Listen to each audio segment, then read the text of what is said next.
Attention Marines, this is General Cordero, Commandant of the SFMC. I'm here to announce that a group of Marines have successfully executed a special operations that brings continuing safety to the Federation and its member planets. Call sign Operation Barnett was just recently completed. I personally want to thank all the Marines and units that participated in this operation. Here now is the declassified footage of Operation Barnett.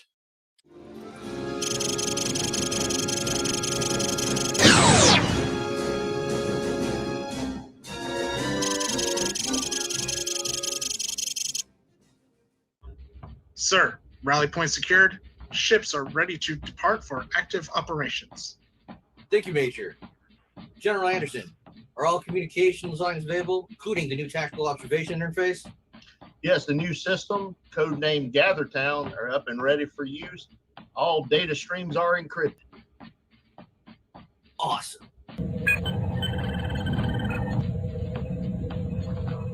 Task Force 1, this is Force Com Actual. Please report in upon arrival of designated rally point.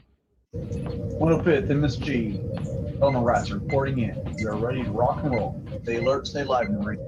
503rd Spartans, come join us in the shade. This is the Triple Nickel Renegades reporting in. All right, we're ready to rock and roll and move. Move, move, move. 301st, Striker Cerberus. We guard the gates. 21st MSG Pythons, ready to strike.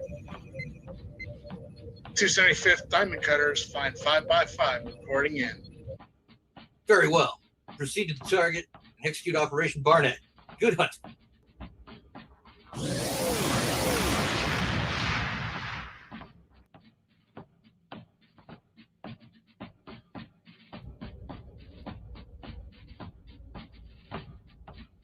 Launch Alert 1 fighters. That's 3 Bigfoot, Omaha 62 for 166 and 3000. Say again for Omaha 62. This is Crimson Leader. Space and air superiority achieved. Thank you, Crimson Leader. Send down Team 1. TY is now in a left-hand turn. Bigfoot copy is in a left-hand turn. That 3 Bigfoot. Go for Factory. That 3 Bigfoot, continue inspect. Factory. That 3 Bigfoot, Omaha 62 for 166 and 3000. Team 1, go, go, go.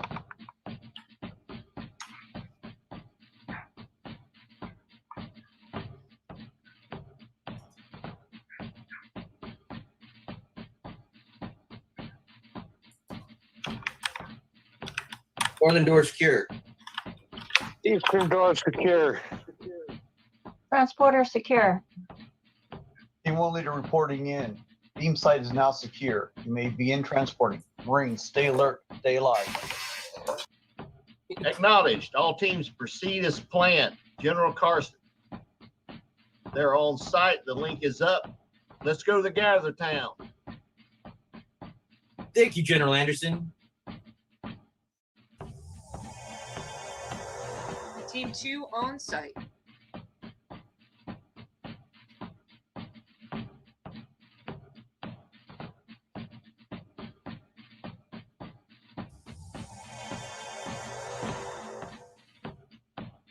Team 3 on site.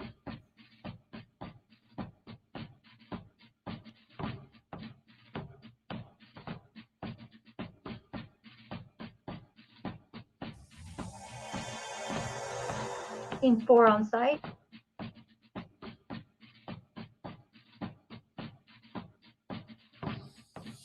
On the west wall, you find meeting rooms.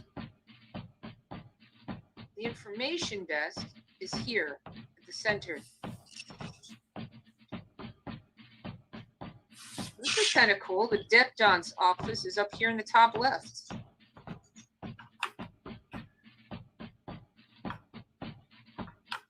And on the northeast corner, Starfleet Academy. And down just below that, various transporter pads to the Presidio, meeting rooms, Marine mess, and you've got the access to the holodeck suites.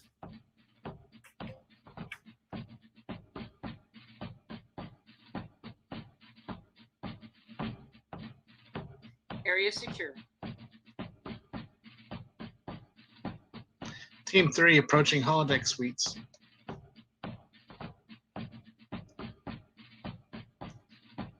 Looks like we have a 10 forward program, a Monastery of the Kai, Janeway Lambda 1, Dixon Hill, Chateau Picard, Chez Sandrine, and Vic Fontaines.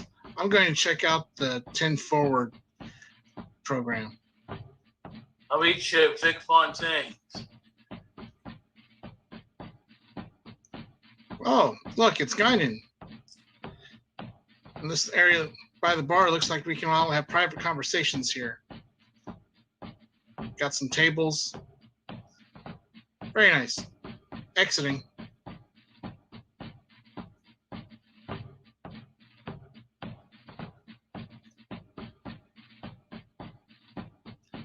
Follow me, I'm the infantry. I wonder who's playing, because it doesn't seem like there ain't anybody here. Oh, there's all kinds of great stuff here. I wonder if anybody can actually hear me. Oh, here's the exit, so let's just do that. I know. Huh, all right. I got bounced back into the room. What do you know? Hey, it looks like they're the offices for the VIC staff back here.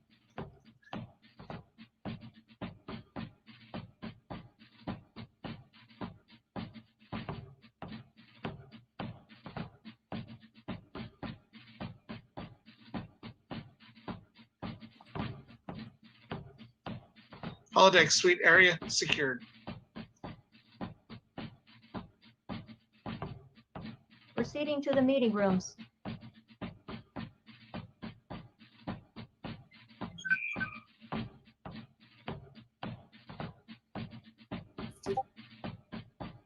Ooh, a dice game. Stop playing games. Oh, Come on.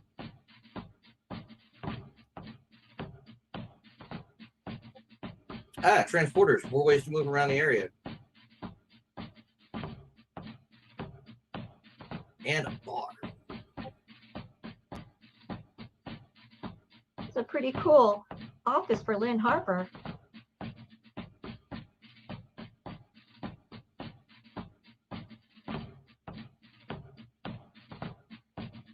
I know if you stand at those podiums, you can address the whole room.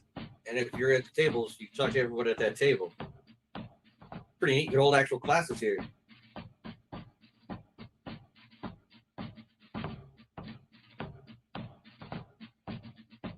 I know the VIC staff actually had meetings down in these southern rooms here to plan the whole event.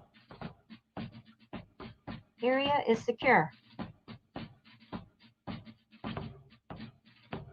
Team 1, let's secure the Starfleet Academy.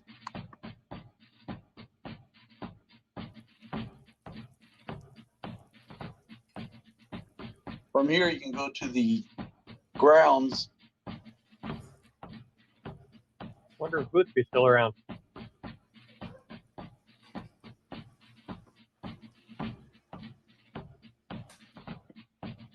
Up here, we can see that there's offices, and each of the groups have their own academies. You can do virtual training in here.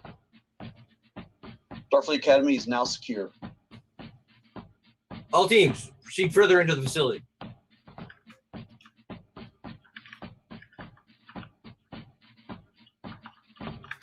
Look, that's where you can see the fan festival.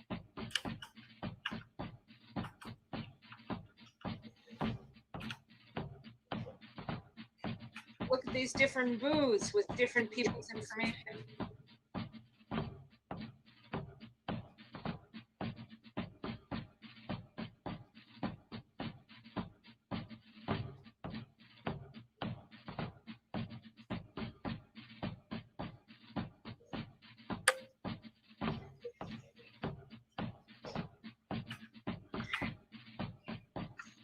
Just Marine mess.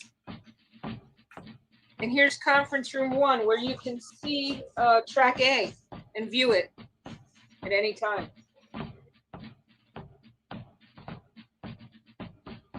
Oh, this is the Quartermaster store. Here you can go to the Quartermaster website and order all your fun Starfleet goods.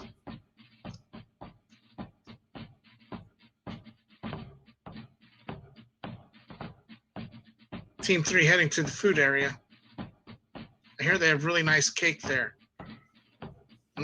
There's the cake. And a little private area as well. I think I'll pass on the cake, thanks.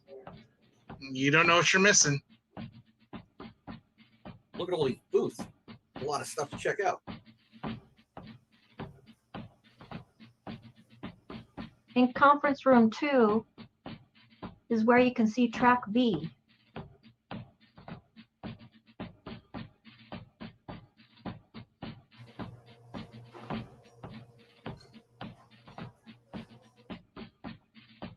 Wow, this is a room hosted by Starfleet Tactical. You can actually play games as you sit down here with fellow members.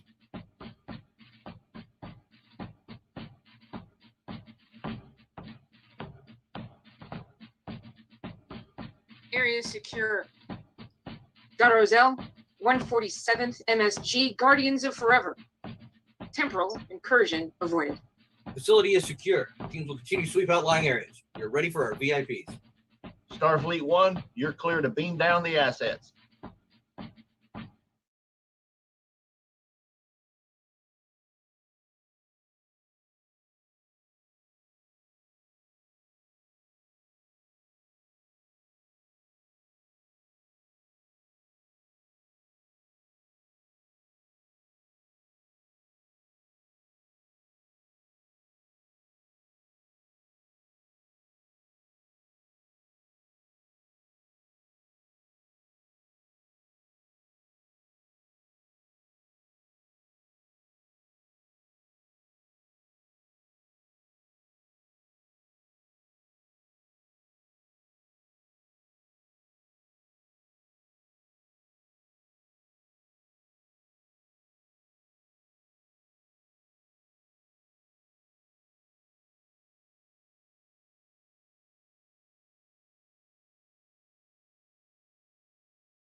Jeremy, please unmute yourself.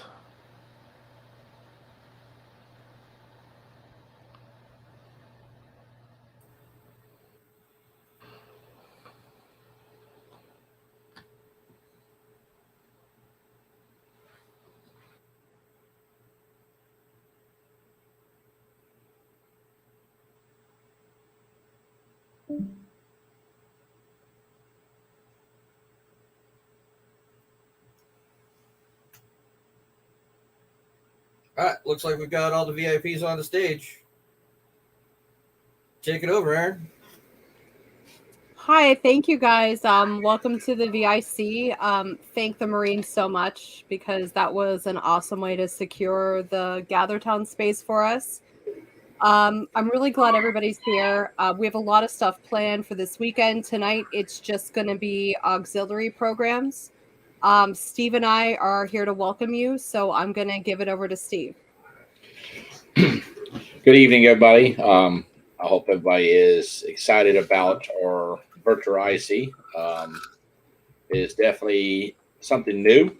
I think I want to publicly thank the VIC staff and all their hard work, and I look forward to see what we all have this weekend. Aaron? Yeah, so tonight we're only doing auxiliary programs. So you'll hear from the Diplomatic Corps, Tactical, Sciences. You just heard from the Marines. Stellar Cartography did an amazing program for us. Starfleet Medical did a nice program for us. So I'm really excited for you guys to see what we have. Tomorrow we have open at noon Eastern time with general session. We have a schedule on our website that can translate that time into your time zone. That way you don't have to try to figure it out. Jeremy, you want to talk about auxiliaries? I would love to talk about auxiliaries. One, thanks for the CS here who thought that the Deputy of Auxiliary Services was a needed thing and pushed for that. And so now this is the coolest thing I get to do with that hat on, is we will be showcasing all of my little boys and girls, which is just going to be awesome. So if we've got my deputy backstage, can we bring him up here to show his face off? Oh, there's Ben. So this is my new deputy of Auxiliary Services, Commander Ben Thomas. Say hello there, sir. Hi, Ben. Good morning. Hello, Ben. Nice to meet you. Hello, how are you? It's like he's down in my area in engineering. Well, I've got to look the part. Works for me. So yeah, Ben's going to be helping me work with and grow some new departments. I mean, we're going to oversee the existing ones, but that's really not the focus, especially for the guys that have been established really, really well. So first announcement, thank you, Operation Barnett. The other General Carson's not here, but I feel confident in saying that you guys are released from your duties. Operation Digital Shield, you are a go. Take care of your patrols as you have been assigned. And what's really cool is that's been two operations that have never been run that way before, out of one of the auxiliary services as a service for a very finite particular mission. And I think that's really kind of cool. And we're going to have more of it. Aaron, are you ready for another announcement?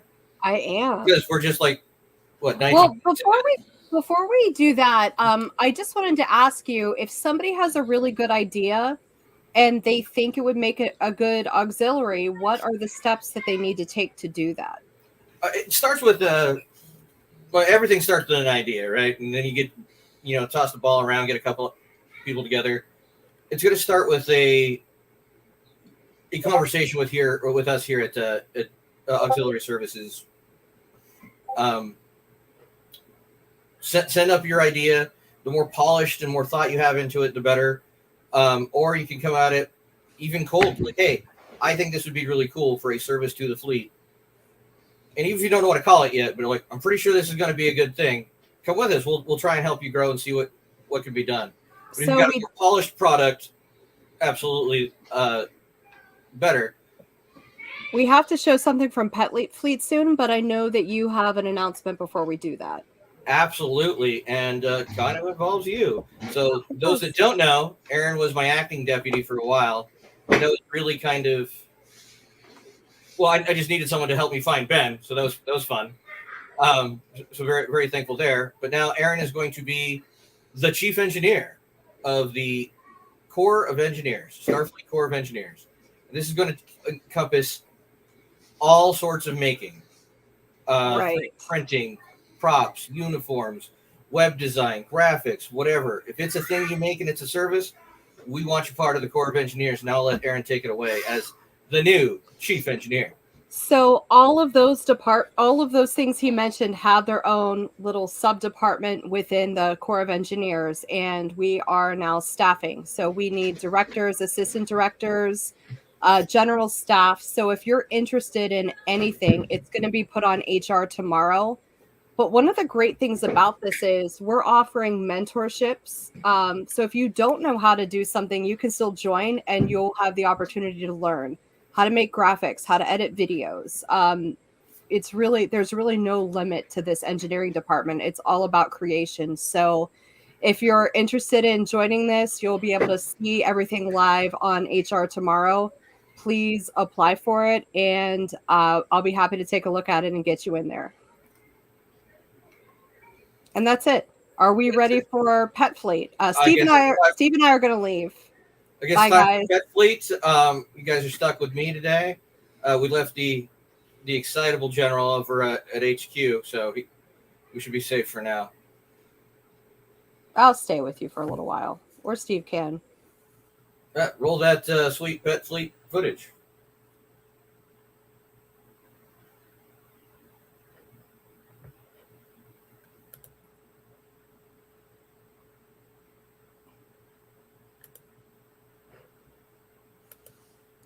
Hello, everyone at Starfleet. It is Emily Coots. I play Commander Kayla Detmer on Star Trek Discovery. Thank you to Lynn for asking me to do this video. I'm so happy to get to give you guys a huge shout out. Your organization sounds so amazing, and I think one of the most beautiful parts of being able to work on a show like Star Trek that has such a history of devoted fandom has been getting to meet and interact with the fans and hearing stories about how the show has affected their lives and have gotten them through a lot of tough times. And so I feel very honored to be able to carry on the legacy of the show, but really what you guys are doing, building community and helping each other is really the true values of Star Trek. So it is you who's carrying on the legacy and carrying the torch and making the world a more beautiful place. So thank you for all the work you do. And I hope to get to meet you all in person someday. Mwah! Live long and prosper, baby.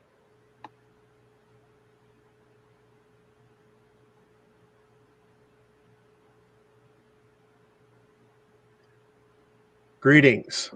I'm S. Christopher Boggs, Judge Advocate General, Starfleet. Hope you enjoy the next item from Starfleet Virtual IC 2022. Let's rock and roll.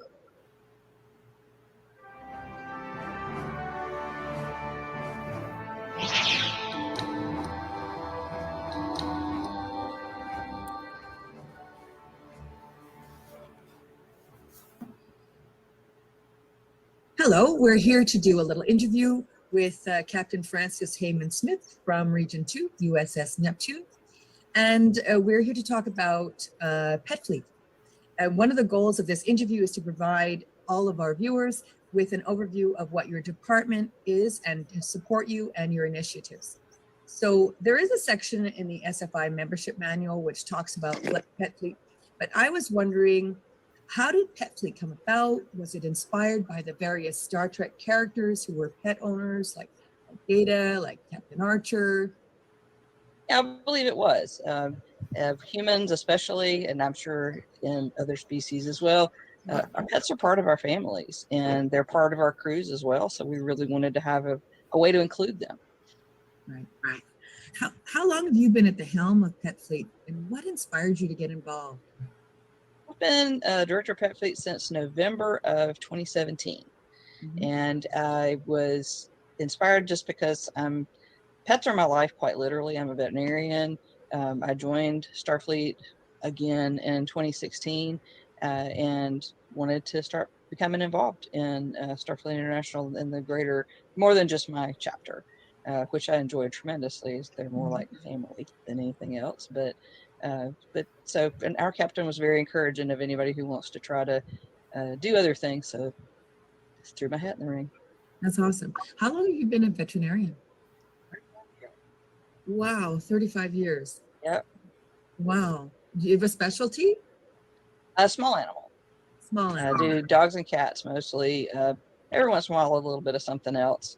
I have done many things over the years. I've done horses, not cattle too much, some zoo animals, the little Hattiesburg Zoo, and it's not. I used to work close to that, and we took care of some of the animals at the Hattiesburg Zoo. I worked on some of the servals and the lemurs. Oh, that's so interesting. And a lion. Wow, that's so interesting. So right now, do you have any idea what the current numbers of Pet Fleet are? Like how many dogs? I do. Hang on just a second. I will give you those specific numbers. As of my last report, and I do have a few that need to be processed at the moment, but as of our last report, there are a total registrations of 536 pets, with 241 pet parents, and that includes 27 stuffed animals, 241 cats, 203 dogs, 9 birds, 2 raccoons, 7 rabbits, 9 lizards, 6 guinea pigs, 2 ferrets, 4 tarantulas, 5 snakes, 4 turtles, 3 fish, 1 hedgehog, 2 horses, 2 gerbils, 2 mini horses, 2 dolphins, and 1 potbelly pig and 1 squirrel. Wow, there you are. That sounds like that's like the whole zoo. Right? Yeah, definitely. That's amazing. And how do people find out about how do they register their pets? Yeah, I didn't know.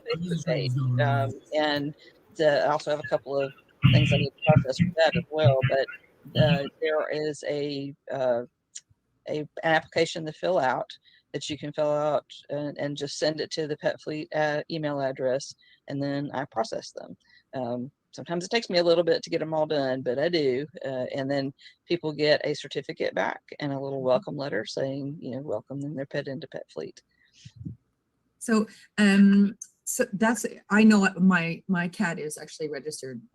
Pet Fleet was a very simple process, and you responded so quickly. So I really also. Yeah. Yes.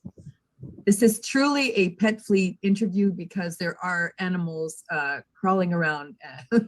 Yes. My cat just left, but yeah, his cat is there, and Randy has his two little dogs there too. So, and I found it really easy on Facebook too to find the form. It's just in the files on the page. I know a lot of people ask, where do you find it? And if you just go to the top where it's got the different pieces to it, and you just pick files, it's in there. Yeah, it's pretty easy to fill out and you got back to me quite quickly with, I think, all of our pets.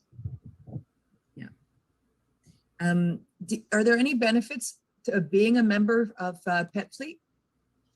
Yeah, it's just for fun mostly. It's nothing official. I think it's one of those unofficial things within Starfleet, because we don't have it's not a part of our database. The database is maintained by the director, so I have all that information, and that's about it's just for fun mostly. But like I said, everybody likes to include their pets when possible. For sure. I think pets are a very important part of everybody's life in that, right? So absolutely, you want them to be part of the club too. Mm-hmm. Absolutely. That's it. Do you have any interesting or funny little Pet Fleet stories? Mostly just in the wide variety of animals that we have. We've got 2 dolphins, and they actually are one of our members is kind of adopted them from a local aquarium to be their mascots for their ship, I think. So I think that's really cool. And I love that we've got a number of people who have stuffed animals. We've got a lot of tribbles. We got quite a few tribbles. And just that everybody's so proud to include their pets. It is But yeah, that's horses. And I've had stories from people who have a couple of horses. That was pretty recent that we had the horses and the mini horses join too. And it's just fun hearing, little things about everybody's pets. Our Pet Fleet Facebook page has lots of stuff that people post pictures of their own pets and just interesting and funny things that they find. But there's lots of pictures of individual people's pets there too. Yes, I- I've I'm seen them. sure. I'm sure we can find some of those pictures and put it right here. Oh yeah. Yeah, That's a right up good in the idea. top is one of my dogs. And some of the pin things are some of my own animals just because, so everybody sees those things first. Now, if I'm a cadet and that I don't have a dog, but maybe I have a stuffed animal, am I allowed to? Absolutely. I am allowed to do Absolutely. that? We have 27 right now. All right. Well, okay. So maybe my Captain Kirk can be a member as well. Absolutely. So I would say that we should put that maybe on our cadet pages that they can register their stuffed animals because some of them are not pets. I think there's a lot that people don't know about Pet Fleet. And as you said, it's kind of the official, unofficial department. So, I think more people need to know more about it. As Lynn just said, that cadets can register their stuffed animals. And if you happen to have a dolphin as a mascot, you can register a dolphin too. Absolutely. Would you speak? I know you're a veterinarian, so the question is for you. Would you speak briefly about the benefits of owning a pet? Oh, there are so many. The companionship is a huge one. And some people who, they don't have anybody else with them, no other family members besides their pets. And that can be the reason that they get up and do, interact with other people, take their dog for a walk. It's really good physically too, if you do take your dog for a walk, which I don't do nearly enough. So then you get the interaction with other people as well. And they can lower your blood pressure. Just in petting a cat, has a lot of just sitting there, lower your blood pressure as long as they're not trying to bite you, of course. But there's a whole lot of benefits to owning a pet. And we're so used to having, many people are so used to having them as part of their lives. It's just, for me, if I didn't have several, it would feel very empty in our house. So I'm sure lots of other people feel the same way. I'm sure they do. We've always had rescue dogs and that in our house, and we had a period of time for a couple of months that we had none, and it was just so quiet and so lonely. It's a little eerie too. Yeah, had to adopt another. He's almost coming up. Maybe not. Well, I currently have 2 dogs and 1 cat, which is probably the least I've had in a long time. I've had way more than that over the years. As many as I won't even tell you. It was a lot. This is Nero's command chair. So this is my home office and where I do Star Trek stuff. And he sits right over my shoulder as if I'm like the helmsman or something, and he's the captain. That's the red chair. He doesn't have a red uniform, but he has a red chair. He's in charge, just so we know. He's in charge. Oh, absolutely. Absolutely. Yeah, I mean, for myself, my daughter has autism and she didn't speak. And so the therapist at the hospital said, get her a dog because she'll communicate with the dog far sooner than she'll communicate with you. And she was absolutely right. The dog taught her so much. The dog was her companion. The dog was her voice. And it was magical to watch her with that dog. That's awesome. Yeah. So I completely understand what it is. So I'm so thankful that you came to speak with us today and that we can share more about Pet Fleet with the fleet. And I just want to make sure that people know how they can get involved. There's information in the interview, but how can they get involved? So you can register your pet, right? All right. And we can also join the Facebook page, right? Correct. Yes. And can anybody post on, once you're a member, can you post on the page? Yes, yes. Once you're a member, and to be a member of the Facebook page, you have to be a current Starfleet member, and we do ask that we have to ask permission to check for your membership is current and what your SEC number is. And I always tell people, if you want to invite somebody to the page, just make sure that they answer the questions, because if they don't answer the questions, they won't get approved. Since we do have, we want to make sure that it is for Starfleet International members. Perfect. Well, I am so pleased that we were able to do this today. Thank you. Do you have anything else to add, Francis? No, I think it's just a wonderful way for us to add pets to the fun that we have. And I know there are some members that include their pets, and they do work with local shelters and things, which I think is awesome to do. I wish lots more people would do that. So any way we can include our pets is a great thing to me, because they are just very, very important. Yeah, I agree. Randy, do you have anything to add? 100%.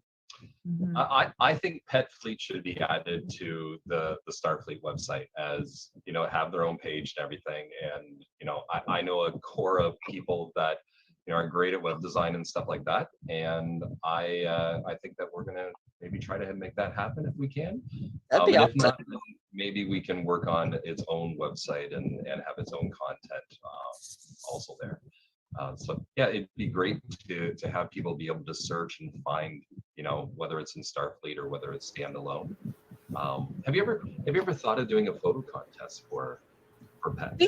We have done that a couple of times, and we sometimes didn't get a great response. I was really surprised. We'd asked for a costume contest, and not very many people responded. So you never know exactly what level people are going to respond on things like that. Yeah. When it's, especially since it's more of it is truly international. I mean, there are people from all over the world on the page. And so, things that are holidays for primarily, America, in the United States, not necessarily, seen in other parts of the world. So sometimes it doesn't translate as well. But yeah, I would love to see us do a few more things like that on the page. So yeah, if we could have a dedicated website or a page off of the Starfleet website, which I think would be ideal. I think that would be best. Yeah, I will definitely need help in that regard, because I can't do this. I know a few people that could probably help you with that. Good. I'm in marketing myself too. So why don't we say this? Why don't we say that we're going to commit to doing a pet photo contest? We'll figure out the details. Maybe it's not maybe it's not a costume one. But let's, if it's okay with you, I'll work with you to make that happen in the near future, and we'll try to be as inclusive as possible. I know the VIC website, we've set up different languages, and we have for visually impaired people, we have larger fonts and more contrasty stuff. So maybe one day there'll be an actual website, whether it's on Starfleet or whether it's standalone. But for now, why don't we work together and have a contest in the near future? That sounds great. That'd Awesome. be great. That sounds super. Well, there we are. We want to give you some visibility, and we're going to help you do that. That sounds great. I appreciate it. Very good. Thank you so much for your time, and thank you for your dedication to this department. We really appreciate it. Thank you. It's a lot of fun. All right. Well, thanks everybody. This is the interview for Pet Fleet. Have a good night.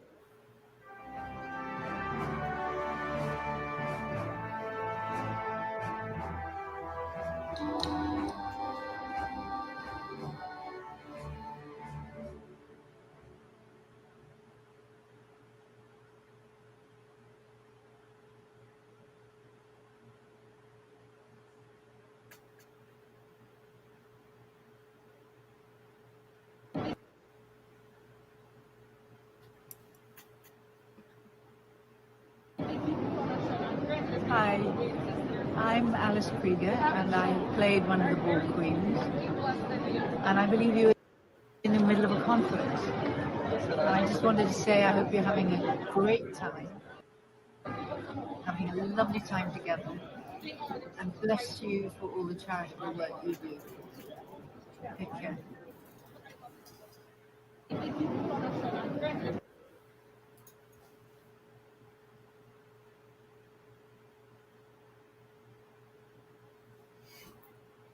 Well, awesome. Now we got to hear from a board queen.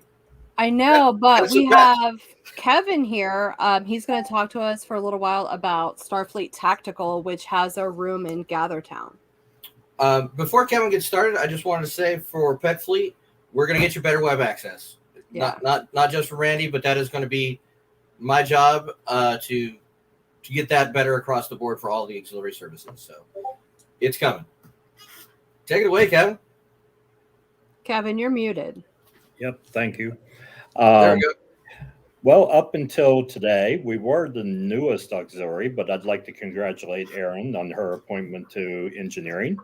I know you'll do great in that, and I'll be in contact with you anyhow because I just got my 3D printer and all that stuff too. So I'm having fun with that. As a matter of fact, I just made these little things. Well, can't really, there you go. These little deltas was what I used for a test print. But anyhow, let's get to tactical. Can we get the video up real quick? Roll that sweet tactical footage.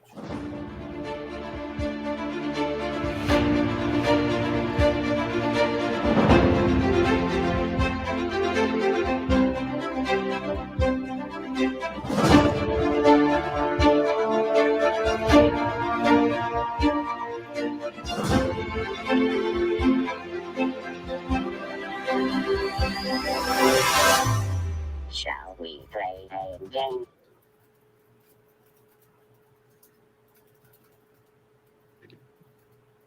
Okay, thank you guys.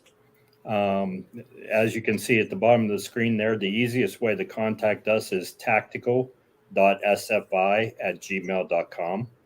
I monitor that to see who's going to be contacting us.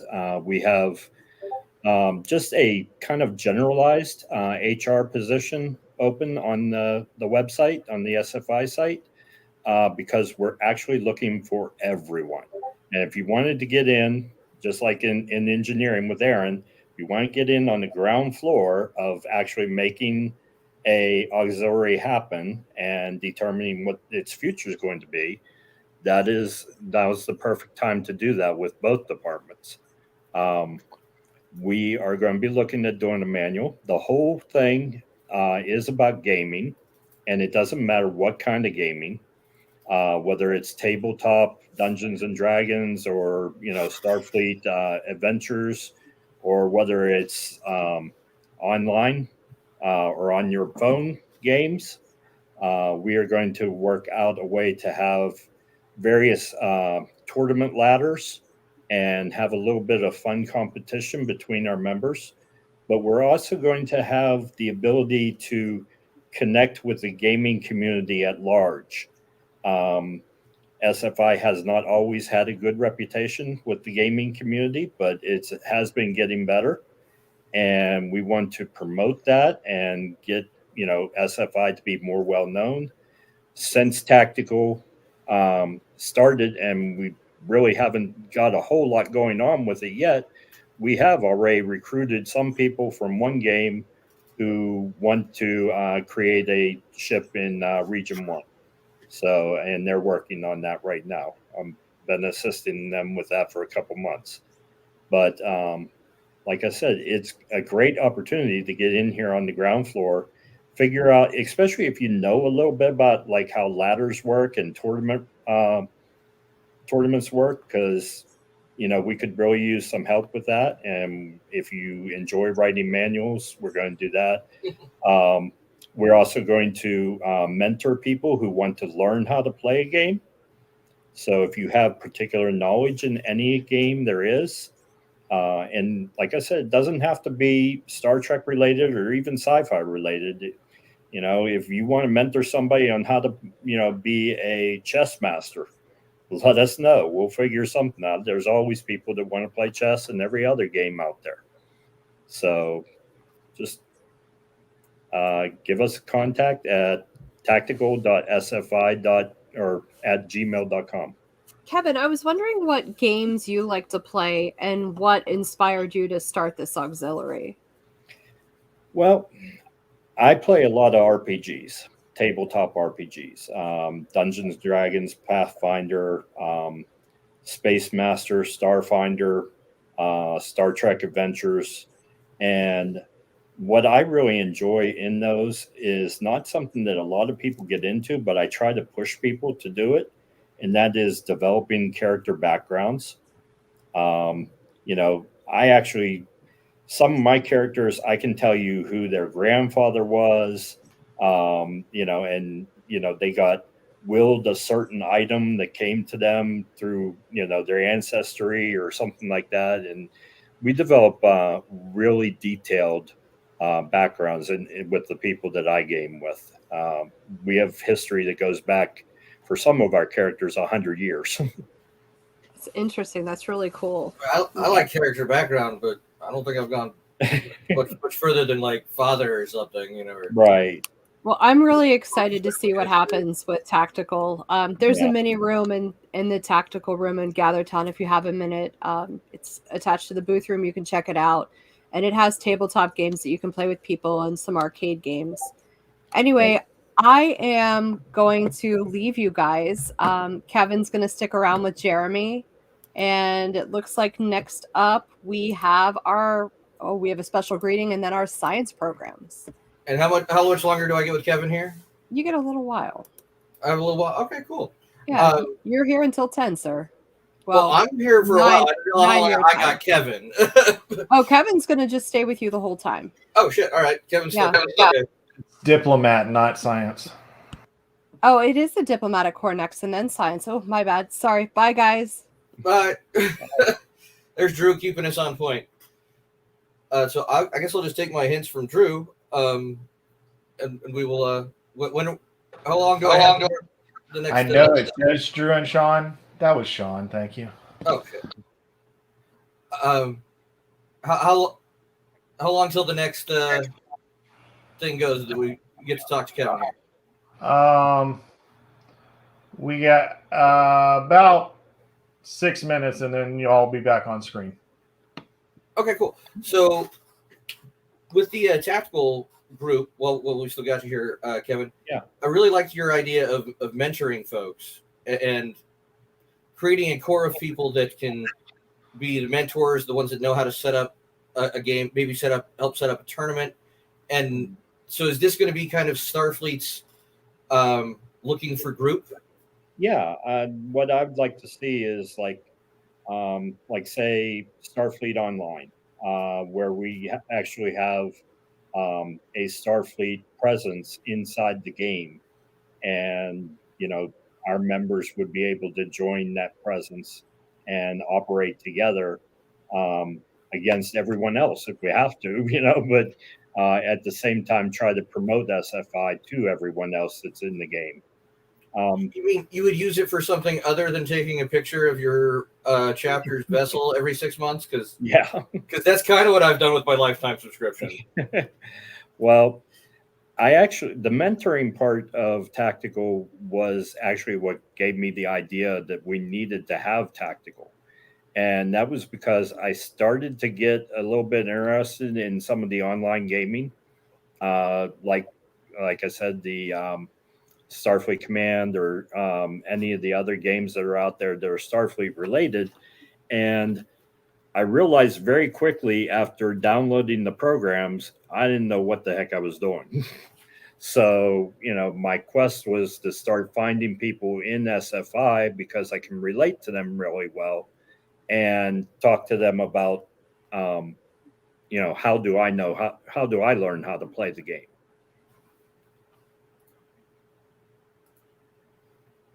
Yeah, I think we've got a video coming up.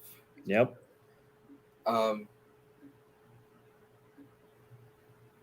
Is it rolling? Is it paused? It's loading. Hi, my name is Rekha Sharma, and you might remember me as Commander Landry in Star Trek Discovery. Just wanted to say hello and send all my love to those of you who are participating in this conference, and live long and prosper. Hi, my name is Rekha Sharma, and you might remember me as Commander Landry.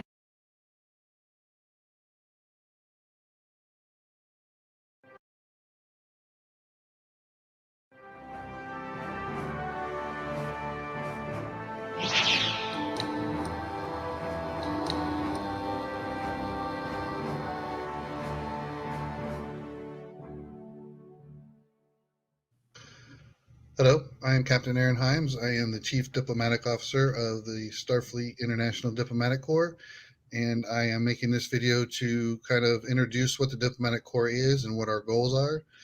The primary mission of the Diplomatic Corps is to establish communications and cooperation with other Star Trek or sci-fi organizations throughout the world. We hope to set up events, coordination, and such to better help expand the understanding of science fiction and Star Trek in general. Some of the benefits that we have come up with is for our international conference, have a diplomatic liaison from these organizations come join us, see what Starfleet International is about, let them talk about what they have for their organization. Another one, as I said, would be cooperation at events and conventions, assist each other in recruiting and representing Star Trek and or sci-fi. Another possibility would be aiding each other in a time of need. If an area is hit with a natural disaster or something, as we do in Starfleet International, we all come together to help our fellow members, and it could be something we could expand to and offer help for those that we have a treaty with. We also are looking at trading news articles, have them submit one for our communique, and we can submit one for theirs that kind of explain our organizations and the things that we've done. A big one for me would be joint charity events, going and doing things such as bake drives or bake sales, anything of that nature to raise money for charities, which we have done in the past. If most of you probably know about the Klingon food drive war we do with CAG.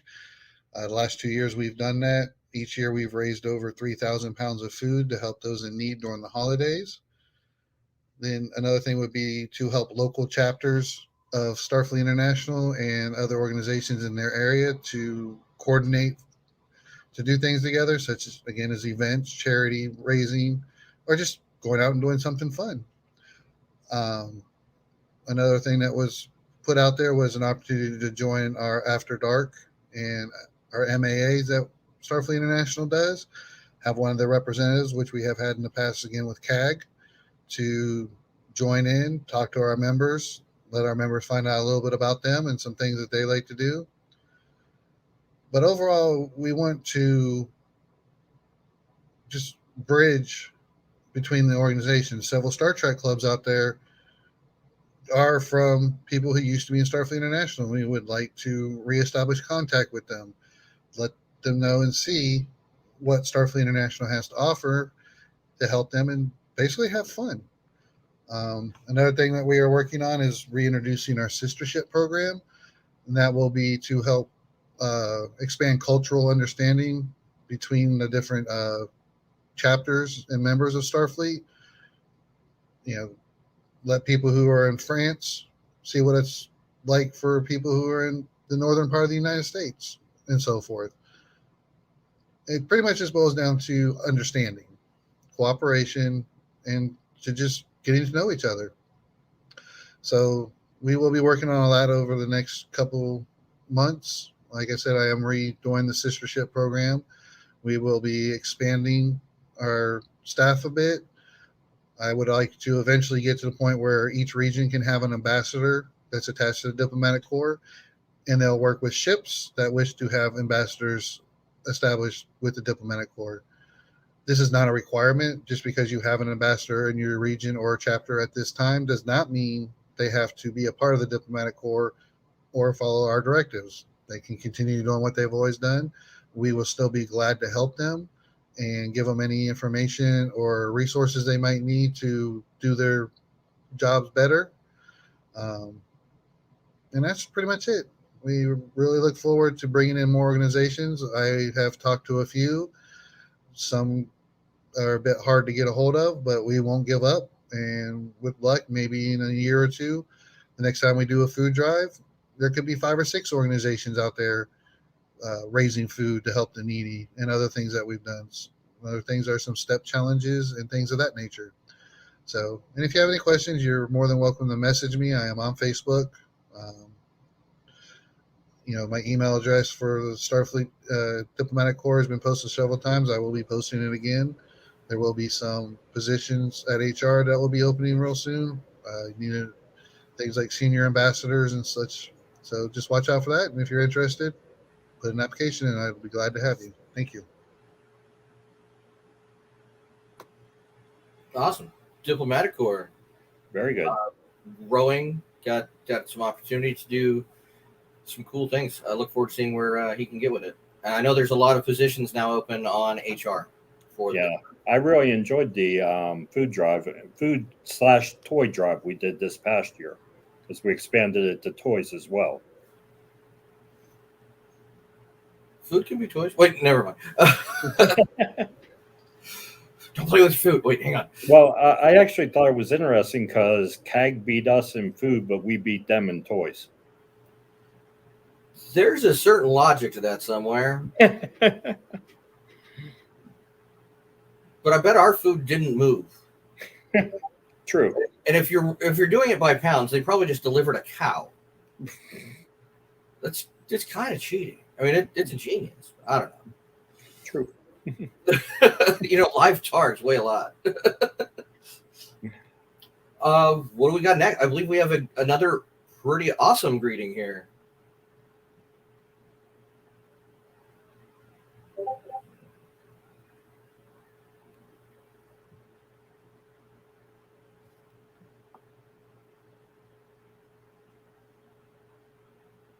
What's up, Starfleet International? This morning's bedhead, live long and prosper.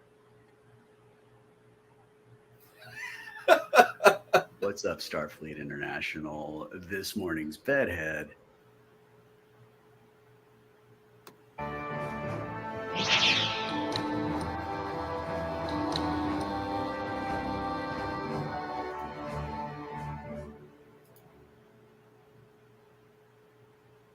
Hello, I'm Richard Heim, with the Director of Starfleet Sciences, and I want to talk to you a little bit about Starfleet Sciences. What we do in Starfleet Sciences is celebrate science as portrayed in Star Trek, since science was a pretty important part of Star Trek, especially in the original series and Next Generation, but also the other incarnations. And we also celebrate the wonder of science. It's a wonderful thing. And also real world science, and also try to have some science education while we're having fun. What we do in Starfleet Sciences is report on science-related activities and also state-of-the-art science news that's developing in the world, the science-related activities in the regions and aboard Starfleet's chapters. We have liaisons in 8 regions, science liaisons in region 1, 2, 7, 8, 9, 11, 13, and 15. And we have a website where we have a lot of information, science resources, as well as reports relating to Starfleet Sciences, and that URL is cyanlyric.com/sfsci/starfleet-sciences.html. We also have a Pinterest board of science-related events by regions, which Starfleet members can post interesting information to. And we also have a Chief Science Officer Handbook. Of course, Chief Science Officers, the departments aboard a chapter, aboard a starship, are things that the people on the ship decide, and the activities that they do is something that the members in a chapter decide. But we have some guidelines and some information that we think would be helpful for Chief Science Officers, so you can access the Chief Science Officer Handbook via the webpage. We also have a stellar cartography department, which focuses a lot on astrophotography. And we have a Science Lab Facebook page where we like to post interesting news events related to science. And Starfleet Sciences has been around since about at least 1998. That's when I became involved with Starfleet Sciences. And I've been in the director's chair since 2001. So we would be happy to have you join Starfleet Sciences, both the organization, but also participate via your region or your chapter. And we'd love to have as many Chief Science Officers participate as possible, and we'd love to have science liaisons in all of the regions. Thank you, and have a great time at the International Conference.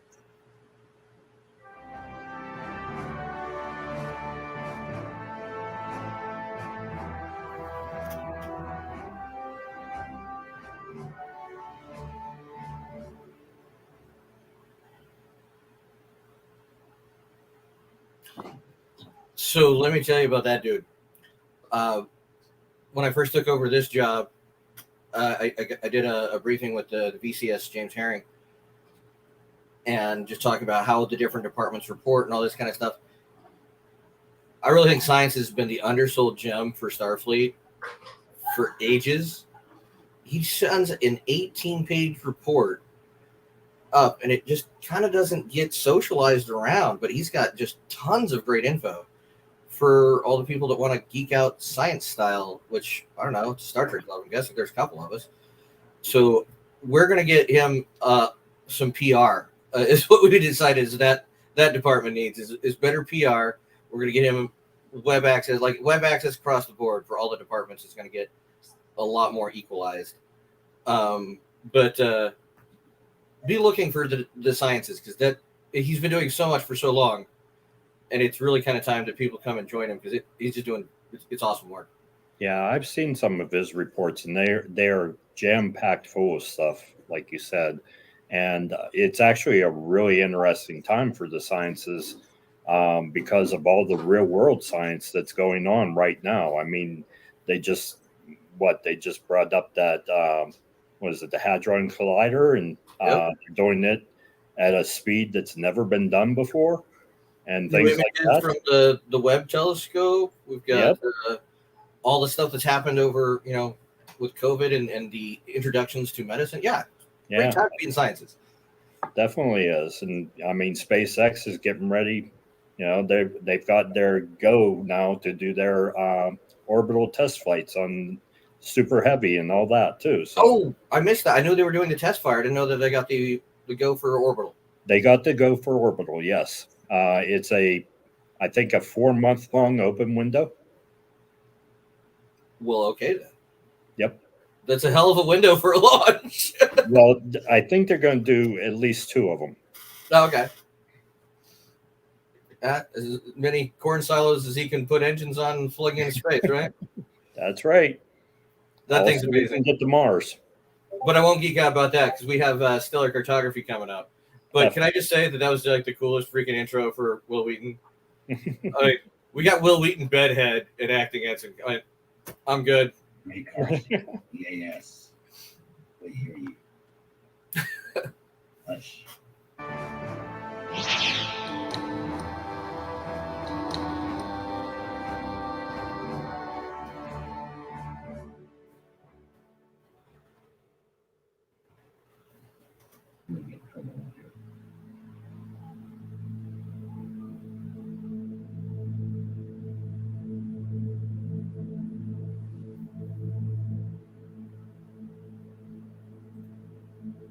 I'm doing a job, man.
Wow, talk about a piece of science or an area of science that's just exploding right now.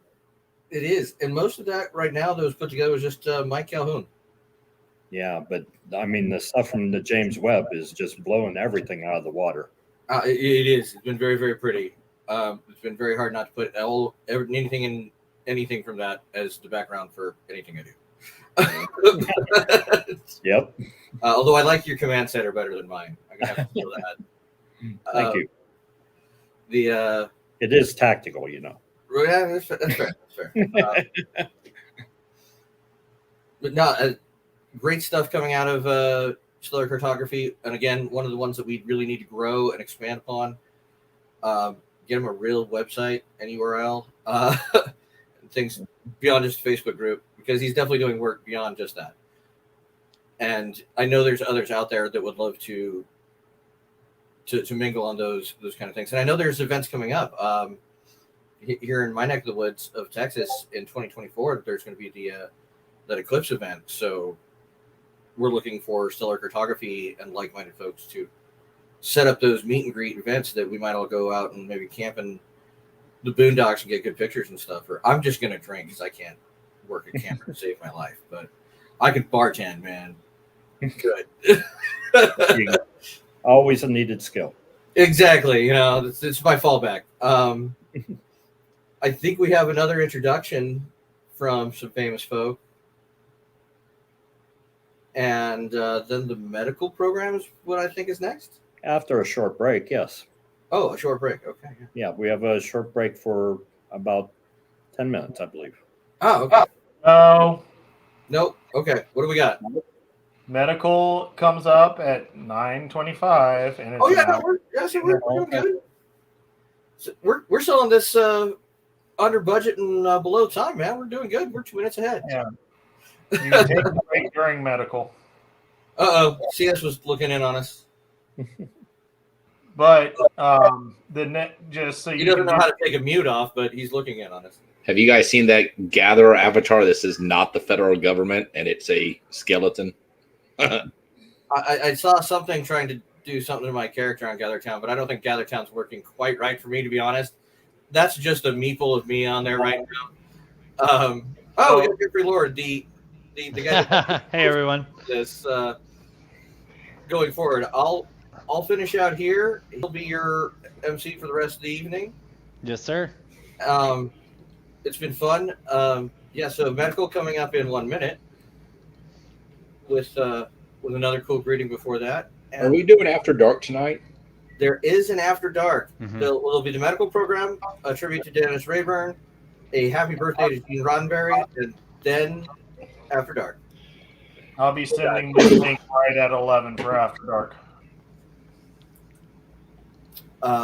It'll be on the same stream.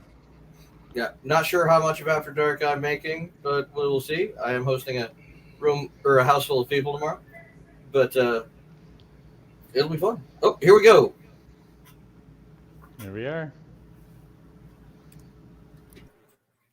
International virtual conference there in August 13th, which happens to be my daddy's birthday, by the way. Anyway, I hope you guys are having a great time. I wish I could be there with you, but as you probably know, we are making more episodes as we speak. I'm probably in space right now, saving someone's life or mental health. Who knows? Anyway, wishing you all the best. Mwah!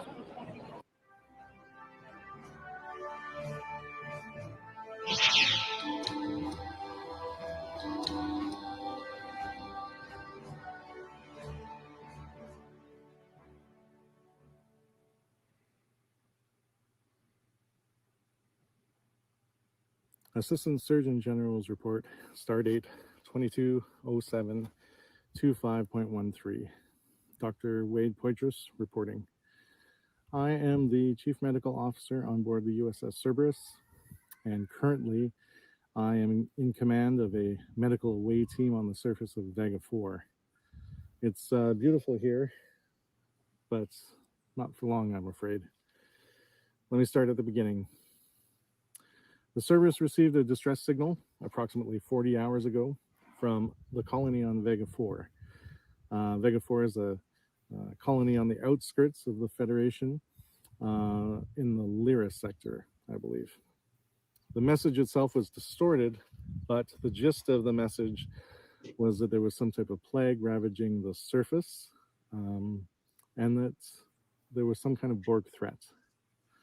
Captain Estelle understandably entered the sector carefully, but long-range scans indicated no Borg activity and no Borg vessels. We entered orbit around Vega 4 while I was preparing our away teams, and upon establishing orbit, we were dispatched to the surface. When we arrived approximately 12 hours ago, my medical team and I entered the main clinic that serves the colonists here. We were told by clinic staff that the chief surgeon had been taken away by zombies or had become a zombie. The reports were confused, but they began to make sense with time. The staff also reported that we were under attack by the Borg, but I assured them that there were no Borg ships in the immediate vicinity, that we'd scanned the area completely, and that we were there to help them and that they were safe. I and my team immediately established a medical command post in the clinic, and my personnel began interviewing patients and staff. The first thing that struck my staff and I were that nearly every patient in the clinic had cybernetic implants of some kind. Some had multiple. And while in and of itself, cybernetic implants are not uncommon in the 24th century, the sheer quantity of them in patients on a colony this size was the first sign of trouble. My patients were in various states of consciousness and all had some version of flu-like symptoms. My staff and I responded as quickly as we deemed was safe. We gathered histories and blood and tissue samples from the patients. There was a lot of confusion.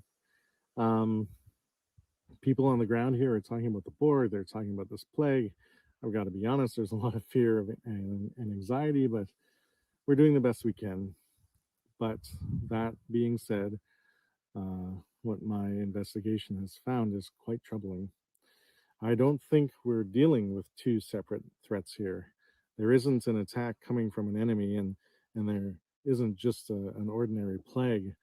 I think that they're one and the same. I think we're dealing with some kind of Borg nanovirus. Now, the timescales may vary a little bit because my information is secondhand, but from what I've gathered, patients initially become symptomatic with signs and symptoms that are not unlike the common influenza virus. Headache, fever, nausea, fatigue, pale, gray, clammy skin, but patients also report that it feels like their skin is crawling. As the symptoms worsen over 48 to 72 hours, small cybernetic-like implants begin to appear either on the surface or subdermally in these patients.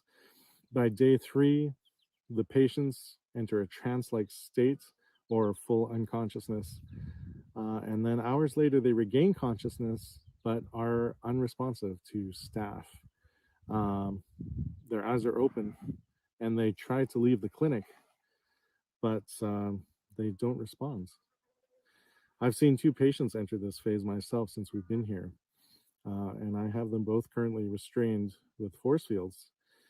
If that isn't troubling enough, upon examining the tissue and blood samples, I haven't been able to identify a normal biological virus or bacteria or fungus that could be causing this problem, but what I have found are nanobots. Nanobots that appear to be mimicking the properties of a virus.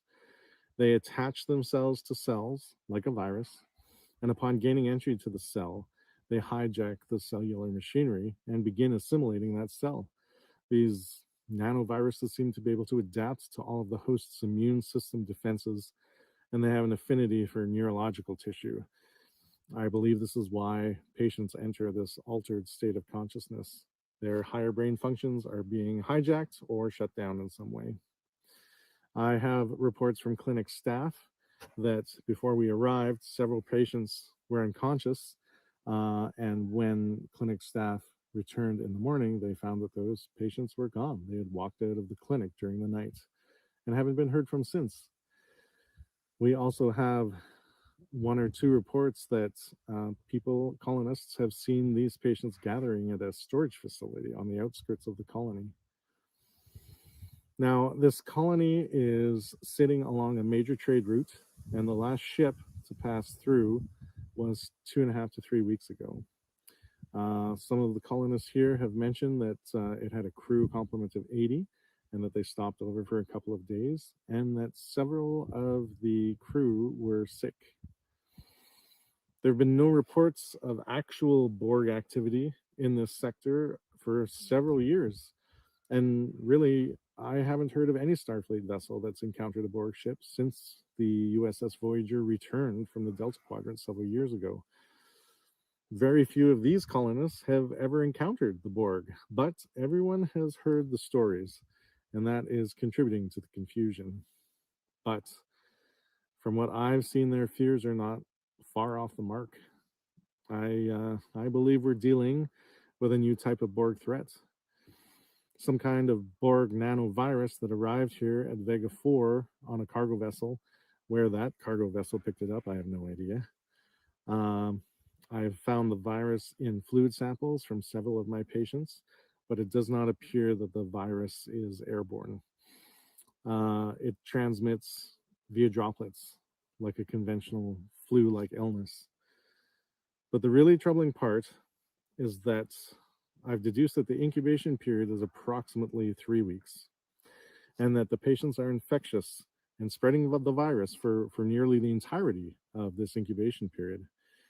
This colony has 1,200 people, and patients with symptoms only started appearing 5 or 6 days ago. There are now 78 people missing. I've got a clinic here with 19 symptomatic patients, 2 of which are restrained, and 11 of which are in altered states of consciousness. I think these patients are being assimilated into some kind of Borg light, and that most of this colony might be infected already. I only have 24 beds in this clinic, and we're going to run out of restraining fields pretty quick if these patients start trying to get up and leave the clinic. I don't know what's happening to the patients once they leave. Are the Borg coming to get them? Is there some way that they're evolving into the more traditional drone that we're familiar with? I have no idea. I'd just be speculating. But what I do know is that we are in real trouble here on Vega 4. If we start having to deal with actual Borg drones on top of the nanovirus that we're battling, then this clinic is going to be fighting a two-front war of assimilation. And I think we'll end up being a fully fledged Borg outpost in a week or two. We definitely need to implement some kind of quarantine, but with a 3-week incubation period and no lead time here, the transient population is likely spreading this nanovirus. It's likely already in transit and off of Vega 4. We need to come up with a plan that is going to deal with this nanovirus when it starts appearing in other Federation colonies or on other Federation planets. In the meantime, my team and I are going to do the best we can here on the surface.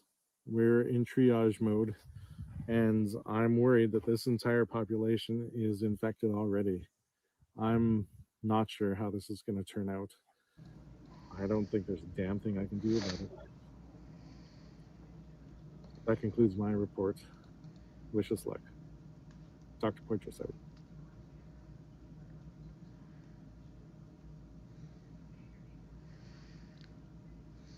Okay. So, have we got an update where we are at the moment in relation to these this virus? Best as I can figure out is that there are quite a few people already falling sick. There are 1,200 people in the colony, and 78 of them have already gone missing. So he's going to run out of beds and force fields very, very quickly. We need to restrain this situation quickly before it expands any further. It's going to be a nightmare. Okay. In relation to biobeds and force fields, do we have any medical ships in the area that can divert, or any Galaxy-class starships that have that amount of beds and mobile force field generators on board? If someone can look to see if we've got any of those in the area, we can ask for those to be diverted. When you say there's 78 missing, as in unaccounted for or presumed dead? Unaccounted for, as far as I'm aware. I'm going to suggest that we get Dr. Poitras to put trackers on some of his infected crew in case they go missing. Then at least we can perhaps track where they're going. Okay. And how are we with tissue samples and making any form of headway towards tackling this and trying to restrict it? We need to get them sent to us at Starfleet Medical ASAP so that we can work on them, figure out how these things are working. I think if we can try and locate or try and see what the nearest starship to the colony is, and see if we can't divert them there to pick up those samples, and certainly try and supply some more mobile force fields. And if need be, maybe they could use one of their cargo bays as an emergency triage room. Dr. Rosen's, Keys and Harper, what sort of ships have you got in your vicinities? You're the guys that are nearest to this outbreak. I'm on the USS Nomad, so we're a sovereign class. We can assist you for sure. I also have a medical shuttle that I could dispatch as well. Excellent. And I'm on the USS Haven, which is actually a medical ship. So we have a lot of the supplies, the availability for beds and whatnot. Okay, great. If we could start making inroads to get those to the colony, the more beds and more mobile force fields we have, the better, really. See if we can't. Probably need to put a call out to the Greater Fleet to see if we can get some others from outside these nearby regions in as well, because we're going to need all we can get. Okay, and how have we worked out if this virus is airborne, or how's it being transmitted? Do we know yet? Seems to be larger droplets, which is, as far as I can tell, very close to being airborne, but at the moment it's larger droplets. So perhaps we should get respiratory precautions in place as well. I don't know whether we get biohazard gear in place. I would probably recommend it on the being cautious. Okay, USS Haven, do you have Class 1 biohazard kit on board? Yes, we do.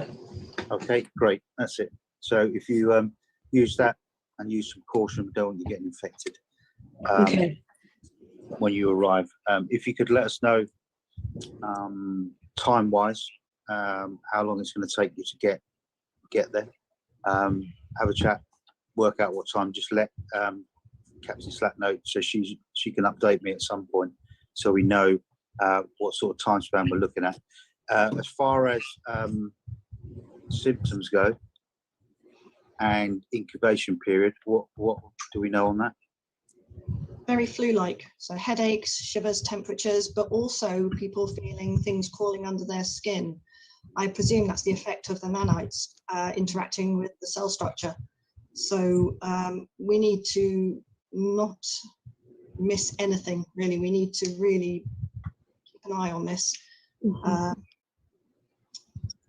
I don't know that we can call this really behaving like a virus. If Dr. Poitras is correct, this is basically a little piece of Borg technology more than a virus.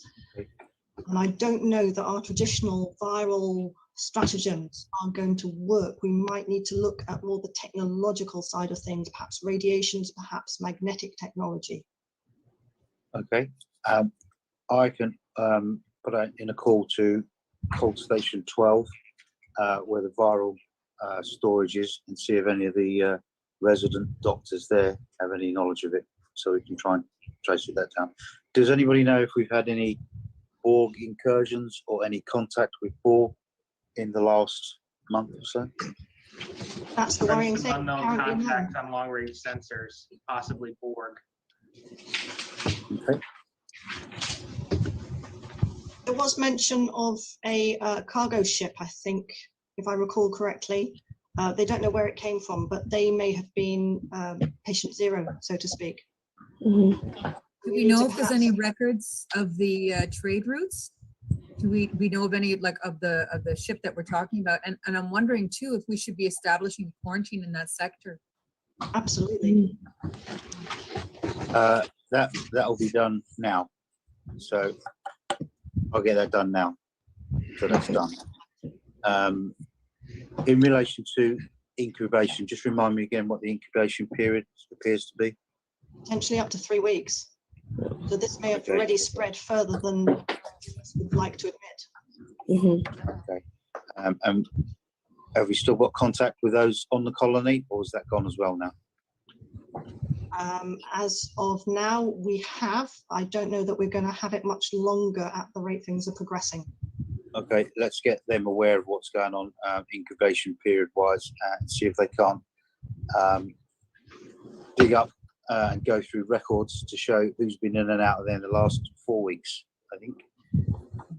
At least then we can try and track down where it's going.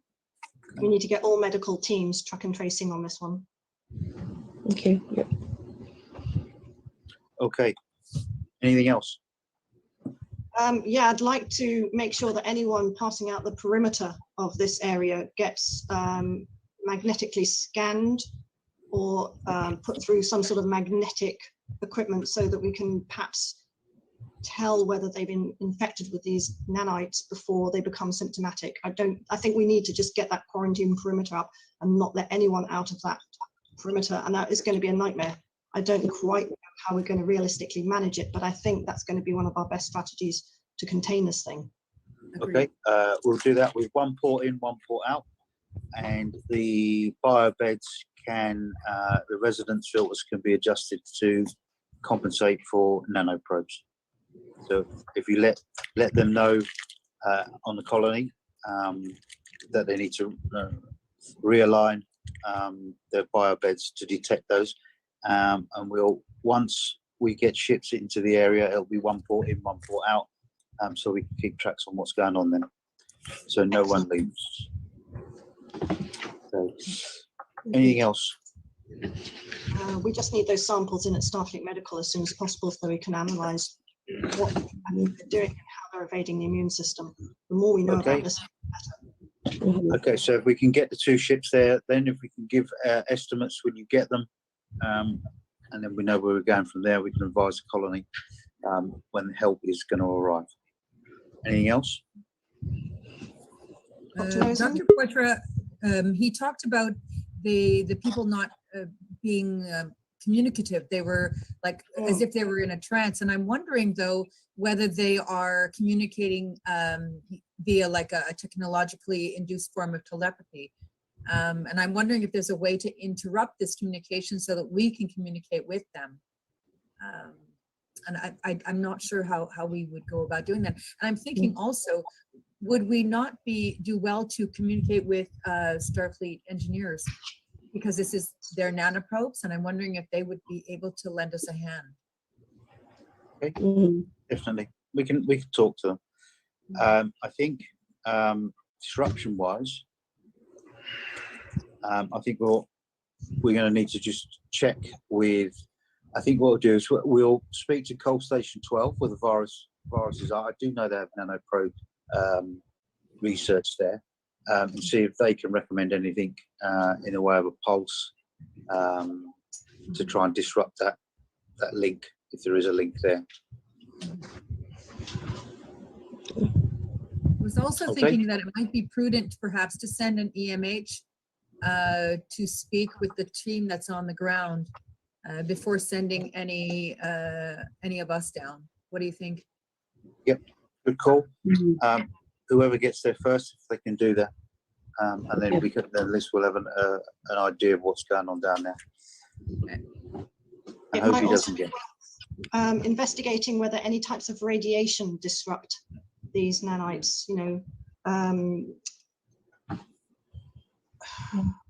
Well, I do know, I was just recently actually reading an article in the Starfleet Journal, and it talked about the Omicron radiation. The only thing is it takes high doses, which could be extremely dangerous for humans. So, there is that, but then we're risking more harm, not knowing exactly what the radiation would cause, if not death. There's also thoron radiation, delta radiation, hyperonic radiation, so those are well worthwhile investigating as well, I think. Okay. If we speak to Coal Station 12, someone can do that. They might be able to give us a little bit more light on which one we need to use if we can. Okay. We set? Done? I think we yeah, have an outbreak on our ship. I just got an alert that there's crew members acting like zombies, trying to get them to sick bay right now. I'm gonna go have to deal with this. Oh, Okay. keep us updated on that. Good luck, All Captain. security teams, report to my location. Frozen out. And Okay. here we go. Okay, I think that about covers most of it. Anybody got anything else before we put plans into place? I think we need to just get moving on this one fast, boss. Good. Yes. Let's do it. Let's go. Okay. Someone, as soon as you arrive, let us know. Let us know what's going on. Yes, and we'll keep an eye on that. Okay. Yes, Thanks very much. Good luck. Thank you. Thank you. Hello, let me introduce myself. I am the Deputy Surgeon General of Starfleet Medical. And I thought I would come on here and say a little bit about what we do in Starfleet Medical and let you know about us. So let's start off with our command structure first. Of course, we all know that we have a Surgeon General who is Fleet Captain Mark Logan, and I am his deputy. We also have a Chief of Operations who is David Yee, and he has a deputy now, Wade Poitras. Now, that's our command structure of Starfleet Medical. Then we have regional ASGs, Assistant Surgeon Generals. So I thought I would just list all of the Surgeon Generals for each of the regions so that you know who to go to should you want any help or further information. So in Region 1, we have Anna Hotaling, and please excuse me if I get any of your names wrong in pronunciation. In Region 2, we have Deborah Keyes. Region 3 is Donna Reitzer-Jarrett. Region 4 is Roberta Adams. Region 5, Hector Gutierrez. Region 7, the ASG is Ariel Vitali and his deputy is Stephen Vetrano. Region 8, Greg Barlow. Region 9 is a difficult one. We recently lost Anne-Laure Perrin, and so we currently have no Region 9 ASG, but we do have a Deputy Assistant Surgeon General, Sylvain Bertrand, and we have a volunteer for Region 9 who is taking all step counts at the moment as a temporary thing. Region 10, we have Wade Poitras. Region 11, we have David Hines, and David Yee is his deputy. Region 12, Laura Felty is the ASG, and Richard Ward is the deputy. Region 13, we have Lynn Harper and Deputy Ed Markham. Region 15, we have Michael Rosen. Region 17, Brett McKiff. Region 19, Felicia Hung. Region 20, Andy Marsden with the deputy of James Goulding. Now, that's the structure for the main Starfleet Medical. We have got the main Starfleet Medical webpage on Facebook, so if you want to join that, please do find us. It should just be listed as Starfleet Medical, you should find it. And then each of the regions have their own regional ASG page. Now, what's the purpose of those? Quite simply, it's so that whilst all the sort of the central information is shared on the main Starfleet Medical page, anything that's a bit more regional, relevant to where you live, would be shared on the regional ASG page. And also any information that's passed down from fleet higher up structures, that announcements like the Solar System Step Count Challenge, and any certificates that people have earned in their region, they might be shared there as well. So it's a good place to go to find those pages as well and join them. Now, we don't just have Assistant Surgeon Generals, we also have leads in the field. They were previously called committee chiefs, but since it's just one person, it's not a committee, we changed that to leads in the field. And we have 4 of these. So we've got Women's Health, who is led by Deborah Keyes, Men's Health, that's led by David Yee, Emergency Preparedness, that's led by Cal Moosmeds Meltos, and Public Health, that's led by Brett McKiff. And they highlight all of those areas within Starfleet Medical, sharing posts about it and giving you guys information that you might find helpful. Now, what else do we do within Starfleet Medical? Of course, hopefully you're all aware by now of our Solar System Step Challenge that's been going on for the whole of this year so far and will continue through to December 2022. So what do you do to get involved in that? Because I'd love to see more of you getting involved. Quite simply, you just take your steps. Now, most people have smart devices such as watches or phones. perhaps you have a pedometer. There's all sorts of things out there, but if you really can't, have a chat with your ASG or even myself to try and see whether we can figure out a way for you to take some other kind of measurement so that you can get involved. I have some people in wheelchairs. I have some people who can't take step counts. I've got one person who can only, his phone or something only does it in miles. We figure out things so that people can get involved. So have a chat with us. And then once you, each challenge month has certain deadlines on it. So it's split into, it depends a little bit on how the weeks fall. There might be 5 weeks or 4 weeks, depending on the month. But generally, on average, there's about 4, and they go through from a Friday through to the following, from a Saturday, sorry, through to the following Friday. But each challenge, as I post them up, have those listed as dates, so you can just reference that. What you then need to do is take your step count for each week and send them to your assistant surgeon general, who will keep the tally for us. And then at the end of the month, they pass them on to me.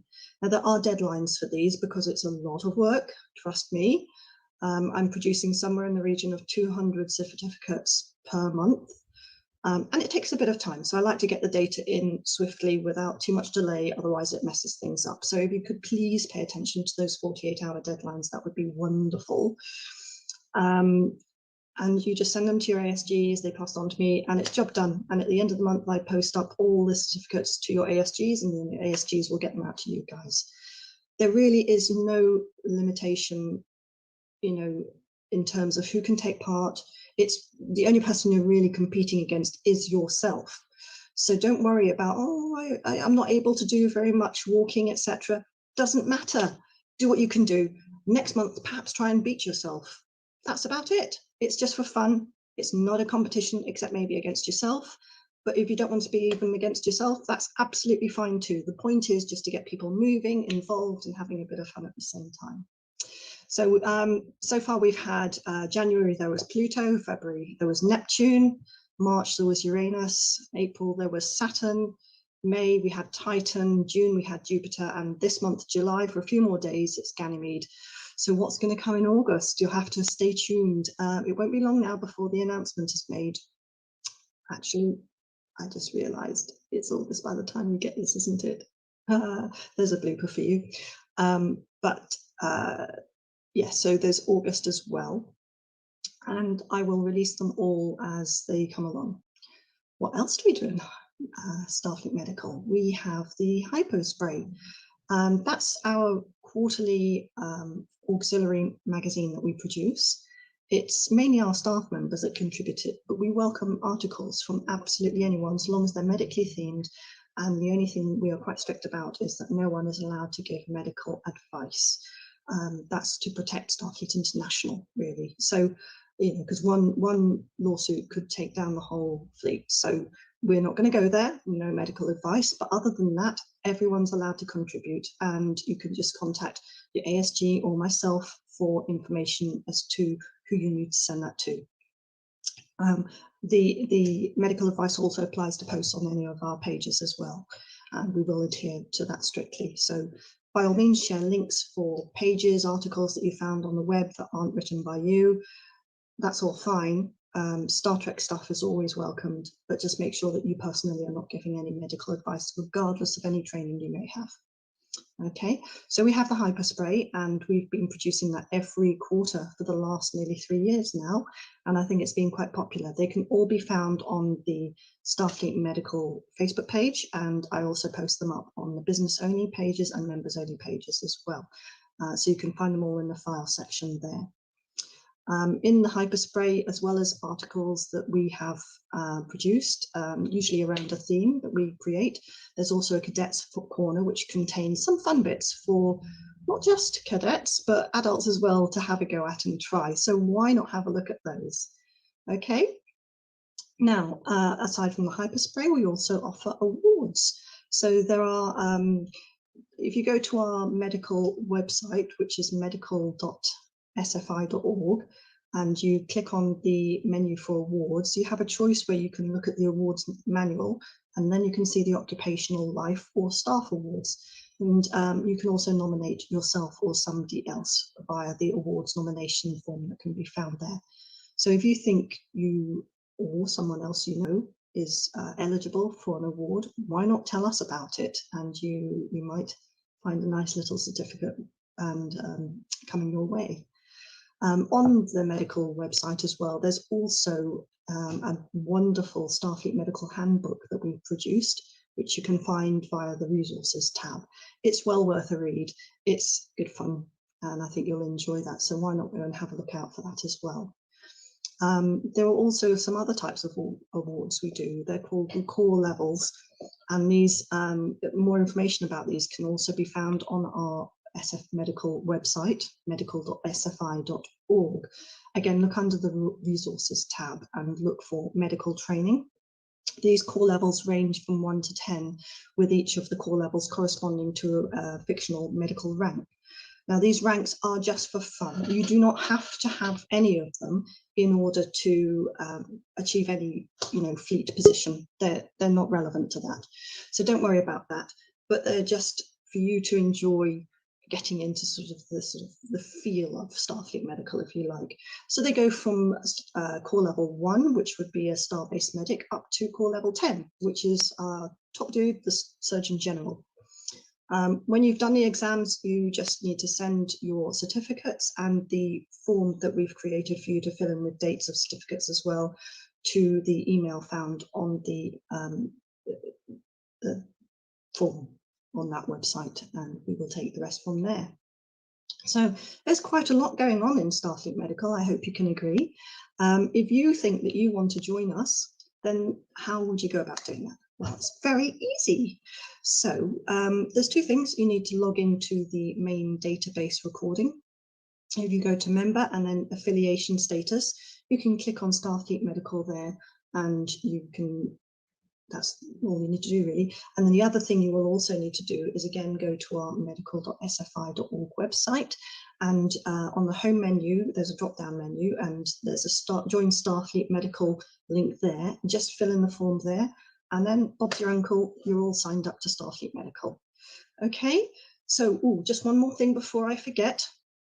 These Starfleet Medical badges, mine's gold because I'm a staff member, but Mark has got silver ones that I think he is still able to sell. So if any of you guys, I'll just zoom in a little bit, want a Starfleet Medical badge, they're pretty cool, just let Mark know, and he will let you know how to go about getting one.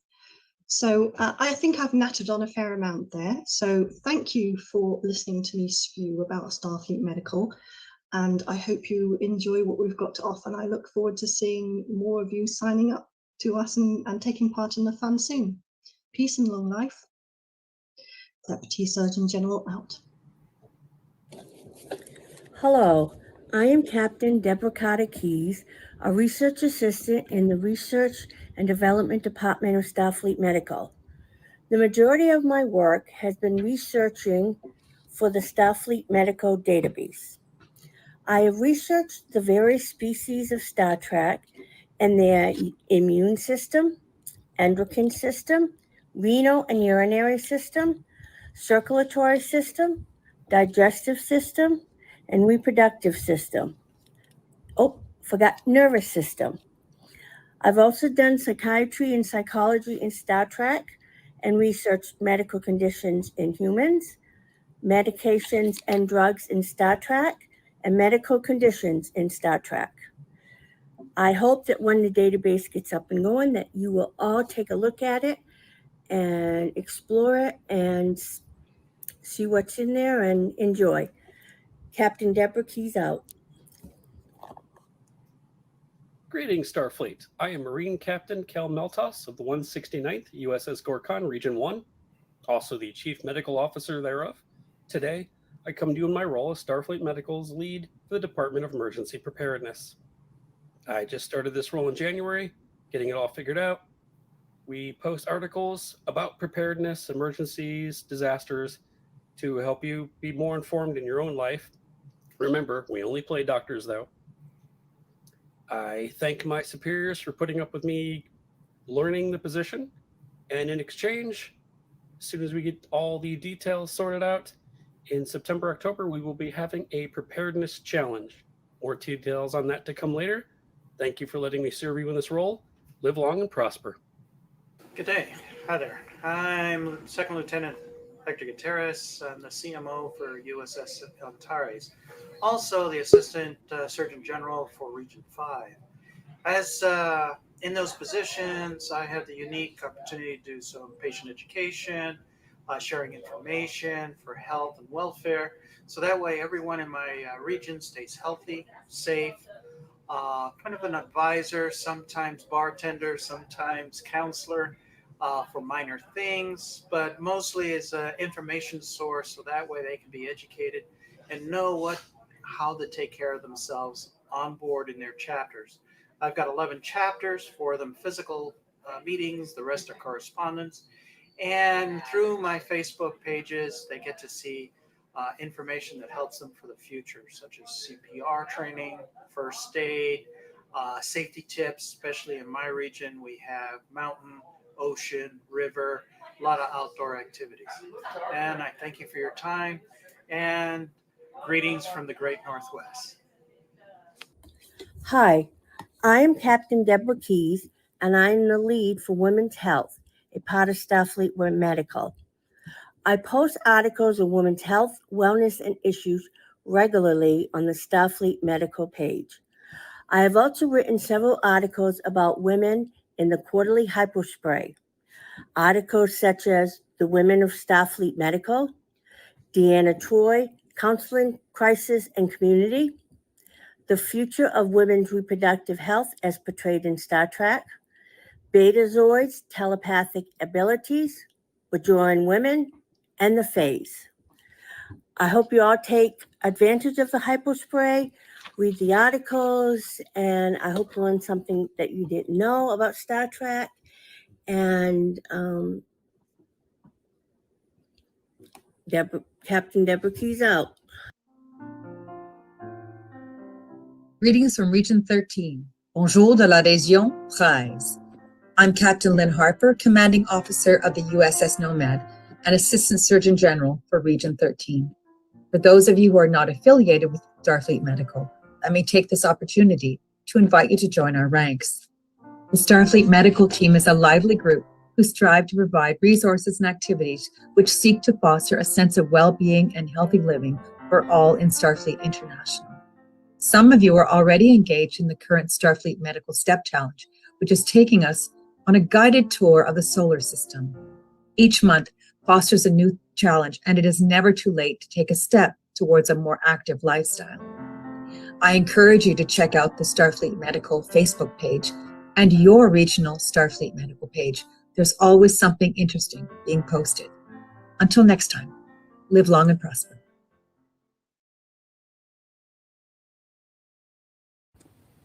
Greetings, Starfleet. I'm Ensign Felicia Hung, Assistant Surgeon General of Region 19 and a medical officer aboard the USS Panda. You may know me from the post from the medical news I post on the from the Starfleet Medical Facebook group, and I'm also in charge of collecting data for the Region 19 Step Challenge. On that note, if there's anyone here who's watching this who's from Region 19, who's in Region 19, please contact me. Thanks. Bye. This is Chief Medical Officer of the USS Haven, Deborah Keys.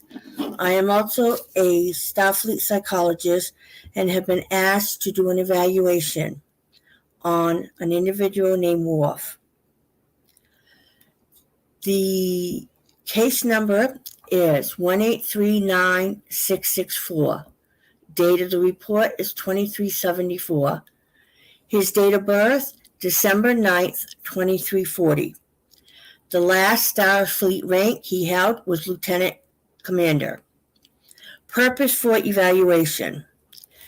This is the first formal psychological evaluation for this 34-year-old Klingon male who has 5 years of formal education at Starfleet Academy and is Lieutenant Commander stationed at Deep Space Nine as Strategic Operational Officer.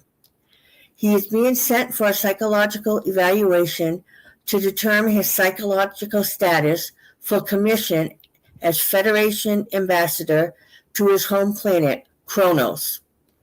The purpose of this current evaluation is to screen for evidence of a psychological disorder and to clarify the nature of any underlying depressive disorder. The assessment procedures were research of the Klingon culture, Myers-Briggs Type Indicator, a personality test, the personality questionnaire, mental status exam, review of prior psychological interviews, review of personnel files, consulted with Dr. Julian Bashir, physician, and consulted with Counselor Deanna Troy, former therapist.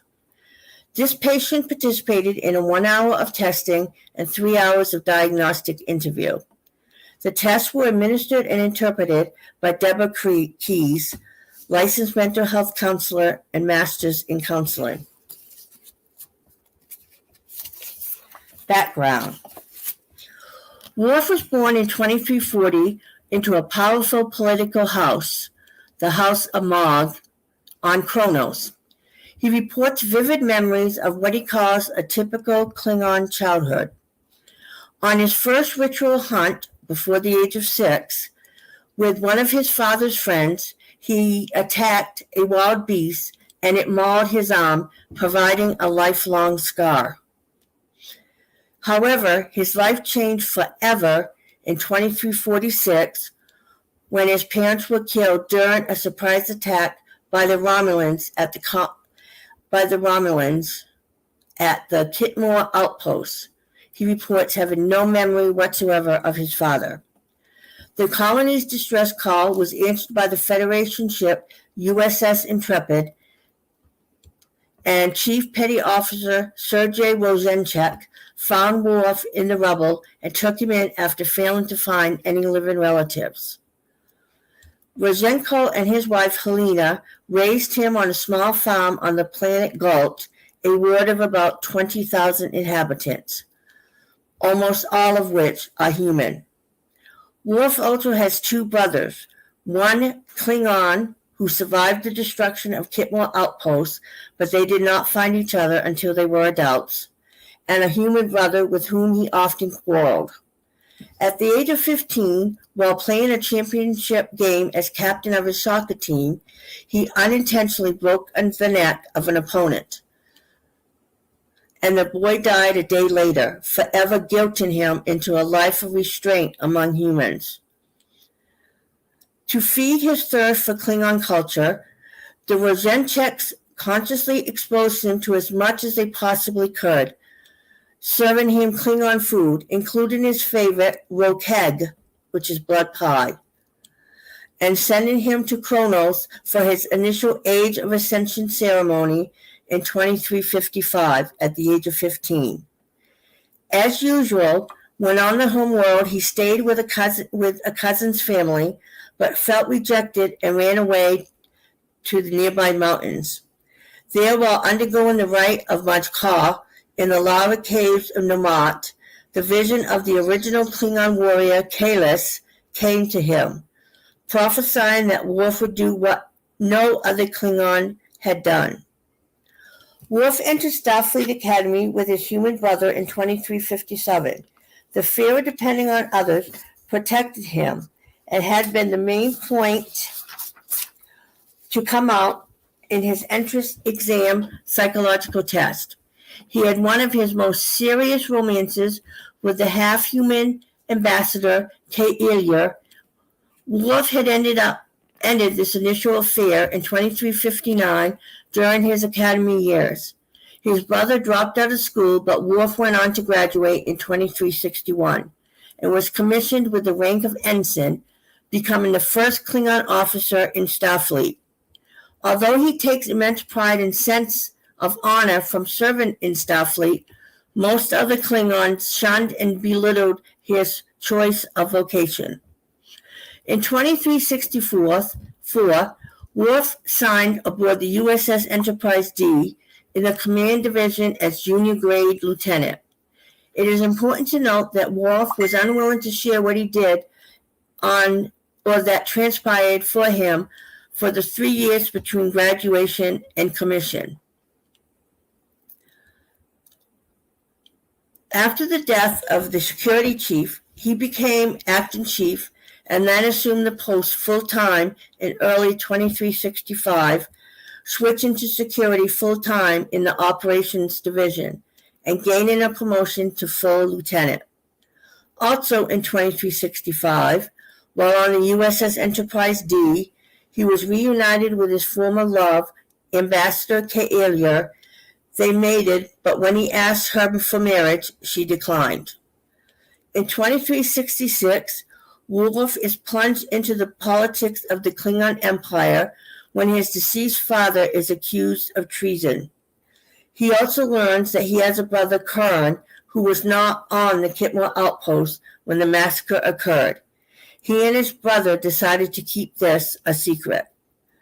Even when the traitor was proven to not be his father, Worf accepted decommission from Klingon society rather than cause an uproar in Empire politics had the truth come out.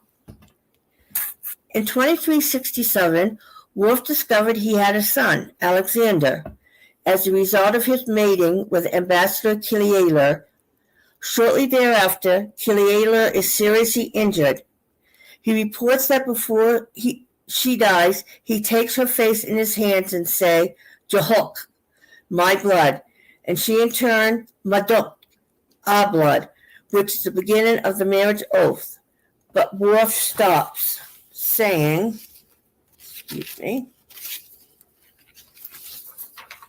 saying that he does not want his humiliation to affect her or Alexander. After her death, Duras, who was the one that had attacked her, causing her death, Worf in turn kills Duras on his own ship. Captain Jean-Luc Picard had a formal report which is in Worf's personnel file.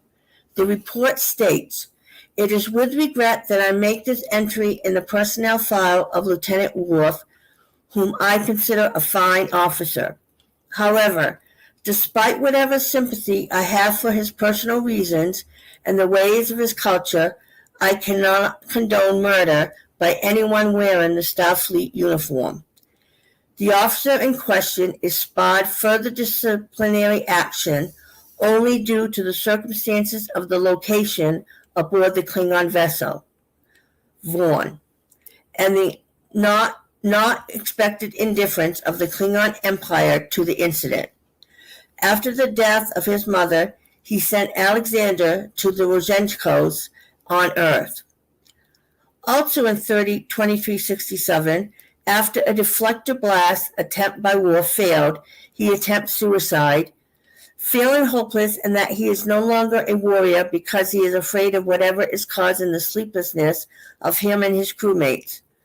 Apparently, Counselor Troy runs into his quarters and manages to convince him to put the knife down, telling him that whatever is tormenting them is just an illusion.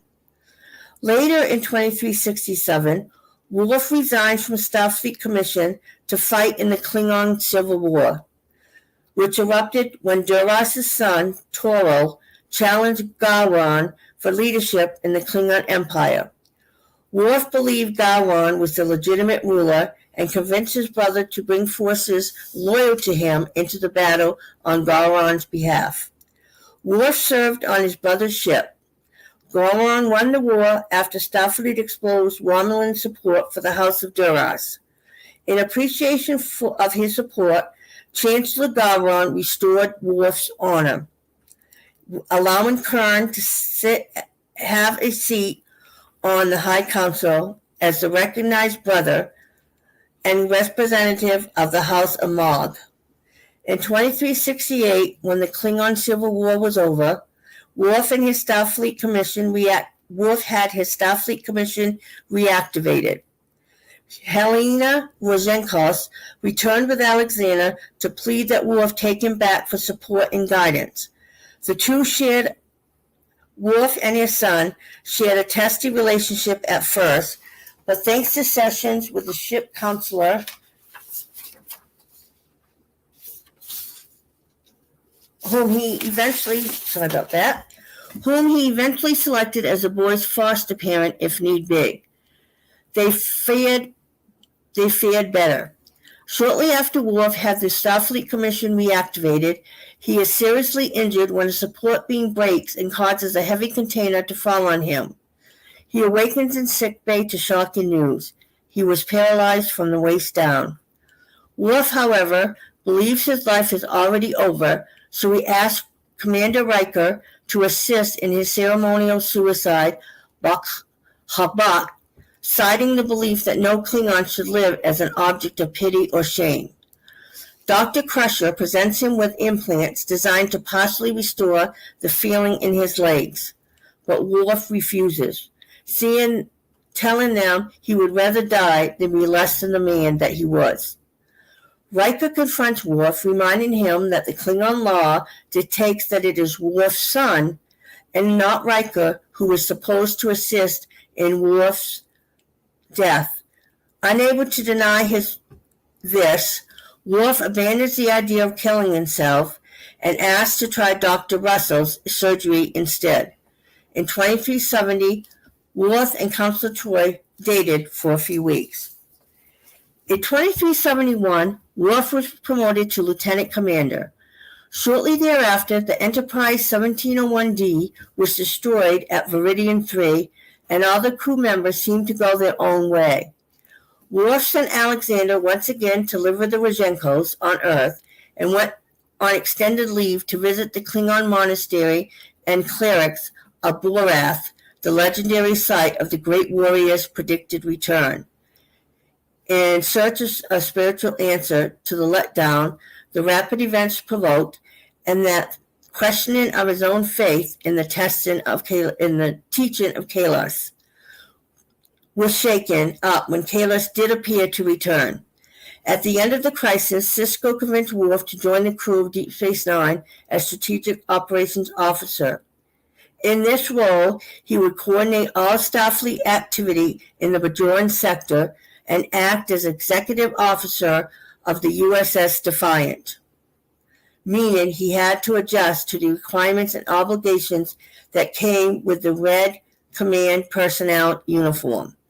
For the first months, Worf had difficulty adjusting to life on the station, unintentionally overstepping his boundaries by acting as he did on the Enterprise, putting him for a while at odds with Chief of Security Odo.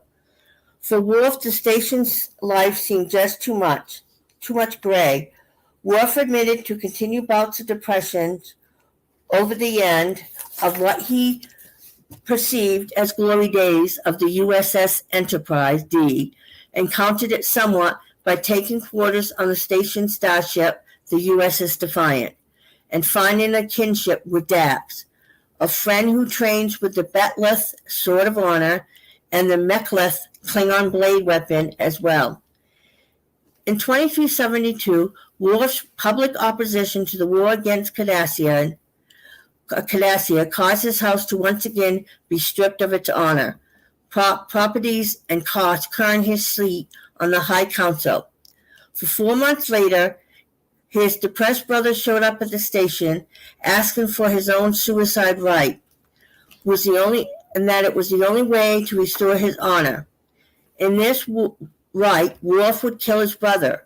Worf failed in the first attempt to perform the ritual, which was interrupted by Dax, and later found he could not bring himself to do so again, as he had taken on a human feature of morality and would consider it murdering his brother.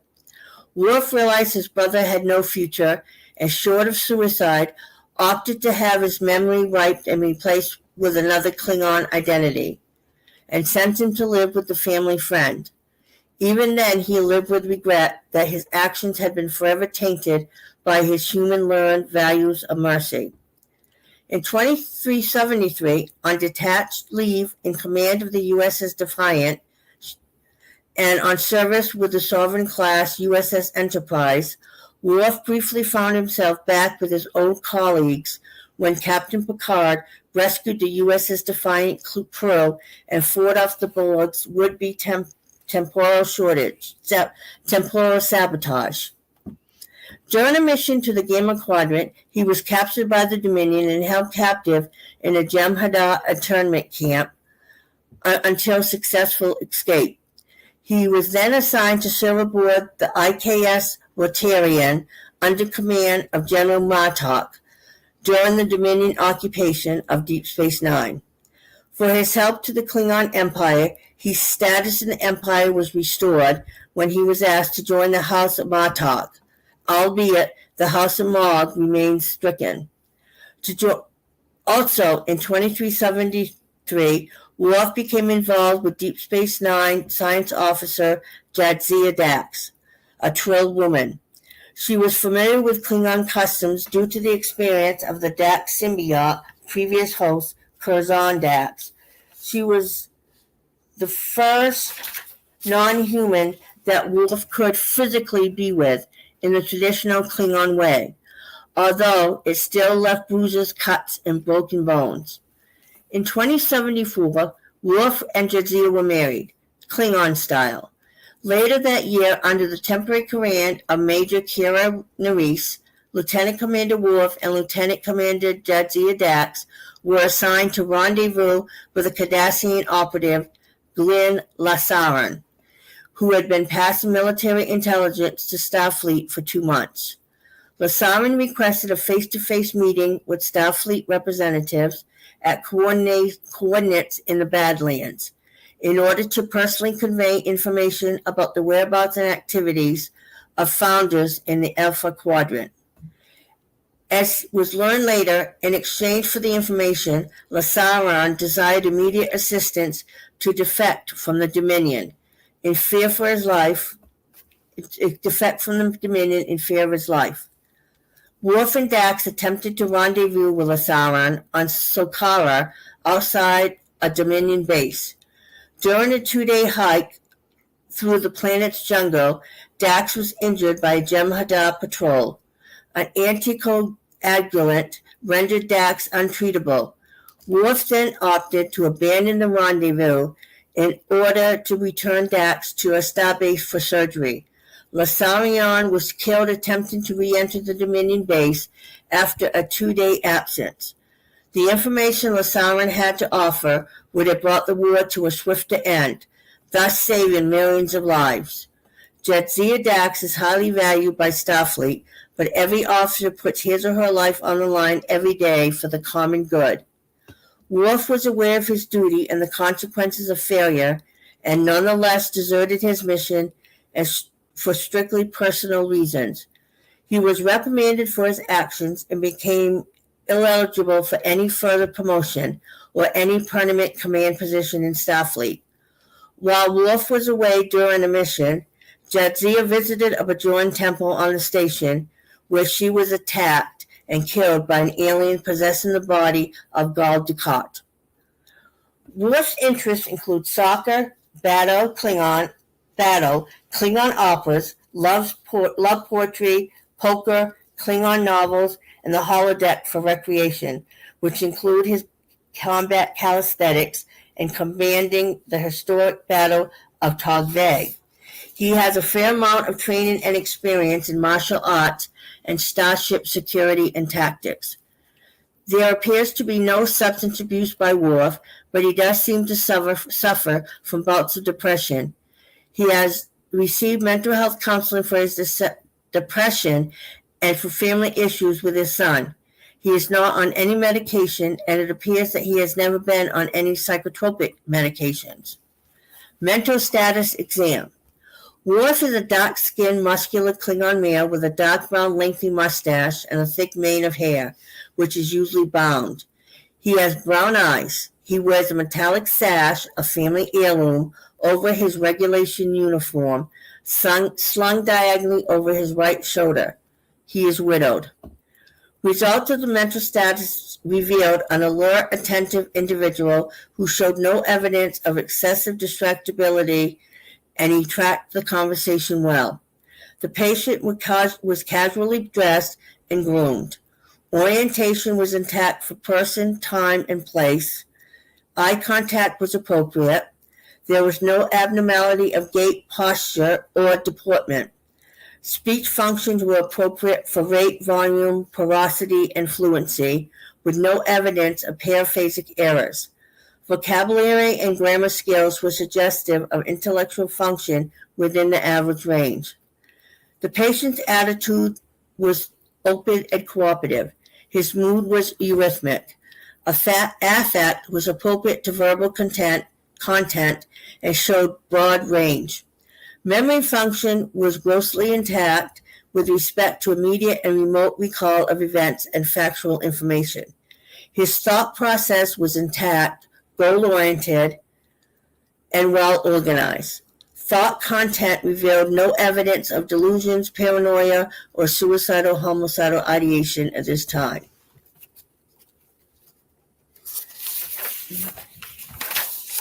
There was no evidence of perceptual disorder. His level of personal insight appeared to be good, as evidenced by his ability to state his current depression and by ability to identify specific stressors. Social judgment appeared to good. Results of the evaluation. The personality questionnaire looks at one's personality as a preference for opposite pairs, similar to the Myers-Briggs. Individuals naturally prefer one overall combination of type differences. The questionnaire shows that Worf's top 5 traits are brave, direct, reserved, self-disciplined, and honorable. The Myers-Briggs Typology Inventory model regards personality type in individuals either born or develop certain preferred ways of thinking and acting. The Myers-Briggs Typology Inventory sorts some of these psychological differences into 4 opposite pairs, with a resultant 16 possible personality types. The 8 traits that an individual may fit into are introverted, extroverted, sensing, intuition, thinking, feeling, and judging, perceiving. The introvert is energized by the inner world of reflection, thoughts, and contemplation. They need space and time alone. The extrovert is energized by interaction with others. They are people of action. Sensing individuals rely heavily on their 5 senses to take in information. They like concrete facts, organization, and structure. Intuitive individuals see the world through intuition. They learn by hunches.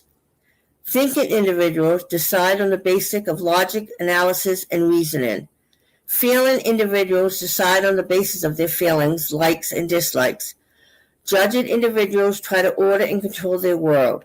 They are decisive, but may be closed-minded and are usually not well organized. Perceiving individuals are spontaneous and do not like to be boxed in by deadlines or plans. With this information in mind, Worf presents as an ISTJ, introvert, sensing, thinking, and judging.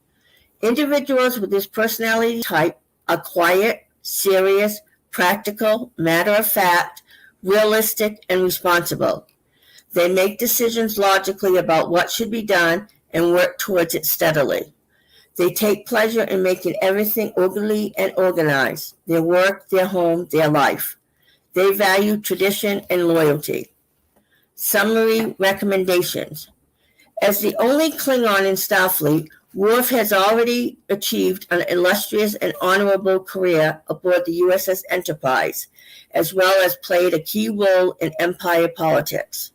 But he keenly feels the effects of an often tragic life caught uniquely between 2 conflicting cultures, immediately evidenced by the tradition Klingon baldricks he wears over his Starfleet uniform. The inner felt conflict stems in part from his perception of honor as taught but not always practiced by his native people, and is complicated by family relationships, which echo his duality of culture in both his personal and public life. He is often a dark, brooding presence.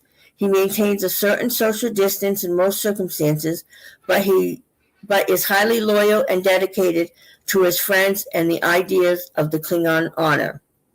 His major challenge seems to be reconciling his violent Klingon heritage, with his adaptive Federation upbringing. Though the Klingons are war species, Worf was raised to be kind and caring. He always feels like an outsider, no matter how many friends he made on the Enterprise. He gets emotional when talking about his birth planet, but usually he maintains the highest level of composure as he feels it's necessary to downplay his aggressive Klingon genes. He presents as depressed, possibly due to the traumatic past and the recent loss of his wife. Worf does not meet the criteria for a depressive disorder, nor for a traumatic disorder, yet these conditions exist. Due to this, he is receiving a diagnosis of other specified depressive disorder, 311, and other specified trauma and stress-related disorder, 309.89.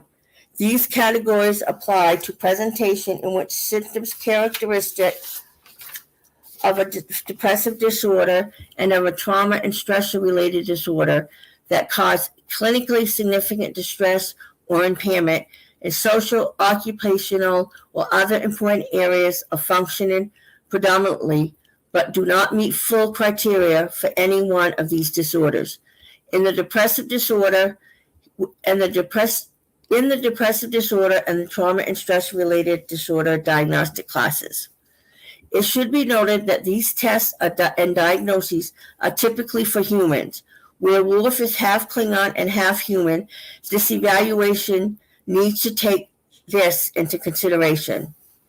It is the recommendation of this evaluator that Worf be allowed to become a Federation ambassador to his home world of Kronos.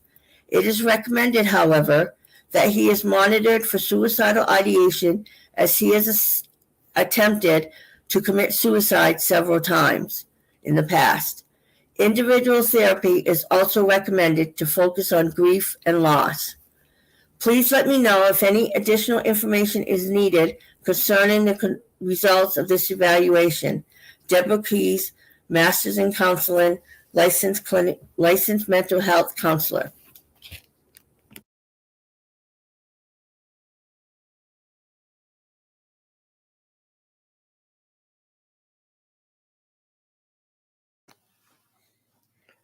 Wow, that's it for medical. I enjoyed some of the fictional stuff there at the beginning. That was really kind of cool. Hopefully we don't have those nanobots coming towards us. Do we still have Jeff here?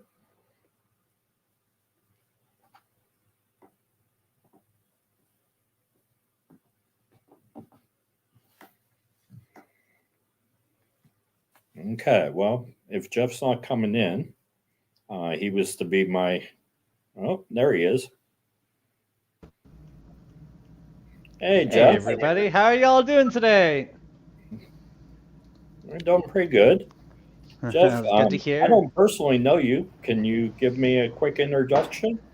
Of course, of course. So my name is Jeffy Lord. I am from Region 3. I am from the USS Crockett. I'm actually the one of the MCs for the virtual conferences weekend and so forth. So we hope everyone out there is having a great time and you guys are doing quite well. How about yourself? How are you doing tonight, Kevin? Oh, I'm doing pretty good. I mean, enjoying the VIC, and I have to give it the VIC staff a huge round of applause because this has been an awesome event so far, and I really enjoyed the production level of it. So. Yeah, Erin, her boyfriend, husband, that amazing, wonderful man has done an outstanding job. I'm simply, I'm still in awe regarding the whole entire event. If you guys haven't gotten a chance, if you're live streaming right now, don't forget to go check out you can go check out the auctions. Make sure you do go on the VIC website page and you can go ahead and check out the bids. You got some really good bids going on right now. In regards of everything, we're just having a good time walking around. Definitely check out all the booths. We have several different kinds. We have Wilson Cruz. You can go check out the USS Sandwich, who was the team who put this all together. I even have my own Pride booth. We have Region 4, Region 3, Region 2. There's all sorts of regions. And hello, Miss Captain Erin. How are you doing tonight, lovely? You looking beautiful as always. Oh, thank you. My goodness, I'm so happy with the turnout we had. We had anywhere between like 60 and 80 people in Gathertown at any point. I just left there and there were like 68, so it's really good. It's going really well so far. I'm getting nothing but compliments, and people are really enjoying the go-karts. I know. I keep putting go-kart stations there as I'm like walking around and realizing I don't have a go-kart and I want one. I'm building the go-kart stations for people. So if you have any suggestions on something I can change in Gathertown for tomorrow, because tomorrow is the big day. That's all like their regular programming. I am more than happy to do it. And speaking of the programming and everything else like that, if anyone does see anything that may be an issue with Gathertown, or it seems that it doesn't belong there, just contact one of the mods. You'll see us with MOD and then dash our name, and we'll be more than happy to go ahead and fix that for you guys. Yeah, there's for a your little entertainment thing where purposes. you can walk up to a mod and like raise your hand, and it'll. I like that. Yeah, I love Yeah. how they in this Gathertown, you can create your own character. You can have your character have if you're handicapped, you can be crazy your own hair, everything. It's wonderful. I love this program. I'm happy we got sponsored. I do. Yeah, we did. Gathertown actually paid for this. It's usually pretty expensive. It's like $5 a person after you go over 25 people. But in exchange for a video testimonial that we'll do after the event on our experience, they gave it to us for free, which was very, very generous. I did shop that around, so that's cool. And I see you're going to be having I love it. It's so much fun. a hangout there in what, 20 minutes? No, we're going to do After Dark in 20 minutes. The hangout, the social hour, is going to be tomorrow at 11 a.m., sir. Oh, okay, that's tomorrow. I'm sorry. Glasses. I'm reading that wrong. Yeah, we're going to do After Dark, which will be fun. Sorry, that Hey, was my. hey, Tom and Drew. That's gonna be a lot of fun. We caught Drew getting dressed. Yeah, Pulling that myself was some all. Voyager here. Putting on the coat. Just the code. But I had to say I'm sorry. I getting put dressed. that wrong. I saw 11 and I thought it was 11 tonight as well, and I apologize for that. It's Yeah. been Gathertown social hour all night, trust me. Like, it's kind of crazy in there. So what do we have coming up tonight? We still have the salute to Dennis Rayburn. Oh, yeah. We have something about Gene Roddenberry. Yeah, so the Gene Roddenberry happy birthday tribute's really interesting because one of the people on the VIC staff was looking for like a tribute that we could do for Gene Roddenberry because his birthday is always very close to the IC. So we kind of shopped it around and looked at some things on YouTube that were out there, and we found a really, really good video that we liked.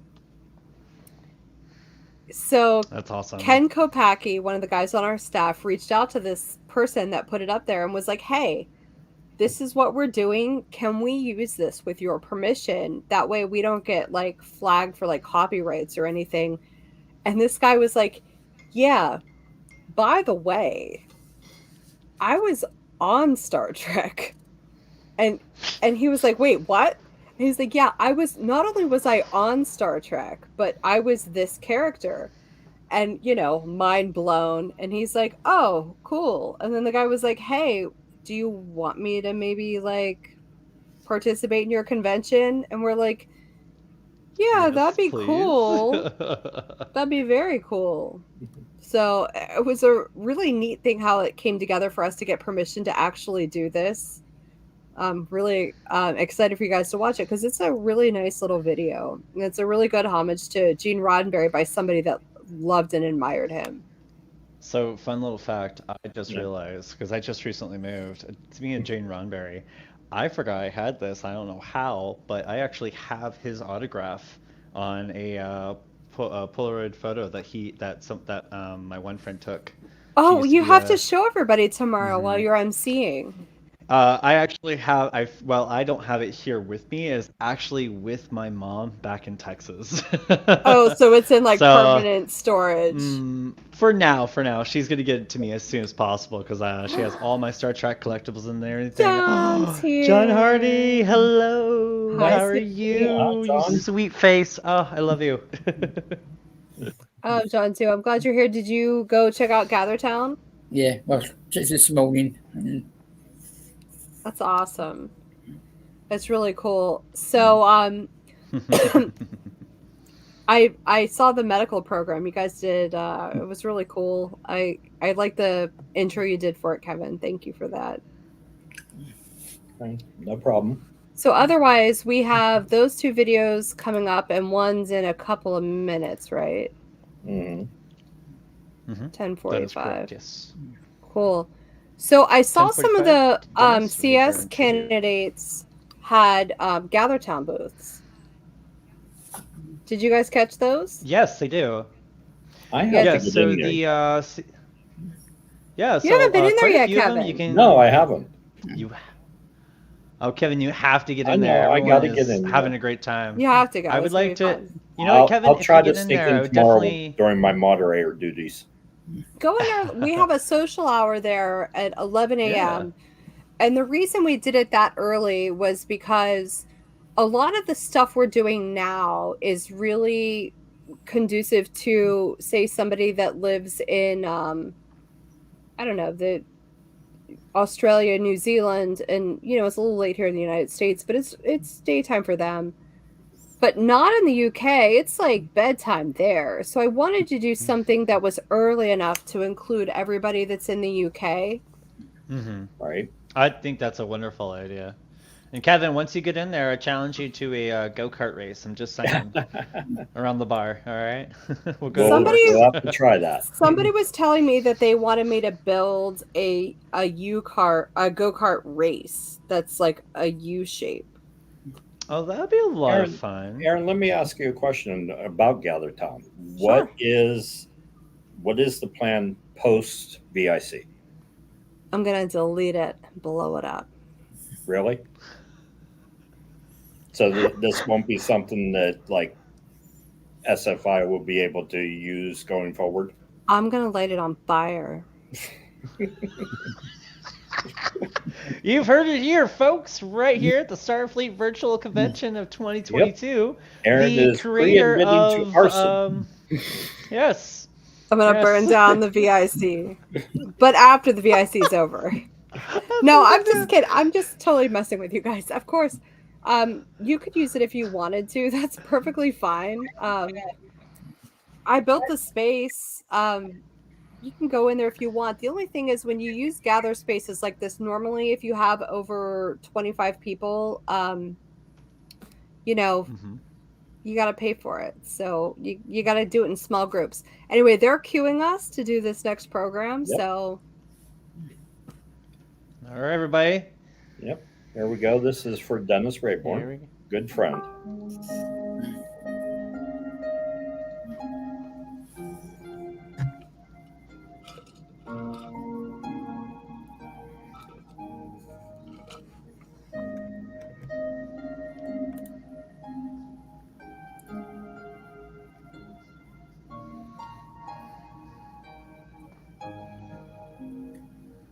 I can remember one of the first few times I met Dennis or ran into him.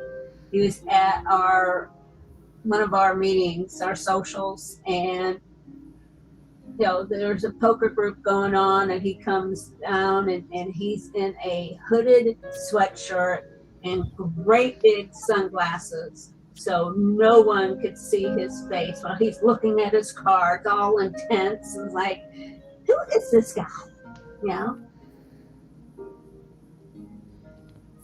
I was a little scared maybe of jumping in and helping with the CQ, but he's always been an encourager on it and has always said, great job. And if I had questions, he goes, what do you think? We'll go with what you do, because I know that you'll do it right. So it was, I got some tough shoes to fill the next couple months, but he's always been an encourager. That's what I see him as. I'm going to miss Dennis. His talks, him calling me up and saying, "Hey, boss," and all that. He was a true friend, not just to myself, but to all the fleet. And I, for one, already miss him. There isn't a lot to say except keep the course steady and true as you have gone into the final frontier.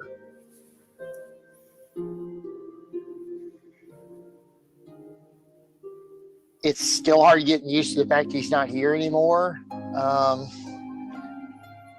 Me and Dennis, we were, he was a big NASCAR fan, and we would like make time to watch the races together. And of course, he would keep up with wrestling because he was I don't know who was the bigger wrestling fan, me or Dennis. We both kept into it. I just really miss him. I'm sorry, guys. It's just. I think it's just now starting to set in that he's no longer here. Yeah, some people say that some people will never meet a stranger, and I think that was him a lot. He loved helping people, whether it was in Star Trek or whatever it was.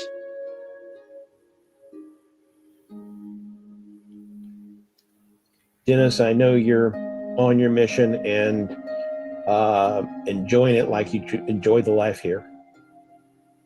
Would like to paraphrase a statement from Hamlet. When Hamlet said of Horatio, I say of Dennis, he was a man of infinite jests, and he bore me on his back many a time. And that's what I will miss about Dennis. He just had a love for life and love for Starfleet.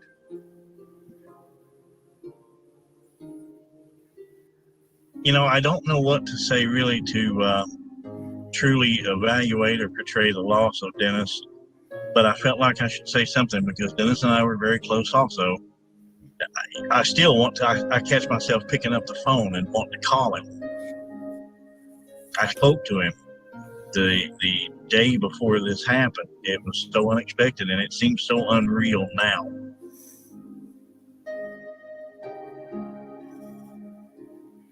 I've known Dennis for over 20 years. Like a lot of big families, Starfleet had its share of the quarrels amongst members. Things didn't always go smoothly for Dennis, yet he always took a punch and roll with it. Unlike people who just walk out or what I call rage quit in some cases. Dennis never stopped volunteering in Starfleet. And I was very impressed when I found out he took on the CQ editor job. That's one of the most demanding hands-on positions, not just an empty title. Dennis kept his publication going on a timely basis, which was no small feat. So I hope everybody remembers Dennis' story and never give up in Starfleet or life in general.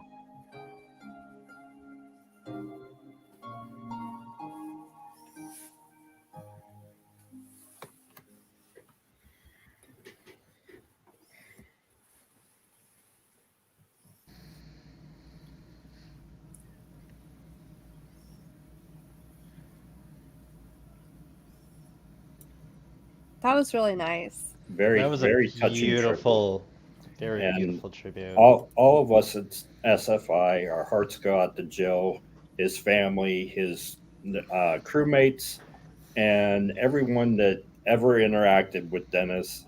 Will miss him. And those of you that didn't get the opportunity to, you missed a very fantastic individual. That's nice. It was really nice. I took part in making the tribute for him. I never met Dennis, so it was at a certain point in it I had to say I need somebody who knew him better to work on this. Because I was like I can take elements of what people have said about him, but I personally felt that there was some meaning lost in that. So we consulted with people that knew him really well to finish it. Oh, we have the happy birthday video coming up. I know Jeffy's We excited do. about this. Yay! That's what we I'm are. very excited about that. I love it. I think Gene Roddenberry. Why not? Let's celebrate him. Let's do it. I mean, look what he did. If you really think about it, look what he did for not only this fandom, but also in the way of science as well by creating this show. And our if it wasn't for outfits. him, our outfits, and if it wasn't for him, we wouldn't have phones like this. I mean, it's a proven fact that Star Trek did really.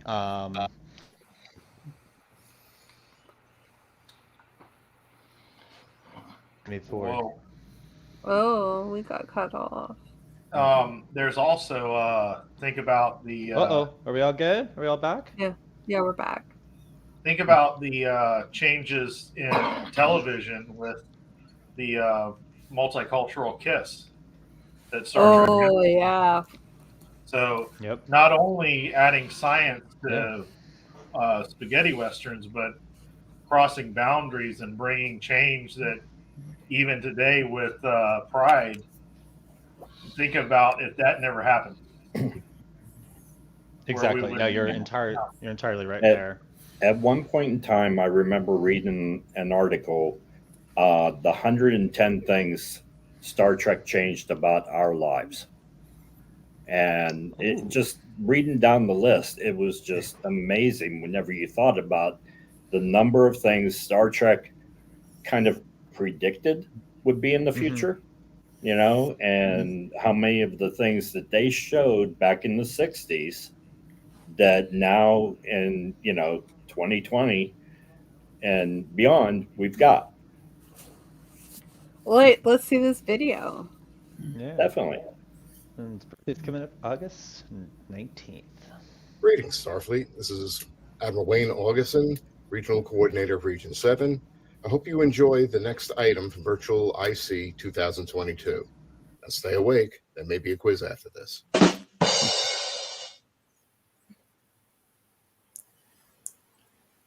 Tonight, we have a very special tribute to the great bird of the galaxy, Gene Roddenberry. Gene was an award-winning writer and producer who created and executive produced such shows as The Lieutenant and Planet Earth. But it was Gene's show that premiered on NBC September 8, 1966, an iconic and groundbreaking science fiction drama called Star Trek that would change the genre forever. Star Trek starred William Shatner as the courageous and handsome Captain James T. Kirk, Leonard Nimoy as the stoic and logical Mr. Spock, and DeForest Kelley as the ship's Dr. McCoy with his fatal catchphrase, "He's dead, Jim." Every week, the crew of the Starship Enterprise would take us on a trip through the galaxy to seek out new life and new civilizations, to boldly go where no man has gone before. Gene Roddenberry created a future that was filled with curiosity and hope. Star Trek was a metaphor for the universal message of peace, justice, acceptance, and equality. And there's no better time for that message than right now. Sadly, Gene passed away in 1991, but his memory will live on in our minds and hearts as one of the greatest writers, producers, and visionaries of our time. Next year, on August 19th, 2021, Gene would have celebrated his 100th birthday. And as next year's festival won't take place until September, we're going to start the celebration by honoring Gene tonight. Let's start by hearing from Gene himself from an interview from 1966.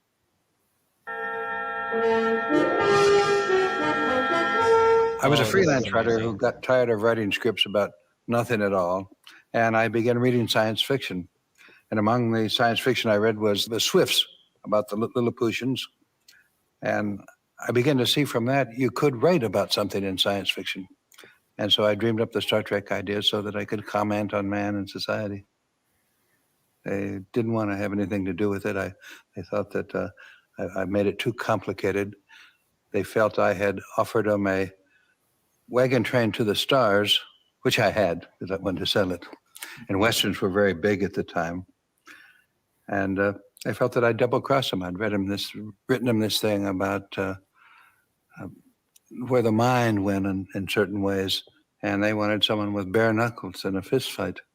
They turned it down. And but they did like some parts of it. The first time they said they'd ever felt like they were truly in a spaceship. And they turned it down. They said, now, if you will really give us the equivalent of a Western, we can put you back to work on it. So we made him a second show, which had a lot of science fiction elements too, but at least it ended up with Bill Shatner in a bare knuckle fist fight. And I thought it was a terrible idea, but it worked and it met their needs, and that started us. We sold Star Trek with it.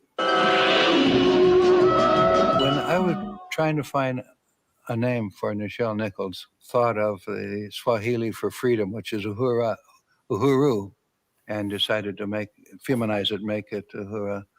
I was pleased that in those days when you couldn't get even blacks on television, that I not only had a black, but a black woman and a black officer. And that'll show them. Paramount said, we will back you in this. And by God, they did. And I've had nothing but good treatment out of them. I do feel sometimes they were nervous about giving the keys to the asylum to a writer. But despite their nervousness, they stood true to their word, and I really respect them and thank them.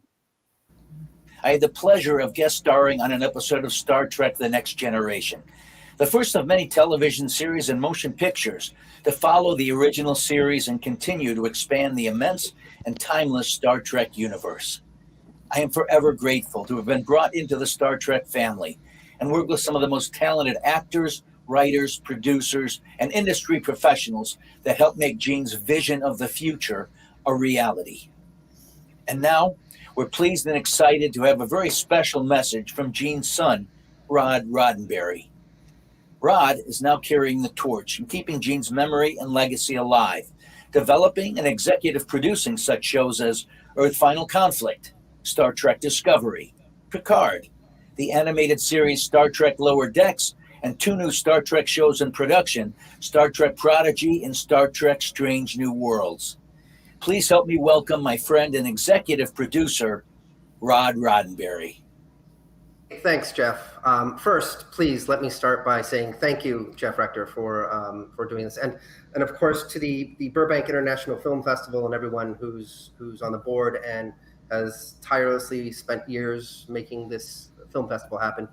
Thank you so much for honoring my father on the year leading up to his 100th birthday. I've been asked many times what it is about Star Trek that has kept it around for almost 54 years now. And I certainly don't have all the answers, but I can tell you that Star Trek has always been certainly more than science fiction or just a TV show. It's been a philosophy. It's been an idea of a better future that resonates with people back in the 60s and of course 70s, 80s, and all the way up to today. This idea of a better future has been necessary each decade since, and no small way critical nowadays for us to be looking at the future in these optimistic ways. You know, it wasn't a ship that was going out looking for strange-looking aliens. It was a ship filled with diverse people from a planet who had come together because they no longer feared the difference between us. In fact, they had learned that it was the differences, the uniqueness between not just our form, our physical form, but the uniqueness in our ideas that made life interesting, that made life worth living. The ability to see something and learn something in a new way is what allowed us as a species to grow and evolve intellectually. And so we weren't just looking for strange aliens, we were looking for creatures, people in the universe that looked at the universe in a different way, something different than ours, because we knew we could learn from that unique perspective. So that is the ultimate backbone idea of Star Trek, which is put into the idea of IDIC, IDIC, which means infinite diversity and infinite combinations. And while Star Trek was a complete collaboration with so many people making it what it is today, I really love and honor and cherish this idea of IDIC, which my father instilled into Star Trek. And it is the backbone of Star Trek and the philosophy behind it. And I think that is what resonates with so many people today, so many people who are forward thinkers, thinking about what could our future be? And wouldn't it be great if we had a future where we all worked together and unconditionally loved one another and had empathy for all life on Earth and life beyond Earth? That is truly what resonates with me and what I think has kept Star Trek around for 54 years. And I have no doubt we'll keep it around for another 500 years. So to everyone who is honoring my father tonight, I greatly appreciate it. I wish you all unconditional love.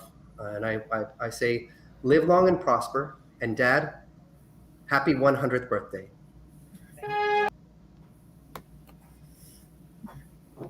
That is absolutely amazing and beautiful. I love that got the chance to watch that little interview with Gene Roddenberry. Definitely I want to watch the whole thing now.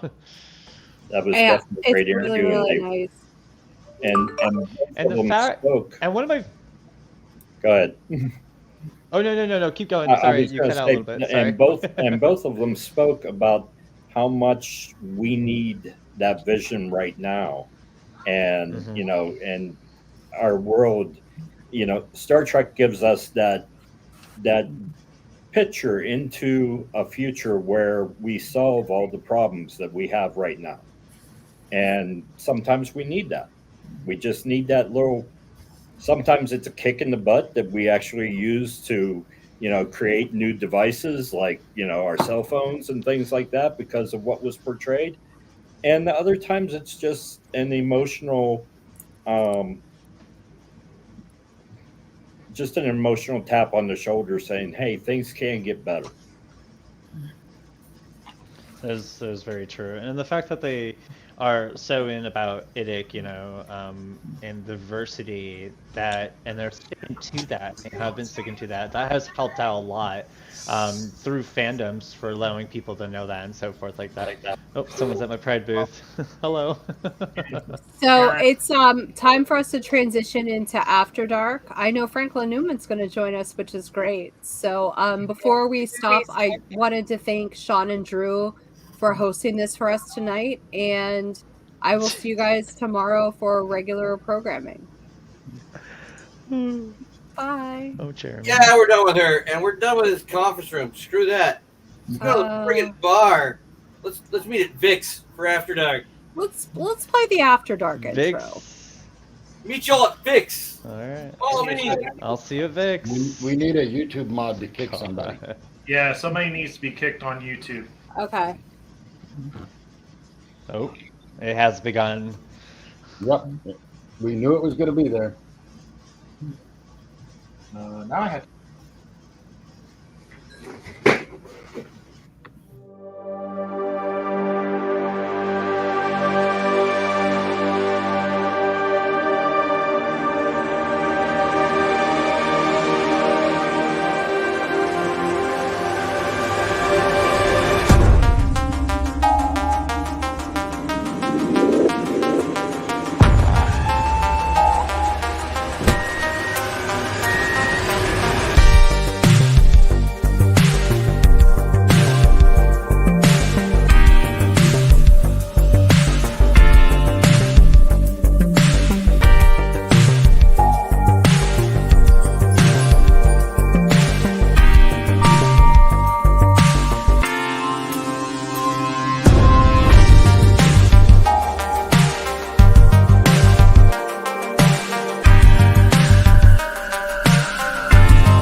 After Dark's about to begin.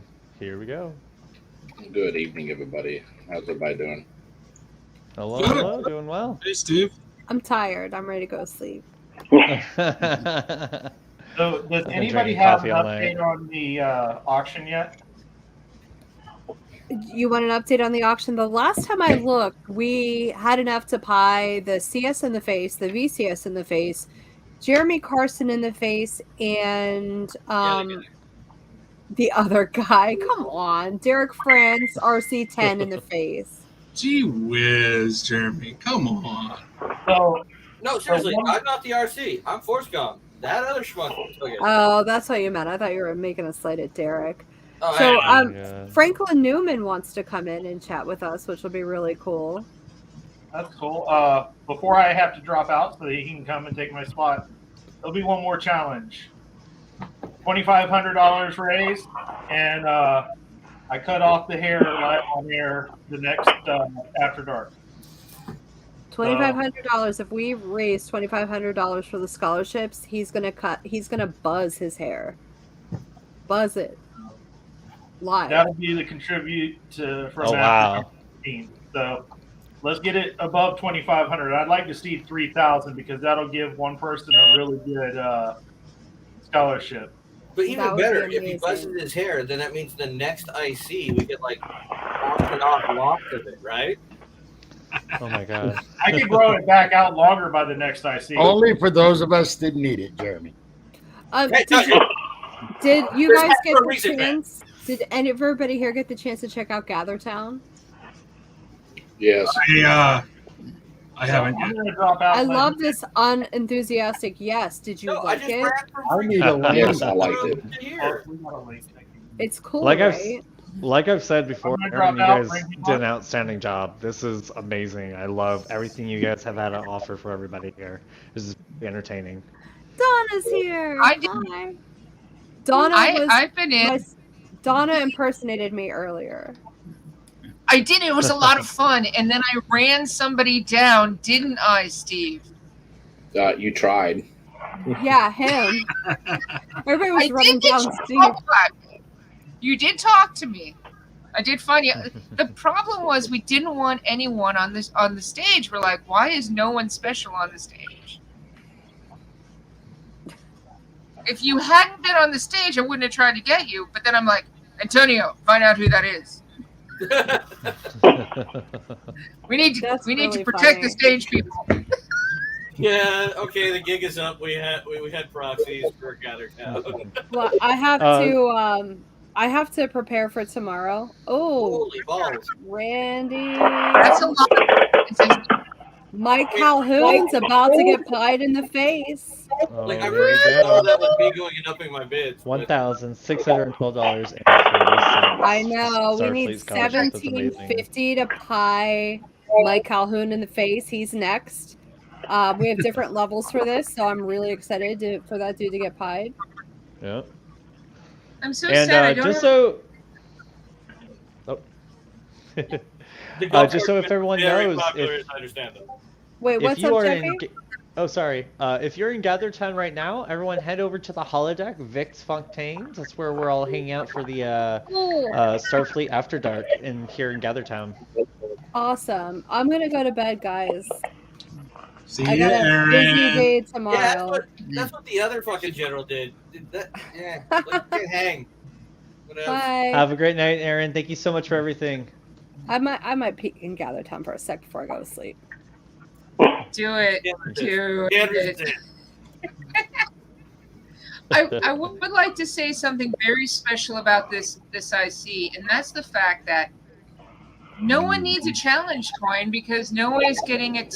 No one is going into the actual Vic Fontaines and talking to each other and challenging each other with Starfleet and Starfleet Marine Corps challenge coins.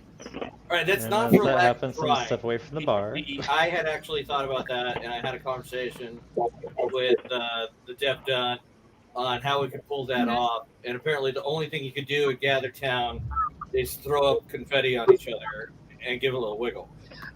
Neither of those we thought was fitting. Last half an hour. throw down the coin. So unless you had like a camera that shows you throwing down the coin and like looking at the coin, or then people might throw them at the camera and then they're out of camera and it broke. And we don't want to be responsible for that.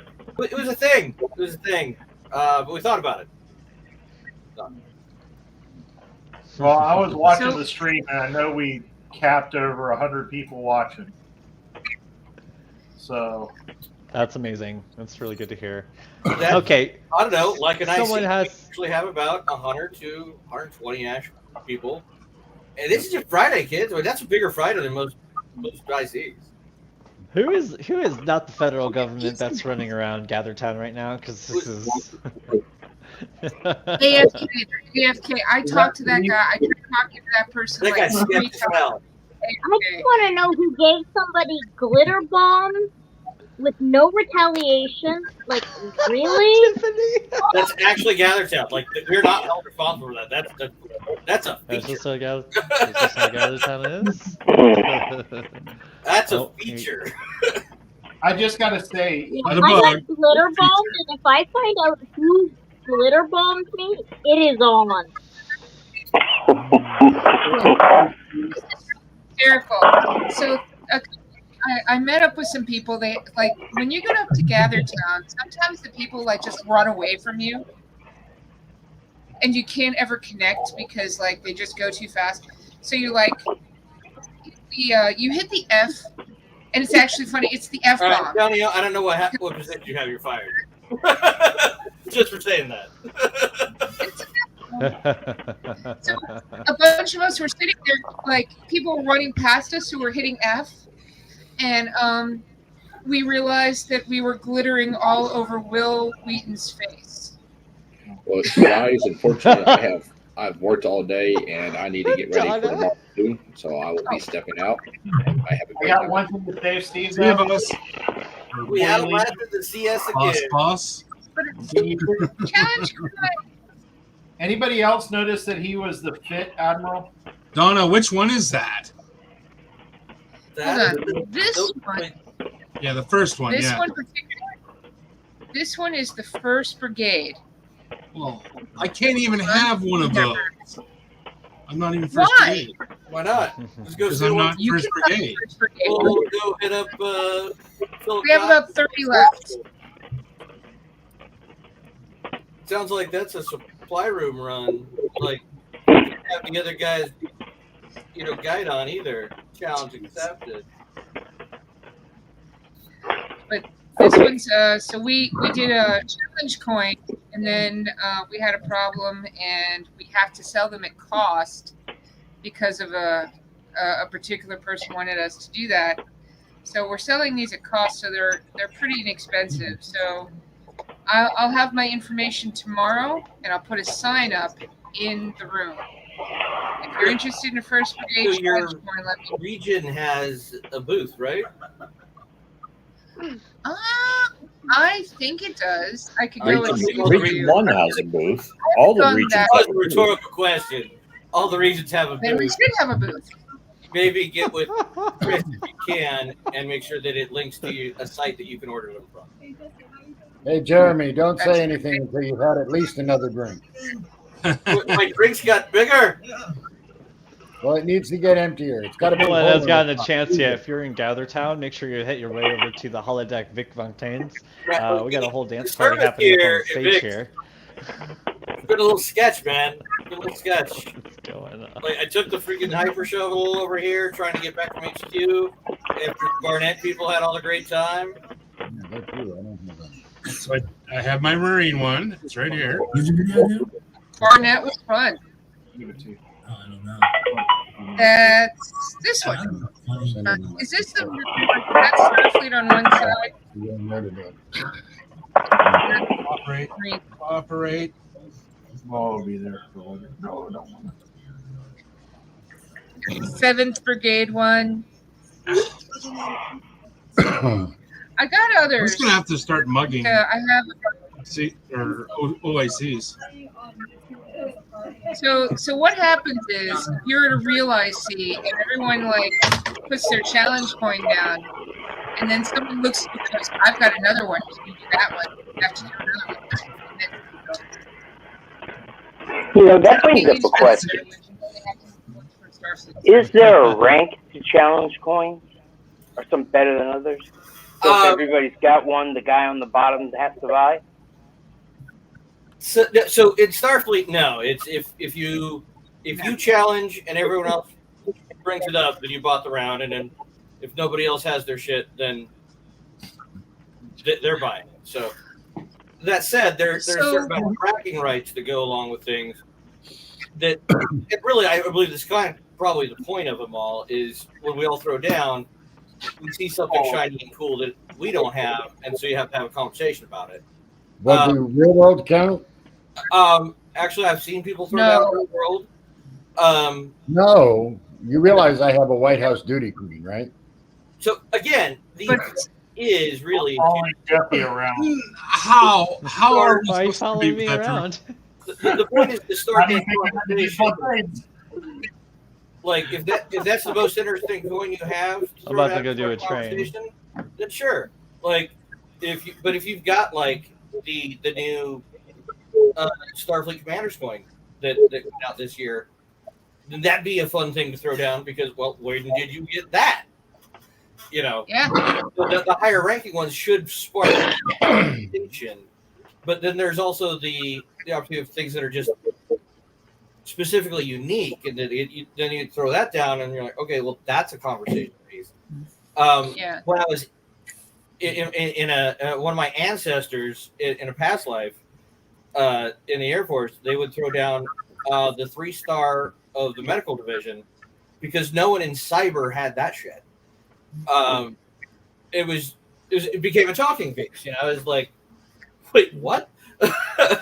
You know, everybody had something from all our own chain of command. Now I got a 3-star over here. What do you got? My dad used just as weird as my me. dad used to flip on his it won't do it that boxcar way. coin because he was the navigator of the boxcar. There you go. Yeah. Cool. There was some talk about that one. Right, they're navigating their way to VIX. People are being escorted. Actually, I'm following Jeffy around. Yeah, I just went around the whole entire map and Yeah, there's saw a just bunch of people. Here we are. On stage here. Let me. Oh, we got music here, everything. Oh, look, she didn't fall asleep. Oh, look, she moved. She's not dead. She ran away. She knew That's she what's was happened supposed to. the entire time I was there. But I can't remember if it was down in. I can't remember if it was in New York at Ithaca. I think it might have been in the Ithaca one, the Ithaca IC. I'm gonna drop out of that. 3 people missed on the challenge coin, so 3 rounds went around, and it was really expensive because there was like 100 people inside their bar. I know there's going to be a name announced tomorrow, and just from the Starfleet side of things that I found amusing, I think it's a great story to tell, especially when we're talking about coins. How do you dance in this? Tollaway threw down coin, one fateful summit, and everyone responded like everyone had one. He's like, "Cool, now what happens?" Like, well, you just bought the round, bro. Like he entered the game not knowing necessarily all the rules, and then he tried to get his financial manager. He was the regional coordinator at the time to get the region to buy it, and she was having none of that. So it all came down to like, no, bro, you bought the round. And so dude apparently did pony it up, and then the Starfleet Marine Corps awarded the Purple Heart to his wallet.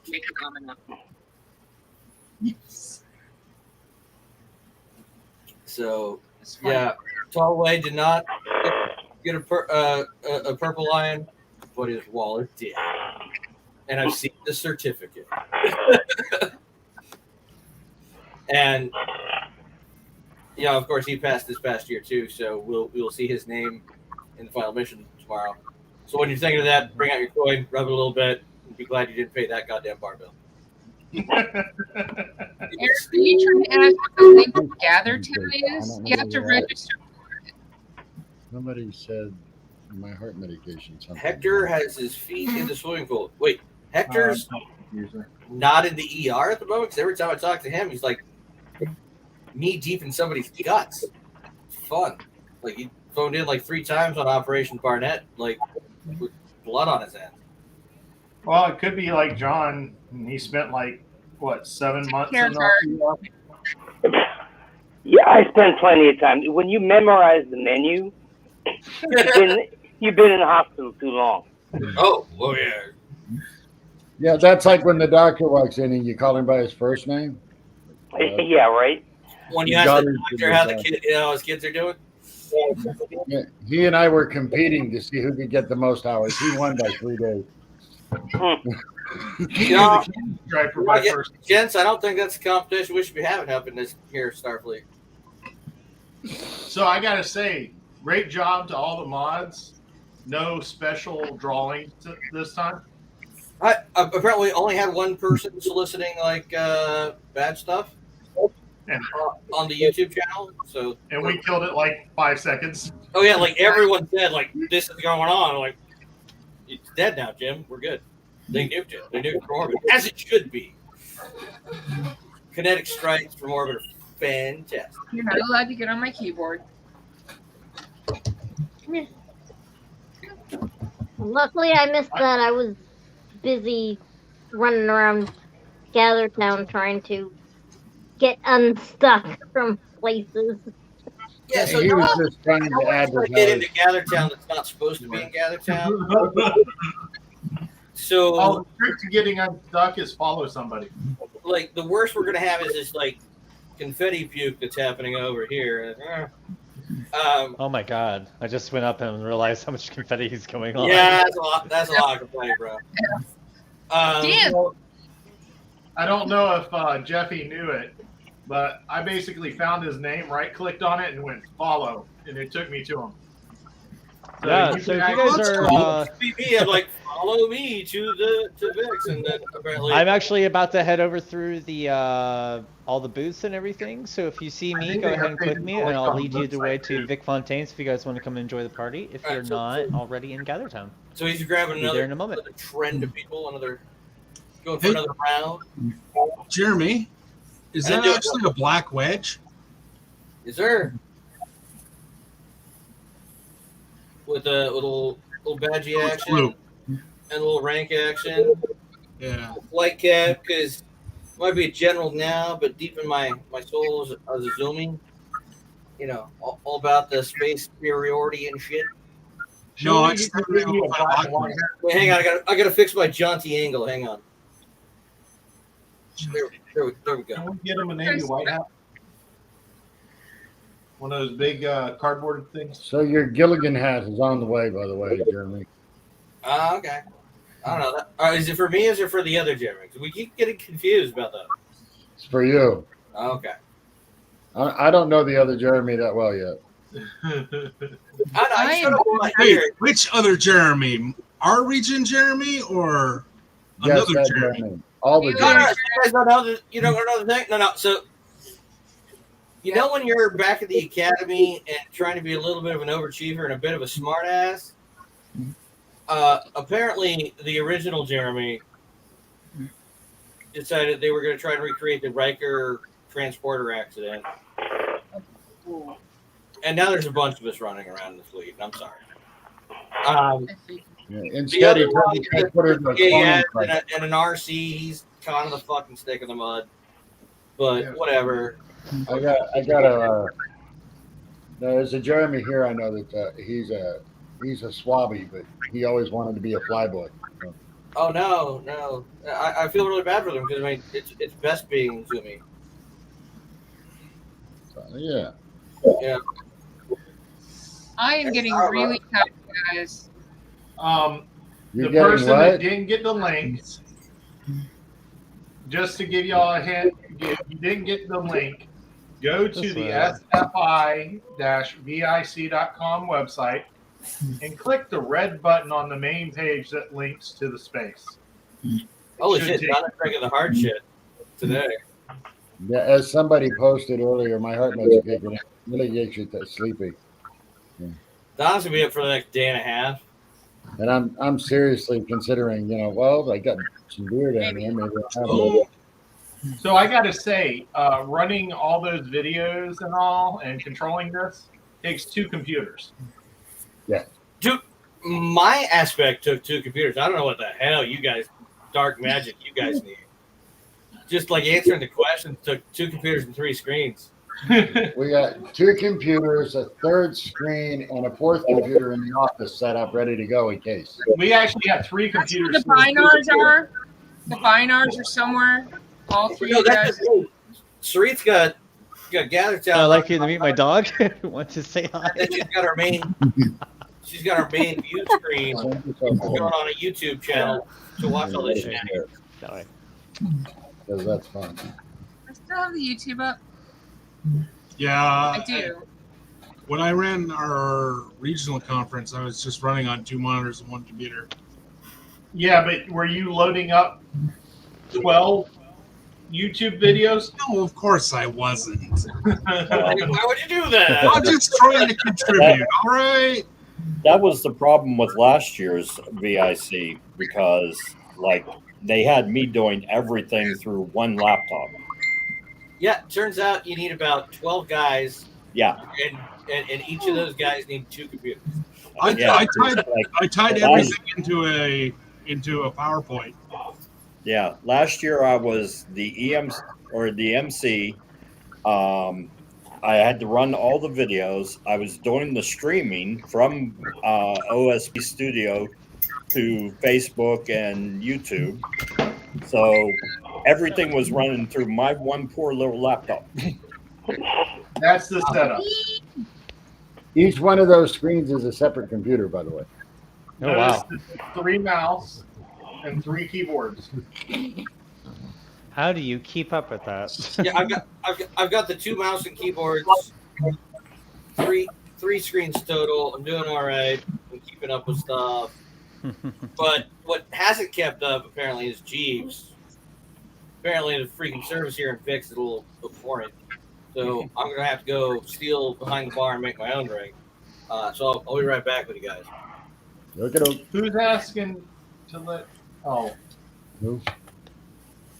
By the way, anybody that is having a problem where we're clicking on your name and it's saying Facebook user. Facebook user, please go to this address and allow it to see you. We do if we have a long period of time. I couldn't do it during that massive stuff, but we do like to Know talk who you directly are. to you. So go to StreamYard.com / We must Facebook. know who you are so we can file the report later. I should address you directly, not, hey, Facebook user. He's trying to be nice. No, we want to know who you are if we're reporting you later. So, but overall, tomorrow, I know that there's going to be an interview with Linda, and I can't remember which actress it is, but it was one of her students, and she is a Star Trek actress. So look for that. Let's see what else. I know the awards are going to be there. The fleet promotions. We have a lot of things scheduled tomorrow. I mean, it's going to be a pretty busy day, especially Yeah. for a lot of the mods and such. And just so you all know, just so you all know, tomorrow I'm like the mod supervisor. So if you're saying stuff in the chats, I'll be the one booting your butt out. And, Okay, don't tomorrow's forget the day to do it. the International Muster is tomorrow afternoon. Yeah, at 5. Give me a second. I'll pull Eastern that up. time. Yeah, That's Eastern Eastern Daylight Time. Sorry. I didn't realize we have 2 states in the U.S. that do not use daylight savings time. And Yep, that's Arizona's one. whole different time zone. And it's like, wait, you're 2 hours behind us? Wait. that How's it makes- going, Jess? So, you can gather town at 11 o'clock. They're going to be having a meet and That's greet. going pretty good. Just trying to figure out my feedback issue from GatherTown. On at 12, they're going to be doing the welcome on the main stream, and then going through the promotion stuff like that. At 1 o'clock, we'll be starting up the B feed, so they'll have different stuff on each feed. So if you're interested in one thing, you can see it. But afterwards, once the streams are done, you can actually go through. So if you decide you just want to stay on the main feed and watch all that during the day, after it's all done, you can actually flip to YouTube or the Facebook page, hit that B feed, and you can watch the whole B feed as well. So if you look at the schedule that's up there, it will actually translate. They have so many different time zones on this paper. So it will translate so that it's closer to where you are, so you don't have to figure out what time is it in Sydney for, what is it now? 11:30 Sydney time. If it's 11:30 Eastern Daylight Time in Sydney, and it's actually, I think it's either 1:30 or 2:30. I'm kind of tired right now. In the afternoon in Sydney, so it makes it a lot easier. That way, you can look at the schedule and actually see it in your own time zone. So check that out. What else was I thinking? Definitely check out Gather Town. There is a scavenger hunt for Gather Town because there are some hidden features that aren't exactly pointed out. You have to go find them. And for the record, if you're curious, that is not a pixelated boot. Speaking of Gather Town, if you guys are in it, head over to the holodecks over at Vic Fontaine's. It's where we're having our little after dark party, just kind of hanging out, throwing confetti at each other, and trying to raise money so we can hopefully pie some people in the face. But also important, things that I just heard. Good night, Donna. We have a Gather Town happy Night, hour. Donna. Tired, everyone. Start everything tomorrow. And I'll see you Night, Donna. tomorrow. And I'm gonna play juggle the challenge coins here because I got so many. I'll talk to you later. Bye, Donna. Thank you so much for coming by. Thanks. Wish I was less tired. I'm tired today. They said I'm drinking some of my famous Janeway coffee, so I'm good. The link, if you don't have the link to Gather Town, you go to the sfi-vic.com website and click the red button that goes to Gather Town. That's how you get in. Now, if that doesn't work, unfortunately, I know a lot of them are trying to sleep. There's a contact page on it, and I know that one of them will get back to you in the morning. Yeah, a lot of the responsible adults are sleeping now. It's fine. But we have Gather Town, like, That explains why Jeremy's here. exactly. Yep, just us miscreants left. So I'm the babysitter. So tomorrow, there's a Gather Town happy hour that starts the whole thing. They think that the whole general session starts it all off. No. Screw that. I challenge you all. I challenge Starfleet. Meet me and Gather Town. We're going to do mimosas and start this shit off right. Mimosas in the morning. Gather Town. Let's do it. Meet me in 10 forward. It looks like one of the guys that did most of the work in Gather Town is challenging you. I think that's what you're drinking now, Chris. I'm saying we're going to drink mimosas in the morning. I'm drinking whiskey too. It's in a fancy cup, even. Like, I don't know. These people trying to pretend they're newfies. Oh my god. But is everyone enjoying this so far? I mean, look at the amount of detail and work that they put through this. If you definitely get a chance, check out all the holodecks. Like, I am so impressed with Each one of how them much of a like, very unique. Also, if you want to get lost as shit, absolutely go over to the academy, drop down south, and then into the academy grounds, and go and try to find if what's his name's still there. Because the Bootby? Boothby. Yeah, go try and find Boothby. Oh, Boothby, yeah. Good luck. Update. Still I did lost? satellite recon with fucking 3 flyovers, but I know he's there. Or I've just seen go to the academy and you'll get stuck on the Palisade. Like, And seriously, I got so stuck the academy there is the twice number one place to get lost. The second place to get lost would be if you go past, if you go into the lobby, go left. That's where all the meeting spaces and whatnot are. The Go beach through is fun.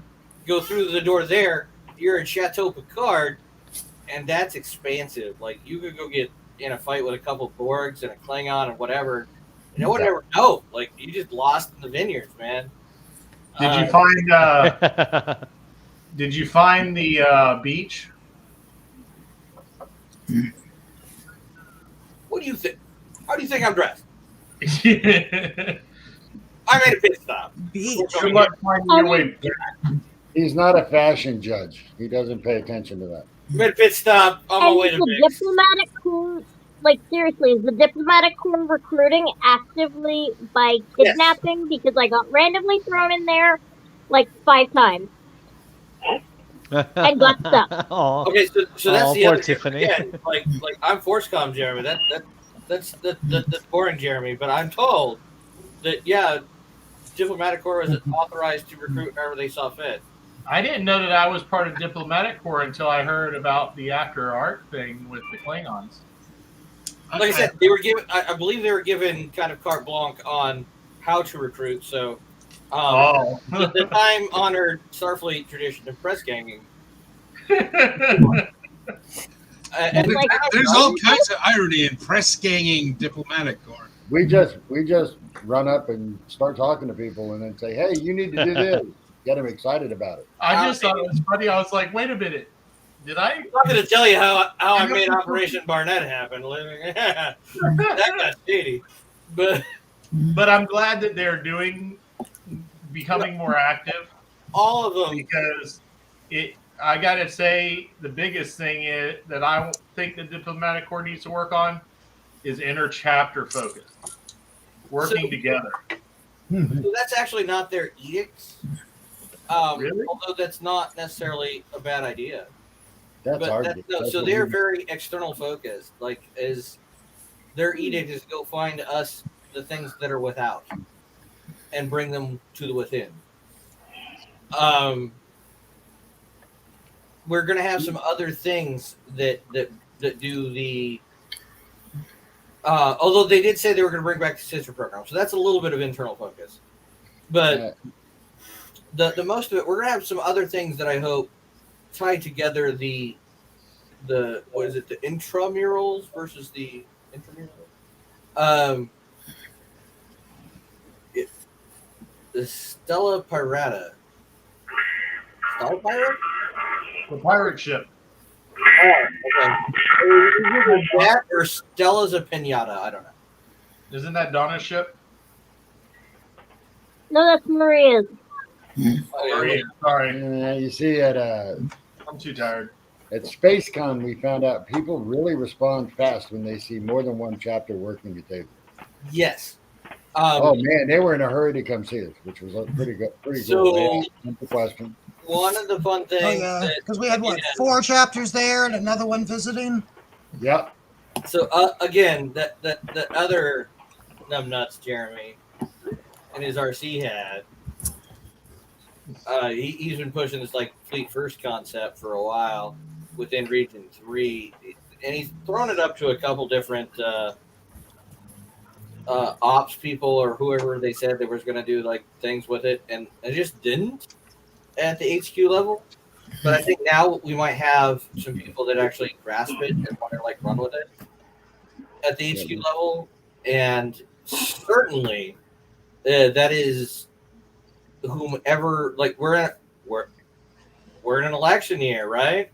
So whoever, like this is a point of contention that you should ask all of your candidates, like, what do you want to do with this? There have been, like, I know Region 3 is not the only one that's done unified branding within their region. How do you want to connect these and make it unified branding for the fleet? How do you roll up measurable things that are important in the reports in an MSR. Right now, the MSRs are meaningless. They are. I'm sorry. It tells me nothing that I don't already know or didn't need to know. Yeah, this is. But if you tell me, stipulate. No, this is from the con. How many man hours were utilized by that chapter in that reporting period, and if you mandate how many charity dollars, I don't care where to actually, just give me a bulk number, like give me an explanation in the narrative, but like those two things, if you can capture those two things in the next database, we hope, then you win. Like then Starfleet gets to go have negotiations about things with a lot of numbers in hand to be an effective force. Like just Region 3 reports $20,000 a year in charity. Are you fucking kidding me? Like that's a big number. You get to go play big games with. Okay, John. With your corporate relationships. Sorry, words are hard. I've been drinking. And I'm working off the other dude's cliff notes. Whatever. But gosh. Because I've never had in my MSR report key hours, but we're a social group, so it doesn't really translate into man hours. Well, no, you generally do something, like especially as a region. Like every individual chapter can all do their thing, but in an MSR, there's something that you have contributed to Starfleet, and we probably need to capture that somewhere. But the first two easy pointers, the easy buttons, is man hours and dollars. They're so easy to quantify. And so if we make that then part of the next MSR reports, and so go engage the candidates. Ask them what they plan to do with that. How do they want to collect it? How do they want to do it? How do they want to make them answer the hard questions? Because that's where we're at. We either need to justify ourselves in existence as an organization, or just do it like I do and sell it as a drinking organization with a Star Trek problem. There you go. So with Jesse's, I can see an awesome chance for getting some volunteer work by putting on a one-time art class for different elementary schools. Yeah. Especially with y'all's ability to do Ren Fair costumes, and you got people that know how to do the facial adaptations with Jesse with the Ferengi. Oh, yeah. So you got a couple people that y'all could get together with a local school and teach an art class one time, or do, like you said, the Y, or pretty much anything. You could do a class, and basically your time is how much time did it take you to collect all the stuff to do the class, how much time did it take you to plan the class, plus the time you drove there and back, and the time that you gave the class. Those are man hours. Yeah. Well, that's going to be quite a bit, because my prosthetics person lives all the way down in Naples, which is like 3 hours south of me. Right. But we have a correspondence chapter, so I mean, I've got people that are spread all over Florida. Florida's a lot bigger than I thought. I decided to drive across it one day. I was wrong. If you go about the center, it's not so bad. But if you go from the Panhandle to Miami, you'll be there for 2 days. No, so we went from the Panhandle to Orlando, and it turns out the main point when your spousal unit decides that they can't tolerate your ass anymore and they need to pee is a strip club. Well, it's either the really shady gas station or the strip club next to it, and the gas station has like creepy dudes standing out of it. Like, all right, well, you got to go in the strip club. I didn't. I had to go to the shady spot. You drove from What part Pensacola? of Texas are you in? No, that was Florida. Oh, Florida. Okay. Then. So that's going from the Panhandle down, and we're like, no, we can make this in a night. Technically, it was true. but that stopping point was a little shady. That was probably the Cafe Risque, because there's only like 100 billboards for it. I don't think that was the one. I think this one was like a little bit more of a redneckish title. Hey, Mike, there's another one from Region 2 right here in Central Florida. So, like I said, think about what your ship can do. The medical ships, if a few of them got certified in first aid CPR, they could give classes in first aid CPR. Well, that would require them to get their teaching part of that equation, not really that hard. Trust me. It's not. Oh, yeah, it's pretty easy. It's going to vary wherever you are, right? Because that's probably state governed, and it's certainly provincial. No, governed by the International Red Cross. It is. Americans Medical Board or Red Cross, which is international. Yeah, the U.S. Red Cross, international, much better. We'll deal with them. Yeah. I don't have an opposition to Jeremy's thing. I just don't want it to become a measuring stick that everybody's going to get measured by and be judged by, because what are we judging? I'm sorry. I gotta say one thing. This lady right here that just commented, she's the one that's done one of the best advertising videos for Starfleet. Yeah. Oh, that was her. You're right. Yeah, that was fucking awesome. It is brilliant. Don't get me wrong there, but I mean, well, here's the problem, Rich, and we've talked about this before.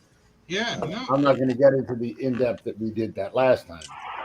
But as long as you have a phone, there's some kind of service you can do. Yeah, no, but that's not what I'm saying. What I'm saying is I don't want Starfleet to be sitting there and measuring clubs against each other. No. I think no. I don't want it to be used like that. And I think what Jeremy's got in mind is to aid chapters, individual little chapters, to maintain their level so that others can encourage them to pick it up if they need it, or even give them some pointers. Did anyone else have a flashback to The Right Stuff right then? What Gus is saying. Which is one of my favorite movies, by the way. But no, if we use any competitions internally, it should definitely be for the fun of it. Even competition externally, where we, with the Klingons, we got our ass kicked on food. I made a couple jokes about it, or the other guy made a couple jokes about it, and live targets might way more. But we got more toys. Our local joke was the fact that communication was again our worst enemy, because it was 3 weeks in, and I was like, excuse me? Yeah. Because I was after dark finding out about it. The word about that council did not get out. Last year during COVID. So again, it's an election year. Last year was horrible. Every time Richard turned around, it was another quarantine. It didn't. What about getting information out? Like there's a D Welcome word to After Dark. I forgot it. But, distribution. We haven't sworn yet. Of information. Go ask all your candidates what their plan for that is. And I'm not throwing anybody under the bus, and I'm not preaching for any of them. But these are the questions that any candidate should be asked. Yeah. And should be willing to answer happily. Well, if they don't have a plan, then why the fuck you run? Yep. Exactly. I I would agree with that. I mean, I just throw that I'll be Captain Blatant here, and weird uncle, but that's fine. If you don't have a plan for Weird uncle. things, if you don't know what Starfleet's problems are, and have a plan to fucking fix them, maybe that's a problem. I know that I was watching the one that Steve hosted, and I know I'm sitting on very thin line here because we're not supposed to. I have no idea what you're talking about, so go ahead. But when Steve hosted the Meet the Candidate. people who are running, They all sounded a lot alike. Oh yeah, so everyone like, and that's kind of the issue is we're all used to hearing the Starfleet line, The same rhetoric. and you know, all right, cool, like, and it's going to be true of a lot of things because there's not a lot. Like I know all of those candidates, I work with all of those candidates, and it turns out all those candidates were with Starfleet a long time, and they all love Starfleet. And there's no doubt on the very, like, why would you even fucking run level? Like, that seems like they're all fairly motivated to go do good things for Starfleet. Yay. So I would think, it's very easy to see why there's a commonality, but you know what? Distinguish yourself. Surprise me. Throw out something of it. Like, if we ask one of these crazy questions we're talking about, have a specific answer. Any of those things like that, I think would be the delineator. Because again, at the end of the day, we're all Starfleet family. They're all coming there from a good place. I don't think that any of the candidates running are coming from like some mustache twisting evil place. Although I would say the gentleman at the bottom corner has the best mustache. Yeah, he does. I'm a little bit jealous. Definitely hair, a little bit of his mustache. Should have seen my Lower Decks Billups cosplay for Halloween. All right. Wait, how? How? You have too much hair for that. All right. Well, yeah, this hair here. But he's You know, from the I've also Renaissance. done hitting him up privately and talk to him at length. But no, go hit up your candidates. Ask them hard questions. Make them answer hard questions. Make them answer specific shit. Yep. No, definitely. You're And gonna get. if you're going to be running for a campaign, you better be ready for hard questions and Well, have that- answers. If you don't that's have how I answers, got then do your research gotten and to see my what you can do from decision. there. So. Oh, that's totally fair. That's exactly what I was running around GatherTown trying to do, is find the candidate. Oh, I think half the candidates are in bed because they're preparing for tomorrow. Right No, now, we earlier- do earlier have. this evening. Some of the candidates have not been able to make it in tonight. However, a lot of the candidates will be making in tomorrow. We have a lot of definitely saw most of things them on the scheduled with them and transporter, such. Yeah, and there's so many people around running around, and given Friday night is the very first night we've done this, there's a lot of people wanting to see the whole area. I mean, this place is huge. Aaron and Ben, they've put the USS Sandwich crew have put so much detailed work into this alone. It's I'm amazed. I'm really impressed with this. I think this is actually one of the best virtual conferences I've seen to date. The fact that we're able to do this after dark and do GatherTown is amazing. Today had one programming track. Tomorrow we'll have two. Mhm. The logistics. I'm sorry. Might have had a little bit. I do have to ask one question, Jeremy, of if you know one of your alter egos, what they were doing. Was who authorized the Marines to run maneuvers during the first event? But you didn't like honestly, the situation for you? Like, those are my Marines. Them's my Marines. I authorized it. It's fucking great. Fuck yeah. What game did you use to get that? To get what? No. That video. So the ones that was not GatherTown, we used STO. Where? I'm trying to figure out where that graphic came from. Where that station is. And of course, there was no sovereigns, and 95% of the ships in SFI are sovereigns. It is. It's not 95% of the people that volunteered for me for Operation Barnett specifically. There were two. I would say there were the two ships that were shown, and I'll sit on my fucking high horse. One of them's mine. You notice he didn't contact us. We got 3 ships in here. That was awesome. Having What I'm Marines saying do it, is, that of was the awesome. people that made Barnett happen, there were 2 ships that contributed a little bit more, or a lot more than the others, and so there was the Battleborn, and there was the Corsair. Ed was, of course, the director, so that was a little interesting. He was doing all the screen caps except for a couple things. Ed, I can't say enough nice things Hey about guys, it. I'll be right back in just a moment. I'll make fun of his hairdo all day long, but it's just Ed's a dude I love, and I love working with, and I'm a really jackass fuckwit, and I'm going to say that because I did not get my report for ForceCom, this hat, until about 3 o'clock today. I'm pretty sure he's backstage right now still swearing about my ass. But I love him dearly. Go ahead.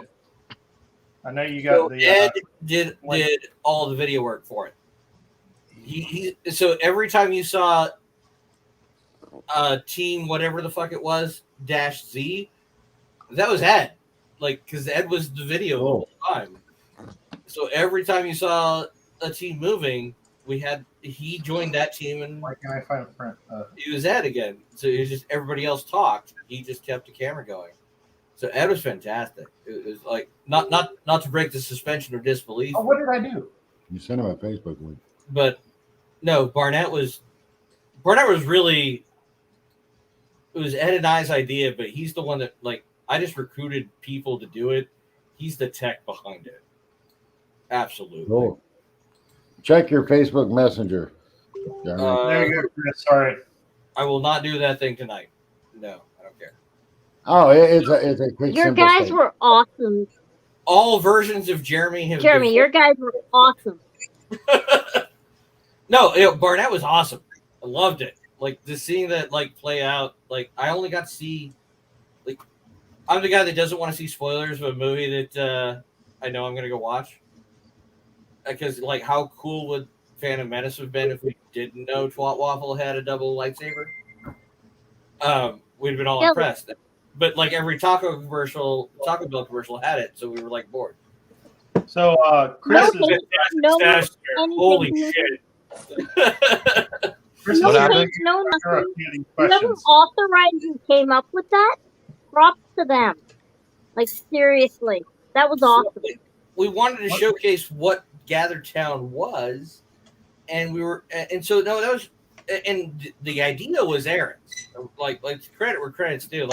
Hey, can the Marines do something do something cool for Gather Town? And Ed and I got together and Chris here, Aaron, and Ed were the main 3 for Gather Town design. So so they Aaron built about 95% of it, to be honest, by himself. And if you saw Borg in Barnett, I'm sorry, Aaron and I had conversations. Those Borg had to be there. No, but not during Barnett. I know. I remember the whole. The argument was, I can't say it's secure if I see some fucking Borg. That's bad. But it was Hugh and and Picard and 7 and 9. They're the good Borg. I thought that was the Borg Queen on the end. No, I think that's 7 and 9. I think I'm gonna look at it right now. Because I did find 7 and 9 in a different room. Oh, maybe it is the Borg Queen. And Well, maybe you're right. And then some of the NPCs actually speaking to you was kind of cool. So I believe we will of Alice later. So this space has been very much designed to support this event, with a lot of carryover. I think there'll probably be a little bit of some. Oh yeah. And let everybody decompress and get their creative mojo back. Predominantly Ed and Aaron and Chris, and then what can we build for Starfleet as a lasting thing? I would really like to retain the Academy, and the holodeck and some of those things. Can we transfer the SFI website to the VIC website, please? No, but again, things you should discuss with your CS candidates. Technology. But utilizing the space, like it, I don't know that on a given day that isn't an IC, because this is the thing, and we're pushing what 50, 60 people on Gather, which is fucking awesome. Yeah, no. Right now it's not. It's drop. Yeah, I mean it's midnight. There's 32 people in at midnight though, which is pretty awesome. There was like 80 something people in there earlier. I was really surprised at the turnout and Gather, and that people seem to really figure it out really quick. So one person asked what the volunteers were for. The volunteers were monitors to make sure that no creative people decided to put unique images on any of the text areas. Yeah. anything. So we didn't want dicks on the screen again. No. Thank you for saying it. Thanks, Jeremy. I'm actually really happy with how I had a great everybody's conversation been. with Mr. Sandwich here. He's like, dude, someone's gonna put their dick on the screen and Gather. I'm like, That was my fear. That was my ultimate fear. like Is somebody tomorrow, walking around maybe, showing their like- wiener off. like the original setup had whiteboards in it. like oh yeah. So like, for tomorrow, like they might have got the handle of it. Maybe you'll get dicks tomorrow. No. But I think tonight was pretty safe. No. This must be Aaron. It was a very Yeah, that's definitely Erin. She said she's burning it down when it's over. oh yeah. So we asked her about it. Like, I know I'm burning it down, and she was so straight faced about it. I was like, that's a little concerning. I wish I was in New Zealand right now. New Zealand looks awesome. You realize chapters are probably willing to just, I don't know, fork over a little money so that we can keep GatherTown going forever.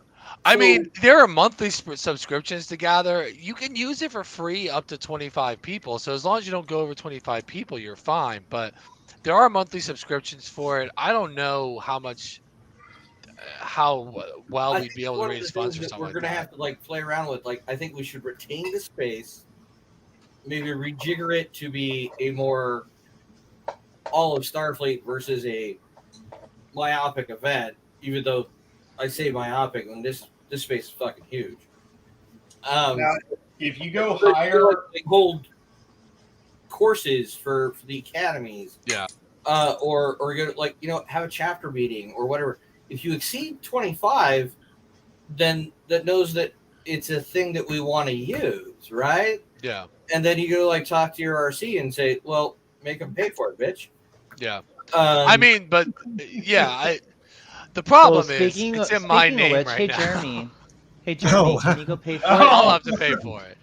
Dude, I got this paid for. Thank you for I know. collection. taking that responsibility on. Well, no, I mean, For the I record, created the space, and then Aaron took the this space and last made it. meeting- Really was. Picked up the tab for all of it. It was going to be that this VIC was trying to prove itself in that you can pop it off for a small change. Yes, A we small can. change is under $4,000. Like they pulled this off for under $4,000, and there was individual people paying for bits and pieces of it. The AB during their last ECAB meeting had said, "Cool, submit receipts. We have that much faith in you. Yeah. Here's receipts." And we really appreciate that That's because, still a huge undertaking and risk. This isn't a risk. Like we do it. Like they've given so many good reports. We've never had this level of detail of access to any IC of what they want to do. here it is. But it was because it was so Here it new. is. So they had to like prove themselves. It's a thing. try under 2K. Under Wow. 2K? I Yeah. thought it was just because We haven't spent much money at all. The Gather space was a sponsorship, so they paid for the whole space. It would have otherwise been $3 a user for a day. So if we had a max of 200 users, which is what we have right now, it'd be like $600. But they gave us the space for free, so we're all good. So until it comes to another IC or another big event, or maybe even if we budgeted for like, hey, do you want to run summits out of this or Cs? Then if we all put our monies in the same place, and we would draw it. So there's a lot of conversations to be had, and those conversations need to be had at the local level and churn that up. I definitely think it's really cool that this like when they first pitched Gather to me and the other members of VSC, I was kind of like, I don't really know that we should do this. I told them, hell no. Yeah, I was like, I don't really think we should do this. But it's really turned into like, once we got the sponsorship and we were able to play. Oh yeah, with it, the we realized it sponsor was changed fun. the world. Like there's no way we could afford it. It'd have been $2,500 on its own. Yeah. Well, are you kidding me? Like, there's no way I'm gonna get this for like. Help me, Your camera's not on, but you're here. Who? Eugene. Huh? But yeah, so once Gather came down and said, no, just give us a video of what you did with it. I'm like, oh, chicas, you are going to have so much cool video. That reminds me that I need to take some video. No, you just got the. You just like a pic from each. Like, you're good. Intro. Well, I mean, I've made Gather videos, but I need to take some actual video of the conference and for nothing but like, for the testimonial that we're going to do. Yeah. Too bad you didn't record while I was following Jeff around. He took a whole. I should have recorded the party at Big Fontaine's with all the confetti and Serene. So much confetti. Man. I was luckily able to get a few photos, but right now it looks like there's a little dance party with some music being played over at the One Fleet booth. Oh wow! Everywhere else seems pretty deserted right now, as far as I You can know, tell. I am dancing on stage by myself, apparently. But what a lot of people don't know is this started 6 months ago. Yeah. Yep. And Yeah, we know. Was I was was paying attention. Like, it was 6 months, and it was 2 meetings every week. Every Sunday. 6 months. Did I blend in personalities now? Can I? Yeah. You want to get the general? What are you drinking out of that chalice? That is amazing. Manhattans. Oh, I love it. I'm drinking just whiskey and Coke. Oh God, it's so bright. Right. When I'm you gonna go back to sunglasses. Fuck this game. that, My and then goodness. Can I have my prescription sunglasses though, so I can read the screen? let me pull this up. We got what 16 or 17 different guests Tomorrow? total. Yeah, probably. Lynn Harper really, she became our guest wrangler, and she really outdid herself in terms of pulling down the people that we got. Like, I don't know how she did it. She just went crazy and emailed everybody's agents and was like, "Who will work with us?" And Well, so Lynn is just so fucking charismatic. It's hard to say no to her. she did an She amazing is- job. Like just Oh, I like love her so much. Like seriously, wow. just honest stuff. Like today, I learned more about the medical corps than I have ever known, and I'm in charge of the medical corps. You should know. It's been a really hard time. Apparently, I've been making that video for a fucking hot minute, but I can't get a hold of them. So, Mark Logan is in England somewhere. Maybe And- Lynn is your connection that you need to get to. Look at this. Right? Yeah. Yeah, I mean, Look at this tomorrow. story. Holy shit. Tomorrow we've got Tim Russ, we've got John Kerrigan, we've got Diana Phillips, Aaron McDonald, Dave Blass, Melinda Snodgrass, Rachel and Cheryl, Sarah Booth. I mean, it's a crazy amount of guests that we started And you getting. guys not like I haven't seen a lot of those actors. They're fairly new to the Star Trek world. But have you guys seen Tim Russ before? Tim Russ's presentation is amazing. Oh, what's the Batleth I at? got to come over here too. Wait, what's the batleth at? Do I have to go bid again? Motherfucker, I will shank you with that batleth. I don't have a balance. That's you got to ask the guy in chat. I will shank a bitch. Hold on. Wait, let me check the chat. Good thing for my budget, I already have a batleth. Oh, so apparently the going thing is that I have to give up one of mine. I have put up one of mine on a future auction 205 for the Batleth. because I have three. 210. Bid is 210. So Right, somebody the next bid is 210. It's at 205. Wait, it was 205. Did someone out bid? What was your last bid? It looks like Sean's about to outbid you right now. Someone's about to get cut. I don't have the money. I'm broke. Right? What That I would have bat bid lift on is is these I right wanna- here. Look at these. You got the Enterprise D, the Bird of Prey, and Okay, no, never mind. I'm still good. I'm the winning bid. We're fine. we got a website that the more Wait, there's a website? I will shank a bitch for that fucking bat lift. I know what it is.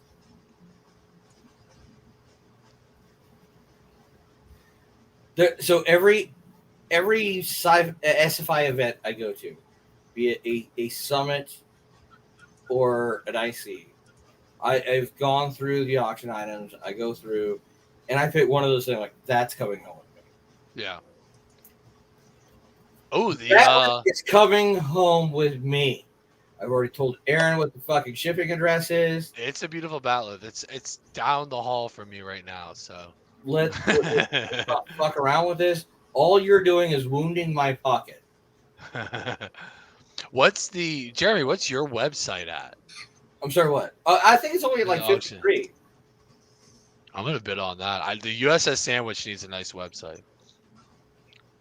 Yeah, And a bid on logo. that. I mean, I can make it, but I don't want to have to. Right? No, you should do that. You should definitely do that. It's kind of funny. I know Randy has his other website, and we were talking about. We hoped it wouldn't detract from each other. His is a much higher end product. A potential of, but he did a scale. He you could have shitty Facebook stuff and or stuff. But it's a scale, and everyone took his scale we're gonna put dollars on it. I'm like, okay, that's a little bit weird. The last time I put my shit up, it went for $80 for a Starfleet thing. I was very happy about that. I am not a professional. That is not what I get paid for. I am an IT guy, but I'm a security specialist.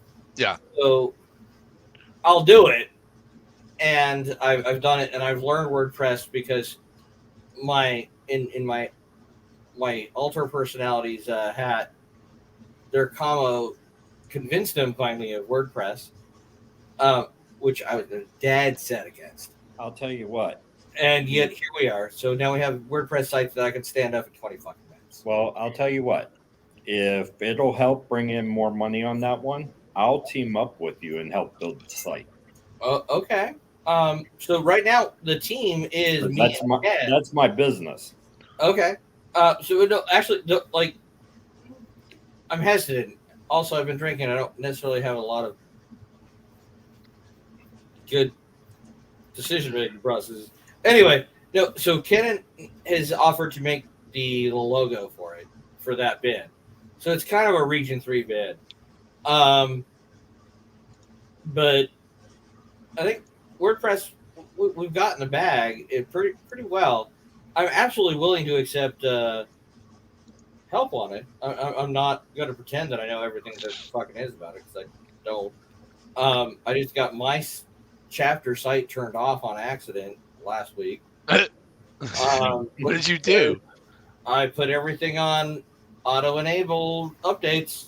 Did you push the big red button? And one of them broke it, so I had to go. Jeremy is known to press the big red button. I have gone with this man several parties out in the woods. Like the camping. bongos. Yes. Can we look at more items? Mary Demeter wants to look at more items. Are there more items? Show us that sweet For the auction. Let's talk about more items. The watercolor, the Enterprise watercolor is pretty amazing. So I Jeff wanted Oliver to did. throw it on that, but I realized that I'd spread myself thin other places. That's at 200 right now, which is Yeah, pretty I could incredible. I could be a contender there, or I could be a contender everywhere else. I can promise you that watercolor looks 10 times better in person, just from experience looking at art. Like it's nothing beats the Wait. actual piece. Wow, I just saw some shit that's ridiculously underbid, and so I'm just gonna press them. Do I have to auction again? Press Do I the have to be button. an auctioneer again? Press the button. Press the button. I pressed the button. Jeremy, press the button and bid. I did. I almost pressed the button on Randy's shit for his website. Okay, Region 20's got Whoops. a badge here. Wait. Uh, Does it matter if I hit Randy's button and he's better at me than at website that I could make him do my $53 one That's between you and Randy. for like $6? Because that's what his is going for. So I don't think that's how it works. Is But that talk to are you Randy. saying that's I not don't how that know. works? Okay, go to Aaron wants me to go to page 2. I was going to start on the What one we that have goes page to all. 2? Yeah, There's there's 2 two pages. pages. Page 2. This is a big auction. We got different lots of novels, there's reference not. book that have like 50 cents on them. They're not page Some of 2. these are Coordinated, collectible. right? There's 89 items right now. It's a big auction. You can put that on one page. You got this 2-piece. Wait, stereo- what the fuck? Who's the asshole with the bat list? Somebody bid? Goddamn twat waffles. Oh Alright, no. Spiking up your bid. Guess you're gonna have to bid more. I think there was a custom All right, who do I gotta kill? Like, badge here on lot 71. Yeah. You Okay, got some signed My judge is baseball- pretty strapped. signed hockey stuff. Hey, Drew Oh, and John. somebody bid on you my wanna print me walking up some tour more of Charleston. latinum? So you want more latinum? Yeah. Somebody bid on my walking tour of Charleston. Full disclosure, Now- that is literally me and Captain Sandwich taking you to bars in Charleston. That sounds like a great time. I wish I could go to Charleston. I can't promise any Like history. if I, involved. if I was sure I could go to Charleston, I would just do it. These look like chainmail necklaces. I asked Jesse, did you make these? Because I know you make these things. No, those are made by I do Nathaniel make them, Hogue. but those ones are not for me.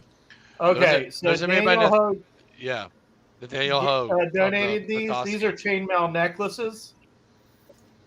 Excuse me, Cool. Nathaniel Hogue from the Sandwich donated those. Let's be very clear, though. Hey, got is no that a bids set of on it. coasters under that? That's cool. I'm gonna go a long time. Oh yeah, that's some Byzantine. That said, Are that some of these coasters? I have to give up other bids to win that, and my wife is still gonna kick my ass. So we're already Oh, those past coasters kick are my ass beautiful. stage. Well, we're lucky we're not in a losing live out action right on now. me bidding on other shit. You know, I think um, Region 3, I was bidding the most. I got the most items, I think, right? List Pass Summit. You had a fantastic evening, sir. Is what you had. That's cool. Since Not there's so zero much. bids, those Someone probably took my too low. code. That bat list could go for double. It was handmade.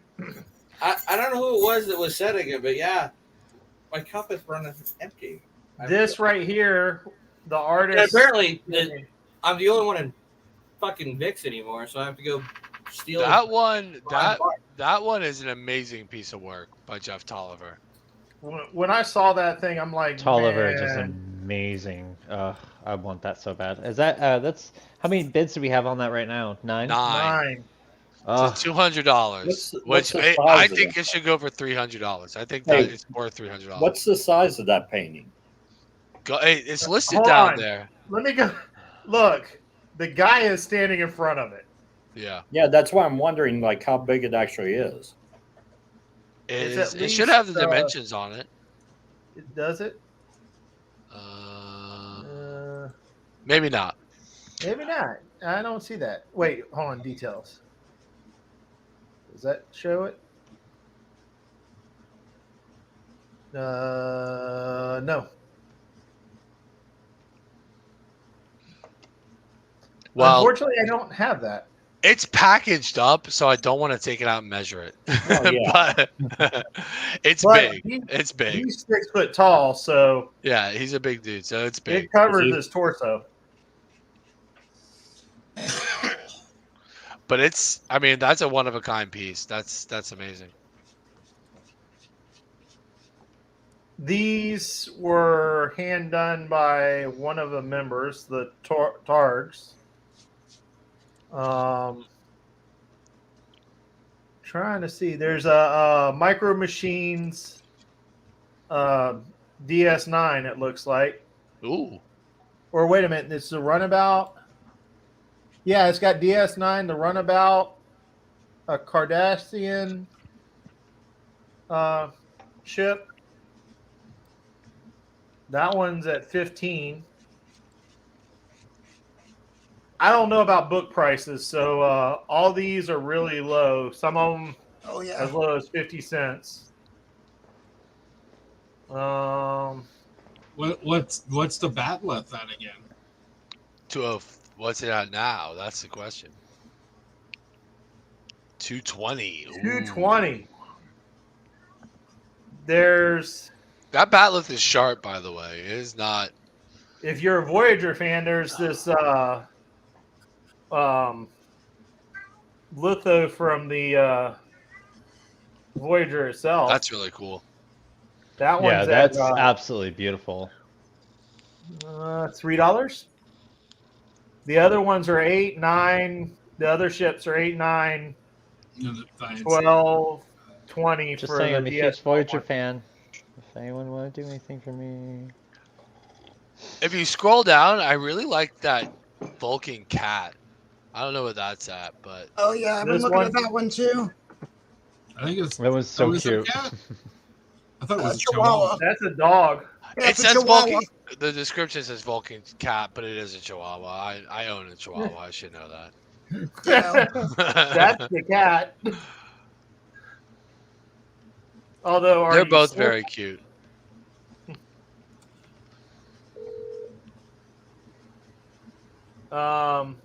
These were also made by one of the wives of the VIC staff. Well, she's just a VIC staff member, actually. Oh, it is. Her, Okay. I don't think her husband's a SFI member, but yeah, that's Tamara in Region 13 made those. I think it's for all 4 of these badges. $18 for all 4. They're from Region 20. Those are really cool.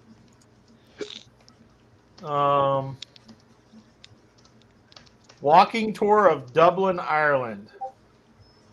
That is actually really neat. $13. I would definitely think there's just that little problem of getting to Dublin. Yeah. If anybody like me loves this ship because it was the most unique one at the time, the model is right now bid at $550. I can tell you these models go to $30 to $40 in model stores right now. That's a cool model. You have to build that model, I take it? Yeah, that's a model, I think. It's in the package too. Or is it a mod? Yeah, That's pretty cool. because there's the decals right on the back. Oh wait, it's got more than one ship in it. It's got it's- the it's bird both. of prey too. It's Klingon bird of prey too. All new kit. Yep, the Grissom and the Klingon bird of prey. Klingon bird of prey is such a cool ship. For $5, that's definitely worth bidding on. How do And I it's go? snapped together too, so it's not even the hardest kind.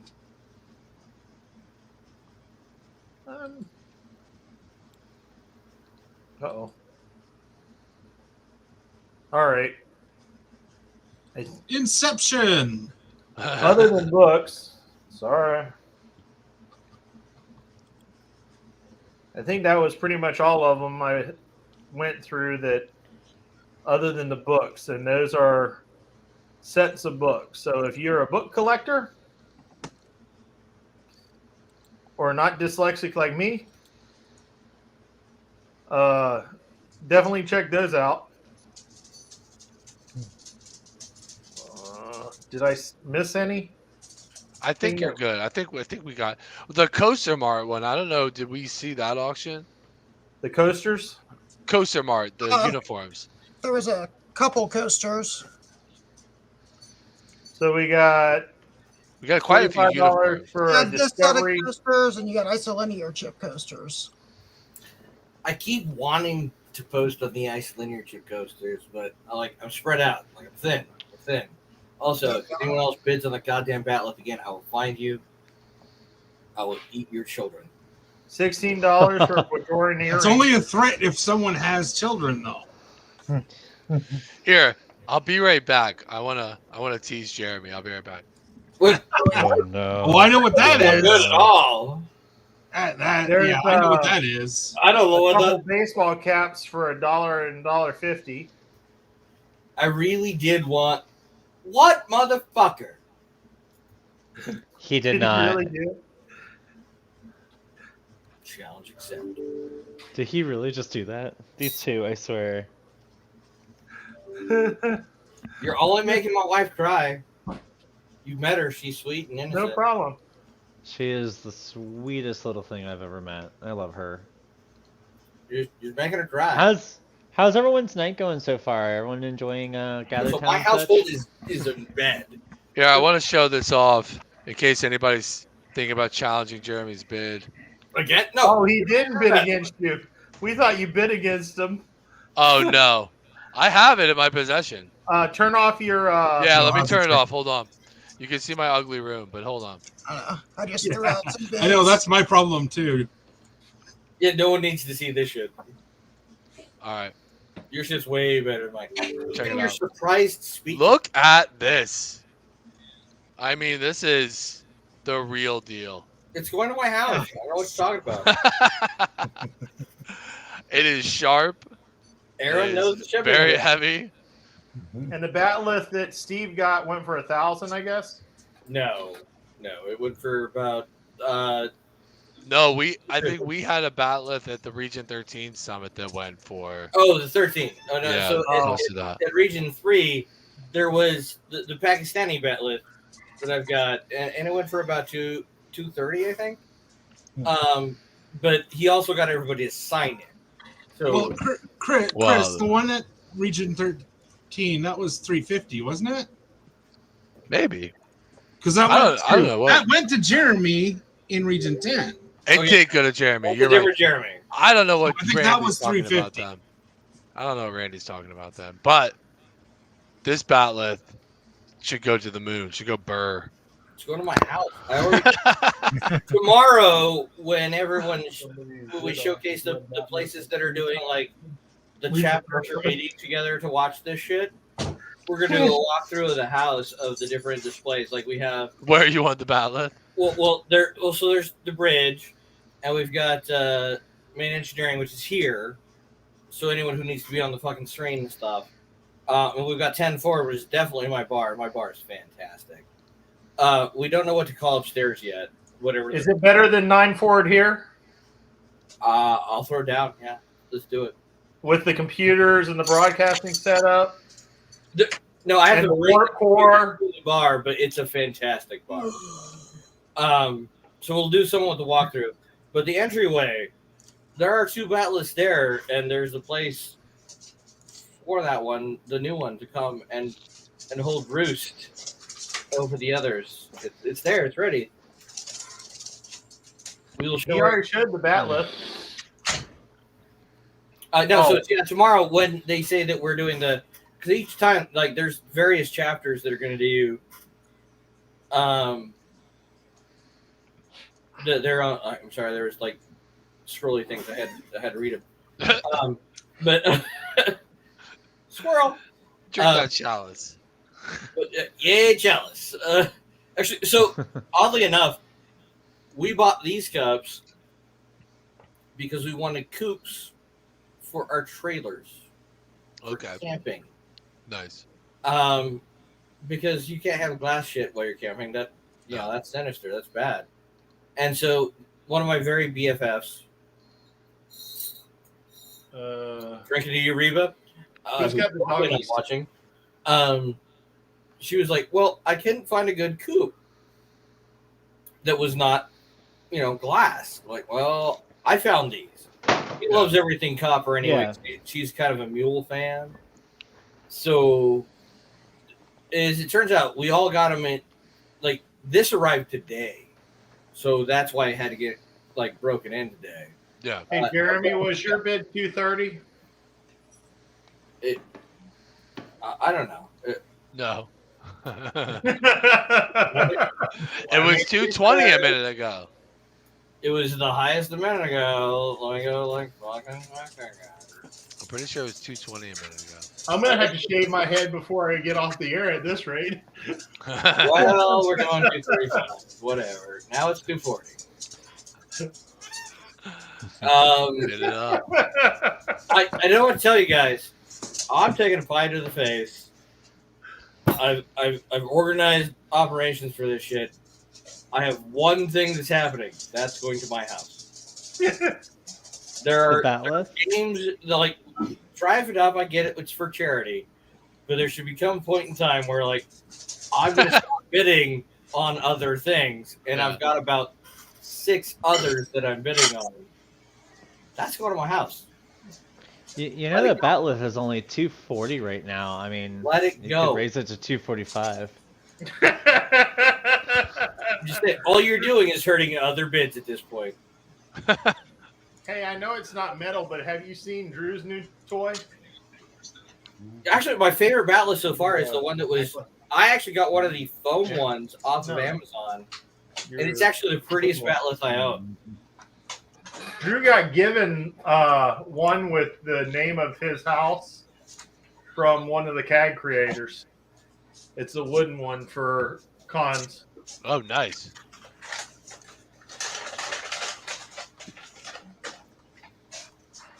But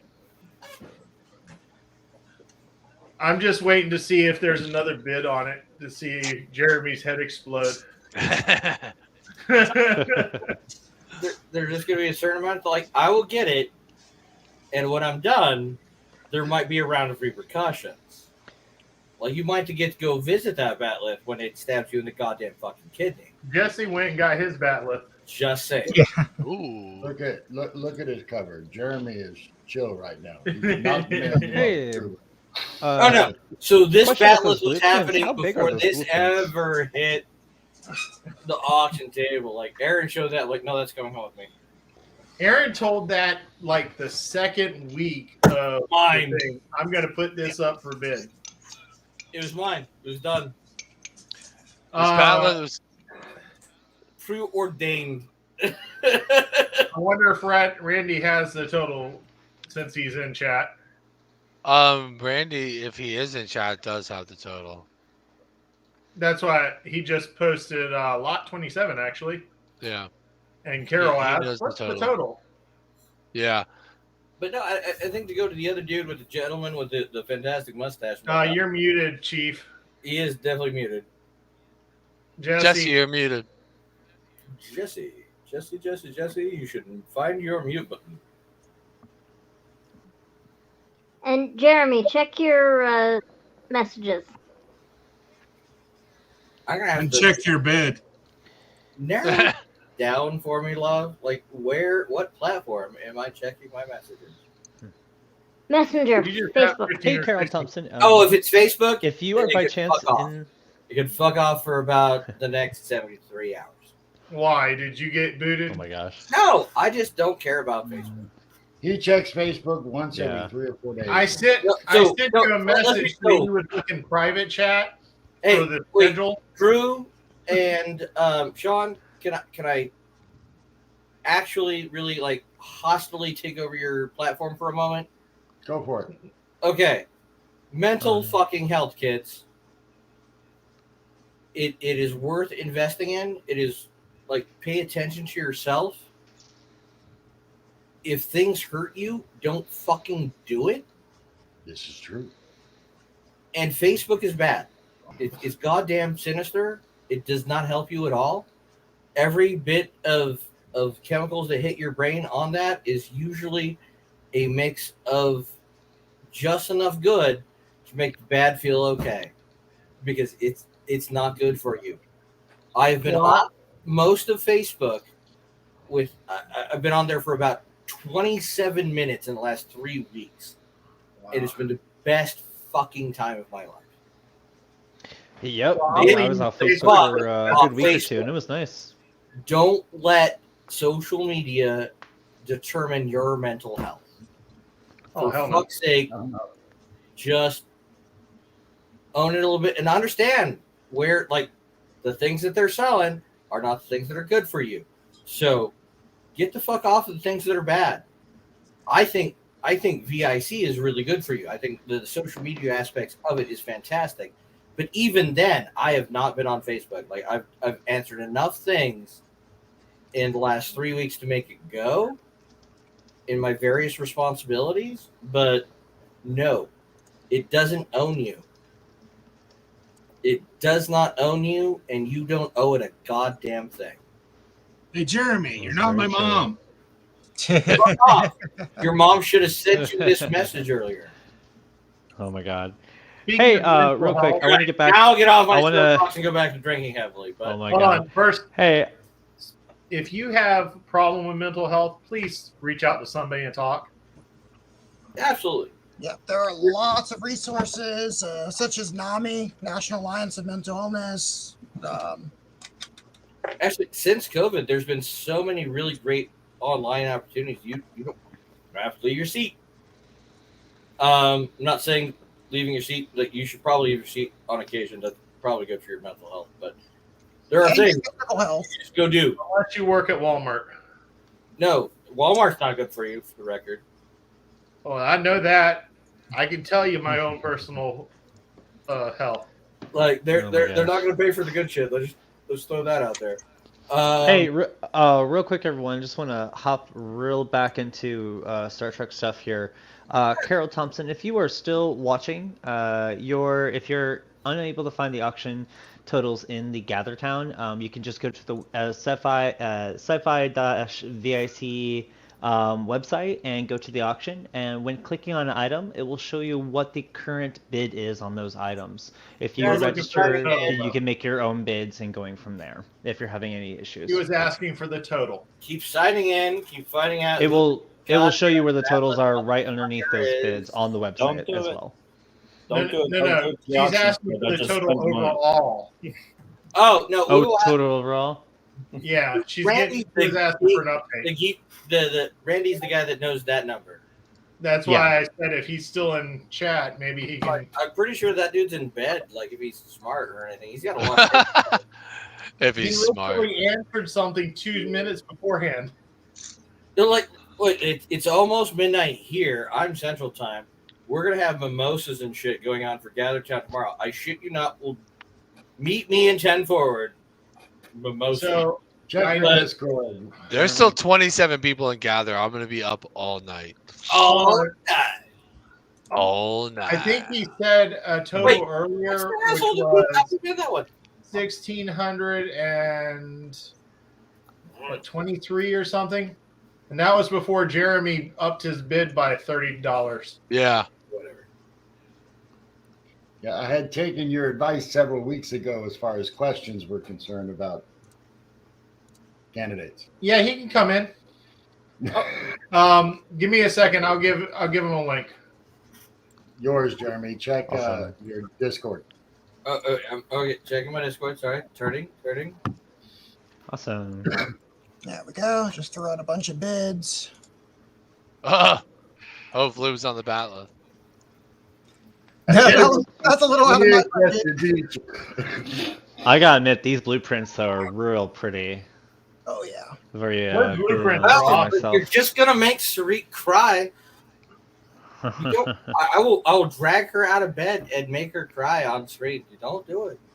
That's terrible. Why? Why? Why's her? Because she doesn't get more fantastic food made for her if I don't get this ballot. Or the higher you drive the like the ballot's gonna happen. It's gonna come to the house and it's gonna be mine. It's just a matter of whether Sarik gets to eat. It's whether he has to sell his truck to get it or not. No, it's just whether the wife gets to eat.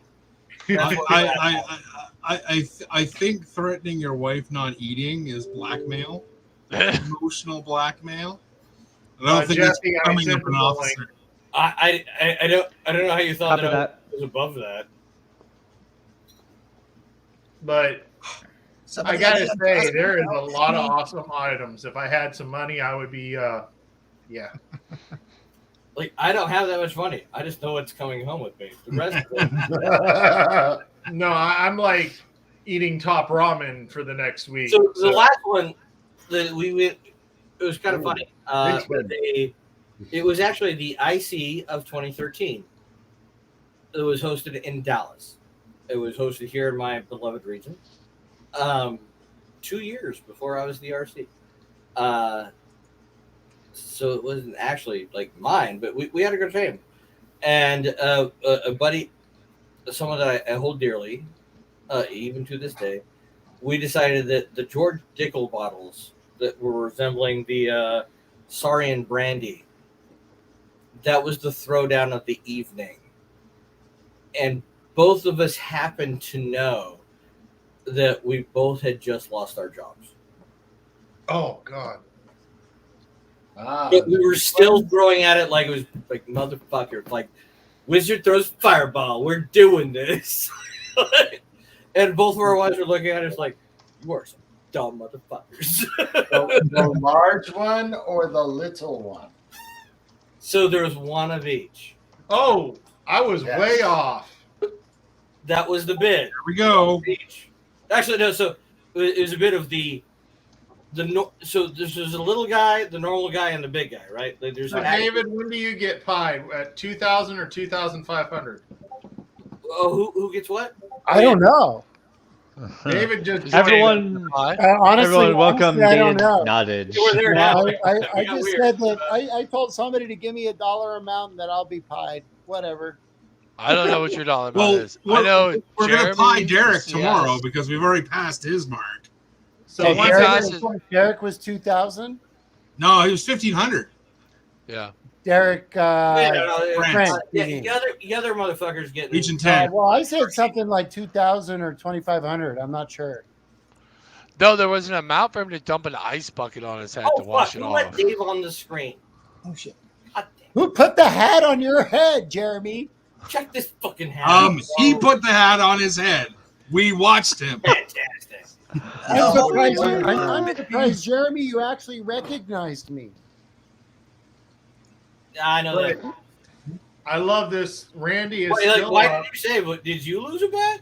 Yeah, Randy. $103. Yeah, about 20 years off my face. Yeah, you don't look Is good. this the list? You need to Yeah, I go back. know. People Is kept this telling list me. of milestones? People kept telling me Is that this they listed- wanted me to identify with the younger generation. I have to go find it. Dude, if you don't grow a goatee, that chin is not going to win the election. Ah, That's a weak chin, motherfucker. Where is that actually, on? I got the YouTube, biggest Chris? butt chin you've ever seen. What do you? I know. about? That's it. Yeah, you can blow his nose and wipe his ass at the same time. You're just showing your ass twice. Is that under auctions? The list of who gets pied? You like that? You like that freeze? I don't know who owns that list. I don't know that we made that public. Wait, what list? The list of who gets pied when. No, I think that. Oh, I no, think that's an Aaron Aaron. health secret, I think. I think Aaron has that list. Yeah. So, You know, that would have been something 1,500, to. I got one. So there, I bought you to two. pie me tomorrow. We bought two lemon meringues. So like If you one. make enough money, you're gonna pie me tomorrow. We can have the Yeah. rest for I just told my yeoman that if we make the amount of money, she's going to have to pie me tomorrow on screen. She just gave me this horrified look. Wait, you got a yeoman? I do. Get a blueberry pie. Mm. No, don't go over. You got, if you dark fruits, Yeah. it's never coming out This of is my yeoman. Hey, yeoman. This is Augie. Hello. Dave, I didn't know there were people that were older than you. Did you get to check out GatherCon yet, David? David's been in GatherTown all day. Yeah, he's been hosting I a think party he on was one stuck day. in the table. I ran into her like I'm trying to like coordinate the Barnett people. Give me a second. But she's even got the whipped cream for the pie. Come on. There you go. No, like no. She's No, ready. if you're gonna use that. She's ready. Like this, ditch the pie pan, just like straight up his nose. Hey, if you get the $5,000, you can squirt it up my nose because it's going to come right out my mouth. Game on, like game on, right? I'm from Hawaii. We know how to take ramen and stick it up our nose and go like this with it. I heard spam bounce. Why? I don't know. It's an old joke. Brian, you should have an invite. Actually, I hate to admit it though, that Dave, that you do look younger. It's weird. I know, scary, isn't it? It's not okay. I agree. But you know what? My team said I had to look a little younger, and so I said I'll sacrifice the beard. Nah, you need to grow it back like real fucking quick. Well, after this weekend. You are not winning an election, sir. Hey, No. but did you know, Jeremy, what you haven't seen yet is that Ryan actually took like 7 inches off of his. Oh, yeah, like, he kind of needed to. He was about to go sell me the lumberjack shit.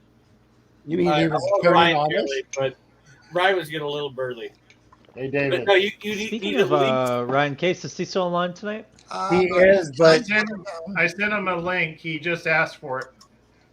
oh, he's got Ryan Case. Hey, guys, would you I'm put gonna- your link- Oh no, motherfucker! I'm gonna do a plant my. Hey, David. Hey guys, Go ahead, Dan. oh, I'm sorry guys. I'm gonna David. drop off because I got stuff to do in the morning. All right, man. Yeah, Okay. All right. I hope you guys Hey, all have a awesome good job. time. See you guys Thank you so later. much. Hey, buddy. Dude. Hey, David. yeah. Right. Who is actually? Check your messenger. Who is the responsible adult that is running this activity right now? True. True. I'm the only one without alcohol, I think. All right, No, so I that's thought- responsible, Sean. I have I'm no- sober. I've been sober for weeks. I heard I'll somebody take a drunk Drew over you, Sean. Sober. want to know who's the master creator of the event? We're good.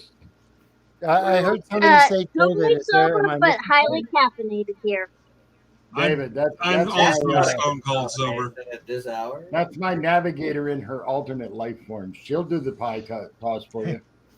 Navigator or Navigesser? No, so Navigator. Serena's decided I have to go outside to get this. pie. Although you will have to sit down. She's only 4'3". Hold on. She does come with her own bat lift, though. Yes, she does. It's not metal, but it will hurt you worse. Hey, David. Yeah. I just got the notification on my phone. You'll love this one that you probably have not gotten like twice now, I think. My RSRs do. Why would I want to know about that? Like I said, my phone just said, "Oh, RSRs do." Like, oh, it's that time. I bet you used to have that notification on your phone. Used to. Are you kidding? I used to always have it on there, but you know what? I don't have it on there anymore. Thank God. Right? Somebody let Ryan know I sent But him now a I'm letting you know that's when it gone off. Hey Ryan, if you're streaming in right now, we went ahead and sent you that link. And Carol Thompson, thank you so much for considering that those set of photos to be auctioned. If anything, we can definitely I'm sure we can use those our next auction, depending which one it will be and so forth. Or just get with your local chapter and definitely talk with your RC on that. Uh-oh. Don't look, Jeff. Or Jeremy. Hey, what is it? What is it? All these people that were partying at my booth. We'll try to not be political, but we're partying at my booth. They're all showing up here right now. It's amazing. Randy was a fun there. party. Well, you're Pacific Coast, so there's a lot of youngins. Ryan attacked. Oh, just because we're on the West Coast, there's youngins. Excuse me, I'm in the East Coast and it is 11:51 p.m. Jeremy. Is anybody here? Anybody here going on the Star Trek cruise? You gonna pay? Oh, I'm going. I've already paid. I'm out. I said, are you gonna pay for me? I'll go. What's your credit It's score? far too much of this. What's your credit score, sir? I I work at Walmart. They don't pay enough for that. Puerto Vallarta, Mazatlan, Cabo San Lucas. The worst part is that Sean can drive to the port. Well, and me, it's another $1,200 getting there. Really loves. And at the same time, meeting up Oh, wait, with it's Cesar 12:52 in here. Puerto Vallarta and his chapter. There's a Ryan. Hey, Ryan. Hi, Ryan. Hey, welcome. This is Ryan. We're Hey definitely guys, on second. I'm gonna bug out. So. See ya, Kevin. You have a good night, Kevin. Thank you so much. Yep. Good night. See you tomorrow, Kevin. Yep. Oh, Number 22, Vulcan Cat Friend, 8x8 is All right. done. It is. Yes, it is. That's my bid. It is 12:52 $5 in the morning. Are you Wait, which kidding? one just went for bid? Oh, bids? I should go check Vulcan my Cats bids. for $5. Yeah. I want to know who keeps Okay. over 50, by the way. Depends on the Is item. it? Is this gonna be like when I had to do Right, Region so- 3 so Summit? there's I the mean, I Vulcan left with Cat with a over blue shirt, 40 and items. the thingy, or At is Oh, damn it. Somebody did it again. Let me guess. Jeremy and David are bidding on the same item. God damn it. David, if Ah, I just outbid somebody. I Is just it outbid that somebody. David, are you fucking serious? It's you two going at each other. That's hilarious. I got more money than you, buddy. Damn it. No, all you're doing is robbing Sarit of food. Hey, I could go and order the same thing for $9. Man, All that the rest of this Vulcan money all Cat Print goes is at for free. 625 now. Yeah, I just saw that. So, yeah. This is too Dave? Is that actually you that's doing the Admiral badge? The Batleth is mine. Oh, no. I'm not doing the Batleth. I have a Batleth. It would have been more funny if you were, though. Yeah, I know. Oh my god, like, I will drive to California and shank you. I have a full metal $100. Batleth already. No, the Batleth is mine. That's fine. You can keep the Batleth. The Batleth is at $255 right now. Yeah, 270. 270? The Batleth is at $270. I should go jack that bid up. Hey, Hold on. Ryan, they really the want next me bid to would stay. be 270. Hey, Ryan, what lot is the Batleth? Lot 20. Number 20? Yeah, lot 20. Okay. Jeremy, you're going to be in trouble now. Dude, $7 over Chihuahua now. you're not that safe. I also know people in Hawaii. Good. I'm glad because I know more people in Hawaii. You won't be here tomorrow. Randy's becoming the auctioneer in chat. Yeah. Fucking be So we here. have the deep space just went up by 2150. God damn it! Voyager's Oh, at Batleth. There we 525. go. The Enterprise USS 1701E is at 1025, and the USS 1701D is at 925. Batleth is at 270. What items were you just calling out? The blueprints. I would like you all to die in fire.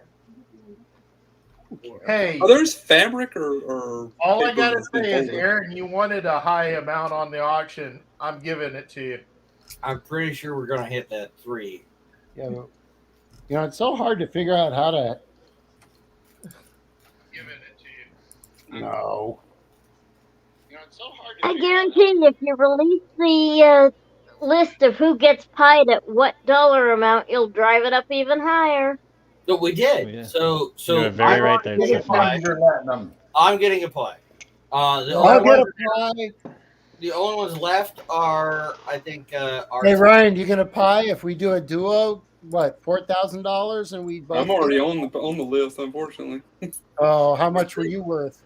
What am I? 2,000, Jeremy? I think you're 2,000. Like, why did you? Whoa. I didn't know that you held out more than me. My bad. I literally told her once you get Jeremy, just put me right above you. You. All right. I was like, Did whatever you said, anybody I'll set do a it. dollar amount You for know what? the That's the entire amount I want. All AD? right. Love you, brother. Yes. Yeah, The but entire it's dollar like amount will be announced, I believe, at the end of the No, convention. she's asking for No. buying the whole crew. Oh, sorry. I misheard. Car keys. What you drinking? But I don't Did know where anybody that set list it? is. I'm having about my 6th Manhattan. Nice. Manhattan. Yeah, we're doing pretty good. Fancy. People are outbidding me like crazy. As they should. Yeah, that's okay. I just beat them all. David, are you bidding on that Picard badge? Yep. Oh, okay. So I can't compete with you on that. So I'm just kidding. Drive it up. $25 is like with Make the it pay shipping. for it, dude. It's like it'll be with exchange. It'll be like $50, and I'm like, no, that's a little too rich now. Well, like I said, I could get that same badge for 9 something plus shipping, but it's all for Starfleet. So hey, drive it up. So our total right now is $19.30 that we raised so far for VIC. Yeah, well, my part of it is $385. Nice. So. Dude. So Ryan, we're like less Dave than and I sneezed 600 before from the next After Dark. I would So go you find can get a haircut. The When do we expect bat to do left them? I is never got that 180 now information. or 280 now. I don't know when it happens, but I know that the torpedoes that are loaded on this house Batleth is at are lemon 280. meringue. Oh my gosh. Nice. Is lemon meringue, and we might. Where are you gonna take it? Like, we don't know how much Jeremy drinks tomorrow. By the way, it'll either be outside as street Well, walk. are we expected to do them on camera tomorrow? Yes, Or- okay. yes, tomorrow on camera. Yeah. Oh yeah, you have to And be what ready. time is this happening? We don't know. At what time? We don't 9 know. a.m. my time. We're unaware. Let me check the calendar. See, that- Is it right before the question and answer session? Yeah, you know that part Oh, where the I have Q&A to be is at here 3 clean and ready. p.m. my time. I think she's gonna stage them. It would. There was so many. It would probably be around the Fleet Awards. So that's about 5 o'clock. So probably later in the afternoon, sometime tomorrow. I think it would If probably anything, we'll be start sure to about record it. 3 p.m. I will, Jeremy, I will stay up all night and that batleth will be mine. Dude, it's not gonna be yours because it doesn't close till tomorrow, bitch. 20 hours. Bet on yourself. Well, just so everyone knows, the Batleth has now gone up to $290 on bid now. Yeah. So basically, the batleth's going to be bid on till Monday morning at this rate, because every time somebody overbids somebody at the end, it adds an extra amount of time so that the other person can bid again. Right. No, and it's fine because Hit him up. I've made sure that Dave's asleep before. It's fine. The Vulcan. You have no conference idea just my went up. sleep schedule. He is in California. He's on a different planet. He's actually in time zone. Hawaii right now. Wait, No, are you- no, I'm in I'm in San Francisco. Oh, okay. Okay. I'm not in Hawaii until September 1. Man, that picture jumped up quick once we showed it. Which one? Which picture? The really, like, I don't know why you're bidding against me. Like, I have a thing I want, but that. Here, I'll pull it back up again. Well, the even better thing is I already own a batleth. I have 3. I don't know what we're talking about. Oh, good. Okay. Well, I'm buying this one for somebody else. No, I'm buying For me. He's buying it for me. So the rule was I have to auction off one of my other ones if I win this. Well, that's Seems cool. a fair trade. And I $300 on that batleth. Holy Hannah! And actually, all right, right now, since it's up against Dave and this fucking twat waffle Oh my god. that I've enjoyed so much on the Admiralty board over our years. So guess what? Hang Enjoy on. that bid. Hang on. You've already called it. If I win this one, I don't know what we're doing now. Hey, the Targ. Oh, Keep Shut up. talking, little man. oh, Dave is not pussyfooting now. Wow. Oh wait, I gotta go pull that one up now. Yeah, you better go pull that up. For the record, I've seen a bigger, more Holy cow! fucking pretty picture. 325. Jesus. And then there's a ballot. I didn't bring my razor with me, or I'd do it live on here tomorrow. If it Oh, I think you should upbid on the Enterprise digital watercolor painting as well.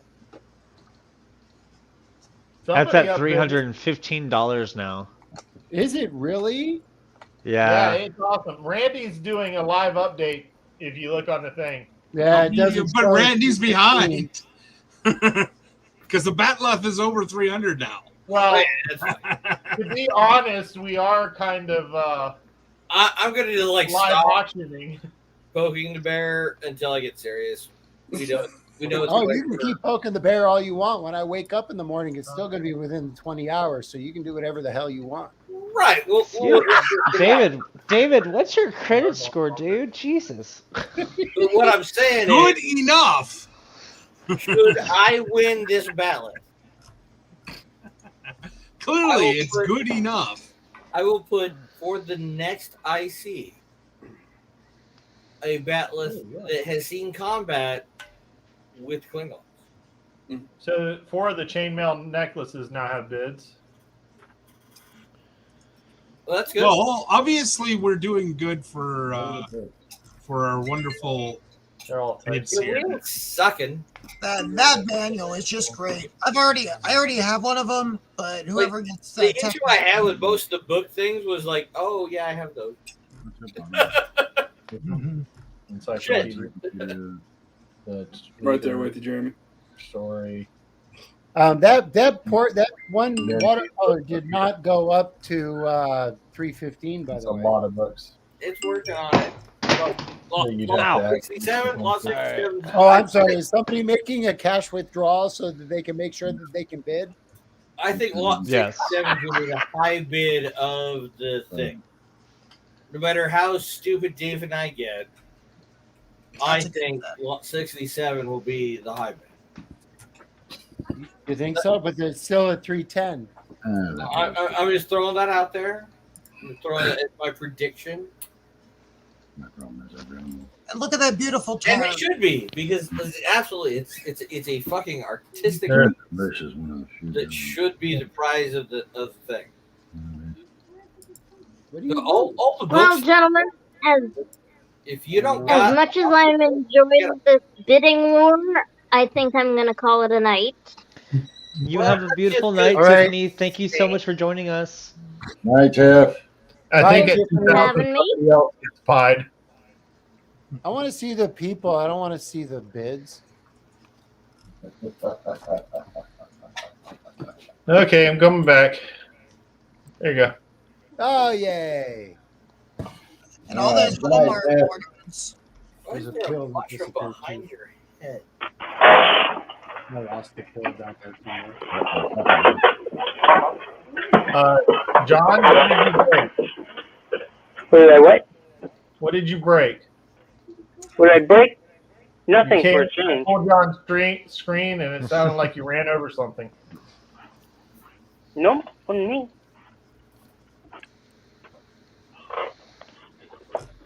We're almost at $2,000 raised. Oh, we're past that for a while, yeah. Yep. Where'd you find it? Thanks. Oh, but it's a nice. Put it on everywhere. Ah, you found it. So I wonder who gets tied at 2,000 or Ice Bucket Challenge. I believe that is Region 10, Ah. Region 11, and Jesus Christ. at 3,000, I think somebody gets an ice bucket on top of it. Yep. The I want to Batleth know is who's now bidding on that damn bidding combat. at I'm not 325. quite certain. Wait, which com badge? The Admiral Picard's second com badge. Randy that's said at that he'll give you the names of who's bidding against you for $50 donation to Starfleet, Jeremy.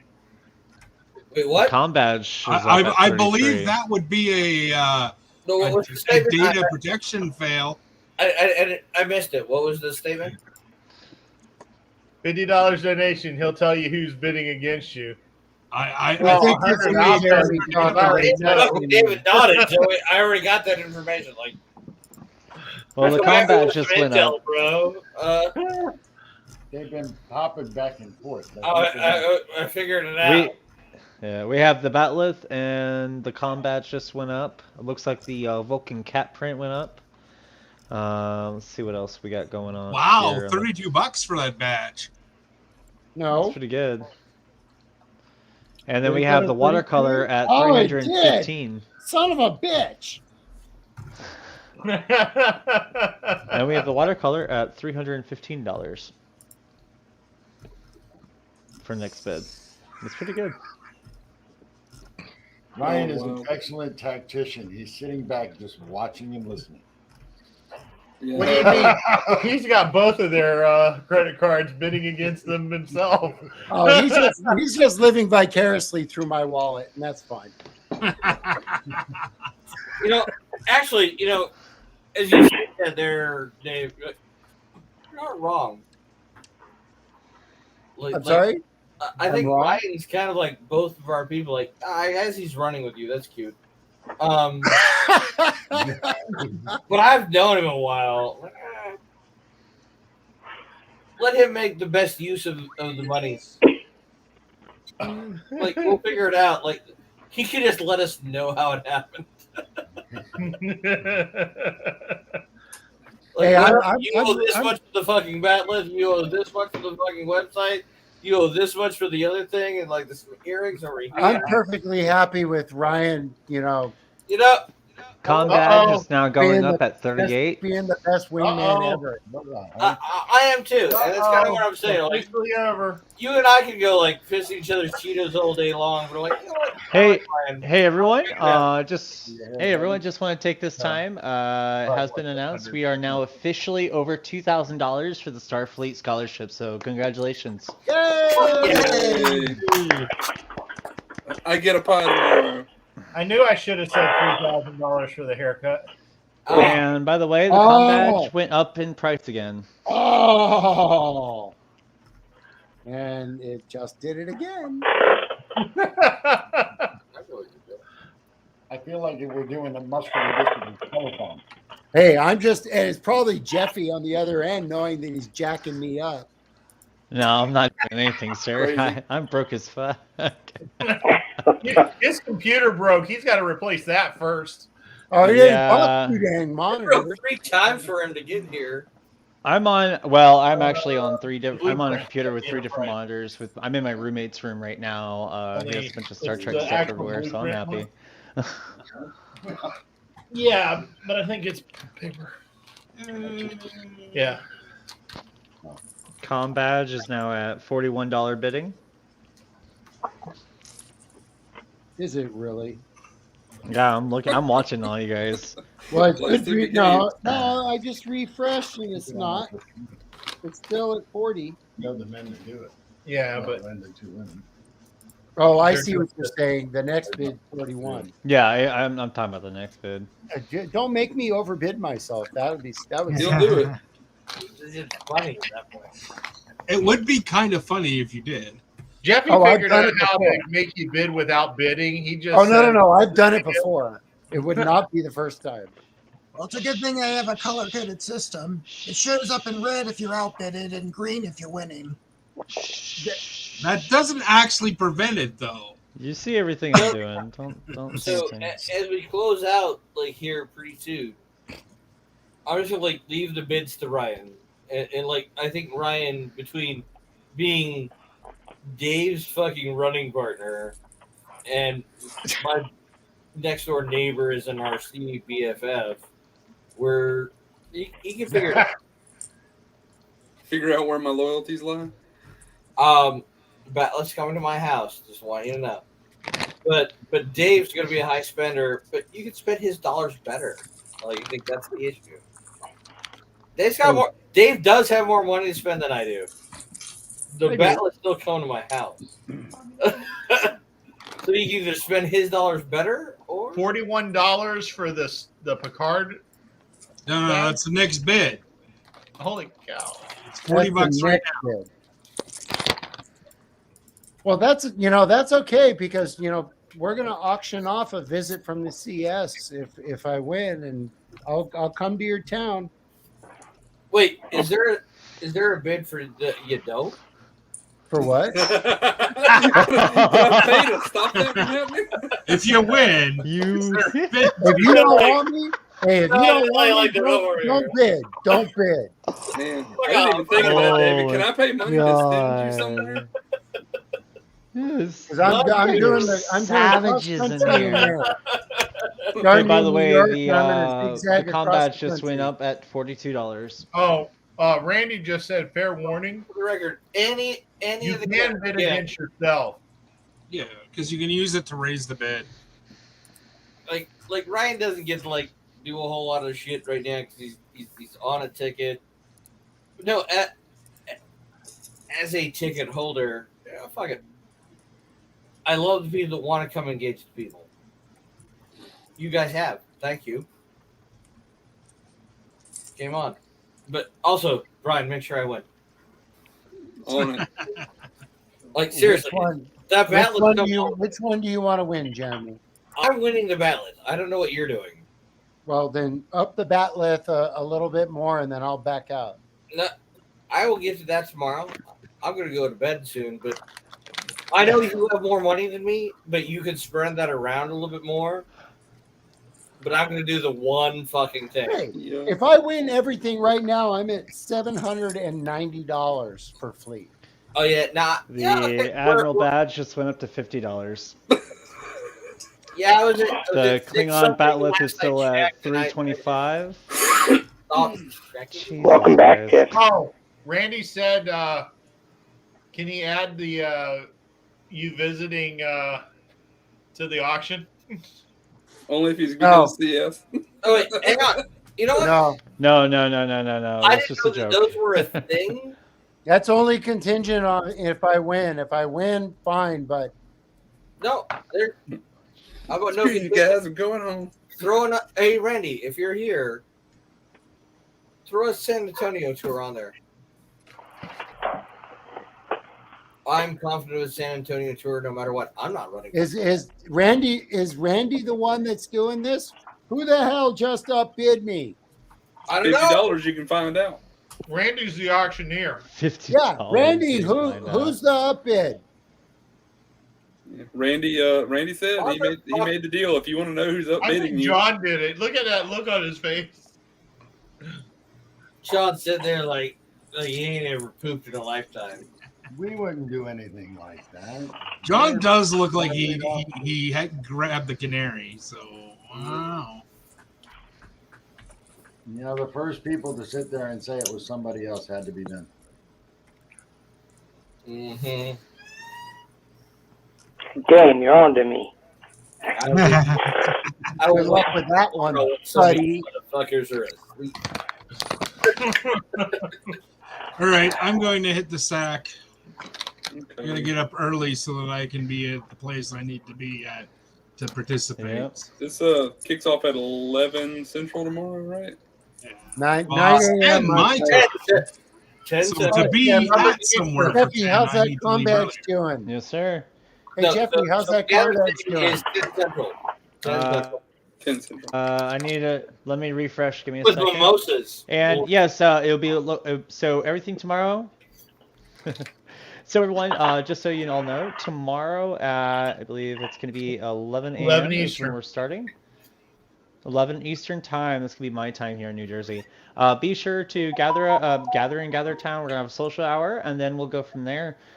Do keep a check in on the live stream and just explore Gather Town and check it out. If you find any issues or anything, do please mention something to any of the mods. They have the word mod before their name roaming around. Or if you see me, we'll be more than happy to help you out. In the meantime, everyone, thanks again for streaming in, and have a great night. Night, guys. Night, guys. And in Live that long and case, prosper. hold on. Where is it?